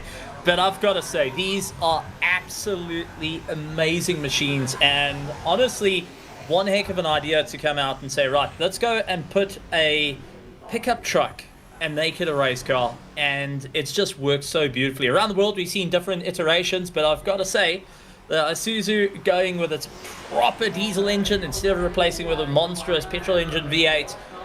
It's just incredible to see, incredible to look at, and I can only imagine how much fun it must be to drive that sort of vehicle around this circuit, because you've got a behemoth around a track that shouldn't be there, and now you get to have a ton of fun with it. It's just, what a way to go and have some fun. You can see crowd also super excited, lots of photos being taken here today, and to build up this entire weekend, and there's a tire that's no longer with itself. But that rim's busted up as well. You see that? Yeah, dearly departed. We gathered here today to mourn the loss of grip and also a bit of bodywork on the side there. But what this has now done is it's brought the field entirely back together, slowed everything down, cooled the tires off. The turbo's got a chance to cool off, and well, for Super Moncol, he's got to get back on the button and try and pull away from Jacopon, who was right on his tail. Alexander will get to have another shot at him. I mean, this is going to be a manic start, and a massive thank you once again to all our marshals for all the hard work. But when do you ever get to see a pickup towing a pickup? Look, I was about to say, that's a Toyota. It's not a highlight pulling an Isuzu D-Max. Isuzu will not want to be seeing that one. That's not going to go down well for me. But the good news is it wasn't the car's fault, it was the tyre's fault. There's no tyre on the rear end of that car. Things things that I thought I'd see in the world of motorsport. Not that. That wasn't on the list. We've just come from a rollover in the Super Touring, and that's what we displayed just thereafter. There's 9 minutes and 30 seconds left on the race clock at this point in time. We're going to get that plus a lap. Safety car will be in at the end of this lap. And I think you're right, though. The big thing is this will be taking temperature and pressure not only out of the turbo, but out of those tyres. And we've already heard the raw noise coming from both front and rear tyres making their way around this circuit, Steve. This is going to be manic. This is going to be manic. And, well, hopefully they've got their service warranties all done and ready to go, because I don't think these engines and gearboxes are going to get much mechanical love for the next 9 minutes of this race. It is going to be flat out all the way, and our spectators are waiting to see the green. It's going to be all up to Super Mongrel to get a solid charge off the line. The question is, will he get caught sleeping and have the field come through, or is this going to be his opportunity to pull away? But take a look, one of the pickups missing the entire front end, and it's still going. The thing is, how much downforce was that actually generating? Let's be real. Well, you've now got cooling. you've now got cooling. You got rid of the downforce, you got cooling. There's no problem with that intercooler getting any air through it. The question is, can it hold on for that last little bit, or will it get called in by the stewards for just having parts missing? Righto, we're going to be ready for a race restart here. 8 minutes on the clock. You'll see that one pop up. Green flag. Circuit has been declared in the hands of Super Mongrel, who will fire it off before we get out the other side of turn number 19. He is set to try and launch away down that start straight. I think we're going to see potentially Alexander Van Moerik start to make some time back towards our race leader. Sunan has managed to make his way in a P4. That's the yellow 75 machine you see in the background of that shot. Up and over the rise. And how much of a rise must it feel like? Yeah, have a look at how much closer Alex Van Moerik has become to Jacopin. Oh my word, nearly into the background of Alexander Van Moerik with Sunan in the 75 machine. He was late on the brakes and carried a lot of speed at turn 1, but it's not translated to drive out the other side. Tatsunai's dropped a little bit off the rear end of him now. 41 of Bunyaret is falling fractionally back as well. Thanawas, Sengchai, Rustamali, Daniel Dwayne Green, and Polakrit Se-Hyung are the drivers left in this one. All of them on the lead lap of the 11 cars still continue circulating, and how about trying to put the drive down as they come off the hairpin as well. The 26 Tassanani nearly catching it into the wall. Couldn't have enough steering lock just to get around the hairpin. It was one of those, they opened the corner up as much as possible, but when we were on board, you could see they were nearly lock to try and get these absolute behemoths around the hairpins. This is a ton of work to go and race, and it's so much fun. But also Super Mongrel under so much pressure. Jacopin trying to hunt down the apexes. And I don't think you want to be missing the apex, because those Arco barriers just seem to have magnets. They do, but how was the moment from Jacopin? Now, we heard a bunch of tyre squeal on the way down into the monument chicane, and I have a sneaking suspicion it was Super Mongrel who was in there a fraction hot and trying to pull the car up through the split back at 17. And now the run down to the final corners at 18 and 19. The hotel hairpin with pit lane entry on driver's right. The left-hand side of that shot as they come through the final couple of corners out of 20. And now Jacopin, after warming those tyres up fractionally, getting back under green flag racing. 5 minutes and 50 seconds. It's going to be 4 more laps for these guys before we're done for the day. Racing down the start-finish straight. Fastest lap of the day, 58.610, and they sneak just a little bit closer to what the Super Tourings were available to do earlier on in the day. Don't count out Alexander. He's shown the pace in Sector 3. He knows how to make up a little bit of ground. He just needs to put his nose forward against Jacopin. But it's got to be Super Mongrel right to the middle of the circuit, doing a bit of go-karting moves to just try and lock down the airport. See if he can try and make life difficult as he goes out wide. Loses a little bit of drive. And Super Mongrel, oh, there is it. Oh, well, here's a traffic jam. Yeah, and I don't know if these cars are designed to make their way through the city, but through the streets of Bangsaen they do. Everyone's out the other side. My word, this racing is getting unbelievable. We'll get the replay of what happened down at turn 2. And it's contact. It was a 41 machine rotating around off the nose of the 87. So it'll be Bunyarit who's maybe made a move on Tanawas, because Tanawas had P6 the last time they went by the start-finish line. There's a few drivers who've made their way by those guys at this point in time, but we might be losing the 41 machine of Bunyaret. May have damage, hasn't made it to the Sector 1 timing line, unfortunately for car number 41. So it's found somewhere to get behind the barriers potentially. For everyone else, the run down to the turn 15 hairpin. And now it'll be to try and survive and come out the other way. Yeah, look at them all crawling. I love this category. I love this series. Alexander just giving it everything he can. He knows time is not in favor, and he's just absolutely braking as hard as he can, trying to utilize every little inch of the road possible to throw the car around, see if he can catch up to Bkk.Lt, who's having to switch his focus from out the front windscreen to the rearview mirrors. I think at this stage of the game, you just want to fold in the side mirrors, fold the center mirror down, and just keep an eye on the front, because it is manic to be stuck in the middle of these machines. That will be more defense to the middle of the road for 58 of Super Encore. He's in very, very hot at turn 1, but not hot enough for number 7, and he's going to force his get Patrick up and onto the curbs, but jump down now for Alexander Van Murray. No, he couldn't find a gear out the other side of turn 1. He files and loses way for Bkk.Lt. And the guy who says, thank you very much, I needed that little bit of breathing room is Super Moncol. Bkk.Lt didn't carry enough speed at turn 1. Opportunity went begging, and Alexander Van Murray was elbowed onto the curbs. I think Alexander has got a little bit of a flat on that front right. We'll take a look. This is where it was side-by-side contact. Not the easiest of going over the curbs, going and eating alive, but his front right doesn't look as happy as what it's... I think he's got a flat on that front right that he's trying to nurse. Well, he's going to have a long way to nurse. Look at how far back he's falling. Yeah, I reckon you called that one right. There you go. Great spotting. Well, it's not just a flat front right. It's the 87 machine that's now lost a tyre. That's Tanawas. He's now down and off the racetrack. Is that that's off the hair? He's backwards off the hairpin. No, where is that?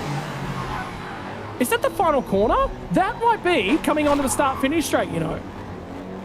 And just taking a look, it also might have got a cracked rim in the process, so he definitely collected the wall fairly hard by the looks of it. But the driver's still giving a hard push. 2 minutes and 13 seconds to go. Super Monkrol, safety car comes out. Super Monkrol gets the safety car, and by a save of grace, he's able to get off the power, and I think we'll be taking a deep breath. It is the last corner. That's where that car is. They've got a lap. If they can get that car out of the way in less than a lap, or, you know, if they're going down the back straightaway and that car is trundling down towards turn 1 and they're confident, we might get a lap. We might get a lap. I'm holding on to every hope that I've got potentially available to me, but I don't think we're going to get a lap.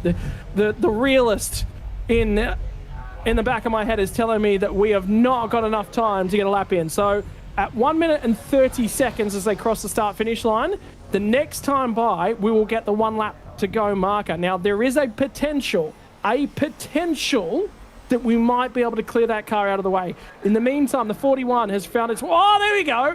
You were right. It was a flat. Well, gee whiz. This one, you've got a flat on the one and no nose on the other. Pretty much tells you how the race has gone, but not exactly what you wanted. Alexander from 3rd place will be limping that car to the pits to try and get sorted out, and well, it's not going to be an easy fix to jack that up, put a new fresh bit of rubber on it. He's going to stay out? Carrying. It looks He's like staying out. Bend the rim. Bend the rim. He's going to do it. He's going to bend the rim. Why not? I mean, you've got the 90 with Sangchi behind him that's got no nose on the car that's able to keep going. They overtaking. There he goes. He's made up position. But, I mean, if you want to say there is zero quit in grassroots racing, this is zero quit. You're behind the safety car. You're not allowed overtaking. Literally, he's in the prime spot to just keep going. Alexander, at the moment, if the safety car stays out and the checkered flag comes out, he holds on to 5th. but that's only if... never mind. He's gone. I was about to say, it wouldn't surprise me if the race control team have actually given a directive to all the teams that 24 is not maintaining speed and they're released to go and catch the queue. He's not circulating at a fast enough speed to catch. I think he's just about to pull over. So we'll definitely... Okay, confirmation then with that, we will definitely finish behind safety car. The other thing that's popping through my head, Stephen, is... if I was in the shoes of Alexander von Murich, look, I definitely feel like Jackapan. Oh, it's going to destroy it. It's coming off the gun. He's got to pull that over. The racing's done for the day. There's a guard coming up. Please just jump out of that one, please. He's going to bet that rim is going to be bent, much like we see a bit of damage to the 87. But I just want to point out, we haven't spoken about the promotion for a car that was lying nearly 4 seconds away from the fighting trio. Sunan is now up into 3rd place. The 75 managed to grab 3rd place and was sitting about 4 or 5 seconds away from the restart, going on the starts. I mean, that is just impressive of just maintain, keep going. And then you've also got Tassineri, who is holding on for the 26, going and holding for that 4th place, who's also going to be promoted up the order. You've got to be in it to win it, and it doesn't matter where you are on circuit. You've just got to see what you can do to try and hang it to the end. But absolutely incredible stuff. But I do think Alexander is going to be having a chat to the team, and they're going to be asking the question of, was it worth taking that dive down the inside? Well, I mean, there was an opportunity to take P2. Obviously, it's not worked out that way for it, but you got to have a go. Yeah, he's never going to get another opportunity. Oh, absolutely manic. And I'm just taking a look at these cars. They're going to be crossing the line under safety car for the finish, and Super Mongrel going to be more than happy to see that, as we do have Alexander pulling into the pits, getting told, move forward. Oh, that door got shot open. He is definitely not impressed. And I do think someone needs to take the leaf blow just to try and cool him down underneath that visor. I don't think the leaf blow is going to be for the intercooler or for the tires or for the brakes. It's going to be for the driver. Out of the final corner. And this was the +1 lap that we were indeed promised. I was curious whether or not they'd pull him off and take him to the pit lane. They're going to come through and collect the rest of the field. The results are going to be Super Mongkol Patch gets race 1 win for the weekend from Jackapan Wanarat. Sunam is going to take P3. Tassanai home in P4. Sengchai from Polakrit. Daniel Rustamali and Alexander von Murich is going to finish 1 lap down. My word, in a field of 13 cars, we lost 5 of them. Yeah, that's all I could say. But in this race, we lost 5, but we've gained so much as we see our top spot. Super Monkrol taking first, Jackapan takes on that 2nd place, and Sunan holds on to 3rd after being promoted up, was 4 seconds away and was in the right place. Yeah, Super Monkrol gets that job done in confirmation of him, and there's the running order. I actually think that car number 24 will have completed enough laps to be classified in that one, so he will definitely receive points at the tail end of that one for tonight. Well, that is going to finish us up here from the circuit. Jackapan gets the job done in terms of fastest racing lap. I think he had potential to try and win that one today. I think he thinks he had potential to try and win that one today. Tyres were certainly a drama for a number of cars at the back end of that one, and the bay in the background starts to get a little bit rocky, because that's exactly what the streets of Bangsaen felt like, with 1.5 to 1.7 ton trucks circulating in anger. The quiet will now fall on the racetrack for the final time on your Thursday afternoon as everyone circulates back to the pit lane. But that is only day 1, Stephen, of the weekend. We've seen GT3s in practice today, GTM cars alongside of them, the GTCs and the GT4s. We've had qualifying for the Toyota 86s. We finished the day with 2 races with the Super Touring and the Super Pickup. Mate, I think we made a new fan in you sitting alongside of me to finish the day in the commentary box. Absolutely. And I was thinking, is it going to be the hot hatch? But I think Suzus have stolen my heart of note looking at them. But some incredible action, and considering it's 4 days of absolute racing, our competitors are going to have a ton of fun out there. Our spectators, whether you're in the virtual grandstand or sitting on the real life grandstands at the beautiful circuit, this is going to be one to keep an eye out for, and one for the history books, because, well, it's just turning everything up in the air. Championships are going up in the air. Who is the quickest? And, well, for those that haven't been able to see it through to the end, they're going to be absolutely fighting it out to go and fight their way to the sharp end. I mean, there's nothing left to lose other than going for the win. Yeah, certainly. Ladies and gentlemen, that is going to bring proceedings to a close on the Thursday afternoon. We've had Biff, we've had Bang, we've had track barriers repaired. We had an extension to the GT3 categories practice session today because of issues that they had yesterday. We're not done, though, for the weekend. There is 4 days worth of racing action coming our way. I'm actually just going to scroll up and grab our schedule for tomorrow. We will only be here and in operation tomorrow afternoon to bring you coverage for the English language broadcast. That is going to kick off just trying to grab my graphic from the start end of the day for the coverage for the weekend. From tomorrow, it is going to be from 1:05 p.m. Australian Eastern Standard Time, which is GMT plus 10 from the circuit. That means that we'll be in operation from 10:05 a.m. Local Thai time. My apologies for getting that one too, as we see the trucks coming back into operation. I just want to say a big shout out, a big thank you to everyone who's been here this afternoon. All of you guys, I've seen a lot of my series regulars out there that I get to chat to each and every time that we go racing. Big shout out to you guys for joining us here this afternoon. We hope that you will join us tomorrow for the afternoon's worth of coverage, and then all day Saturday and Sunday. I can tell you, ladies and gents, I'm here for every session bar the back end of Sunday. So I'm looking forward to a very, very long weekend. For everyone that's joined us for the rest of today, Stephen, I want to say a big thank you to you, mate. Like I said, we've made a fan of you, but thank you very much for joining me for this afternoon. Thank you very much for having me, and really, really looking forward to keeping up with all the action. And a special thank you to everyone out in the grandstands, virtual grandstands. This is going to be a great one. This is going to be exciting. Don't go anywhere. Make sure that you most certainly subscribe to the channel. That's it, ladies and gentlemen. Thank you very much for joining us this afternoon. We'll be back tomorrow for more action from the streets of Bangsaen to celebrate 20 years of this amazing event.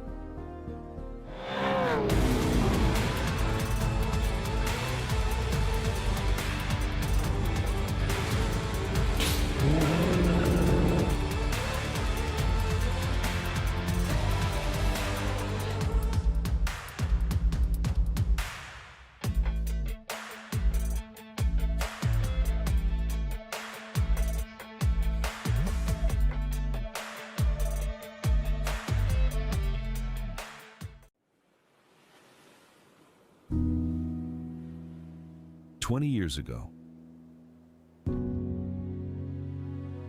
a dream began beside the sea.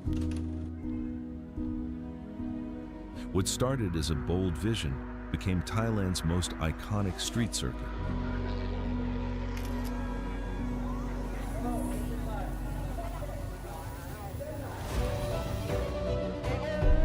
Through 2 decades, generations of drivers, teams, officials, and fans have written history together.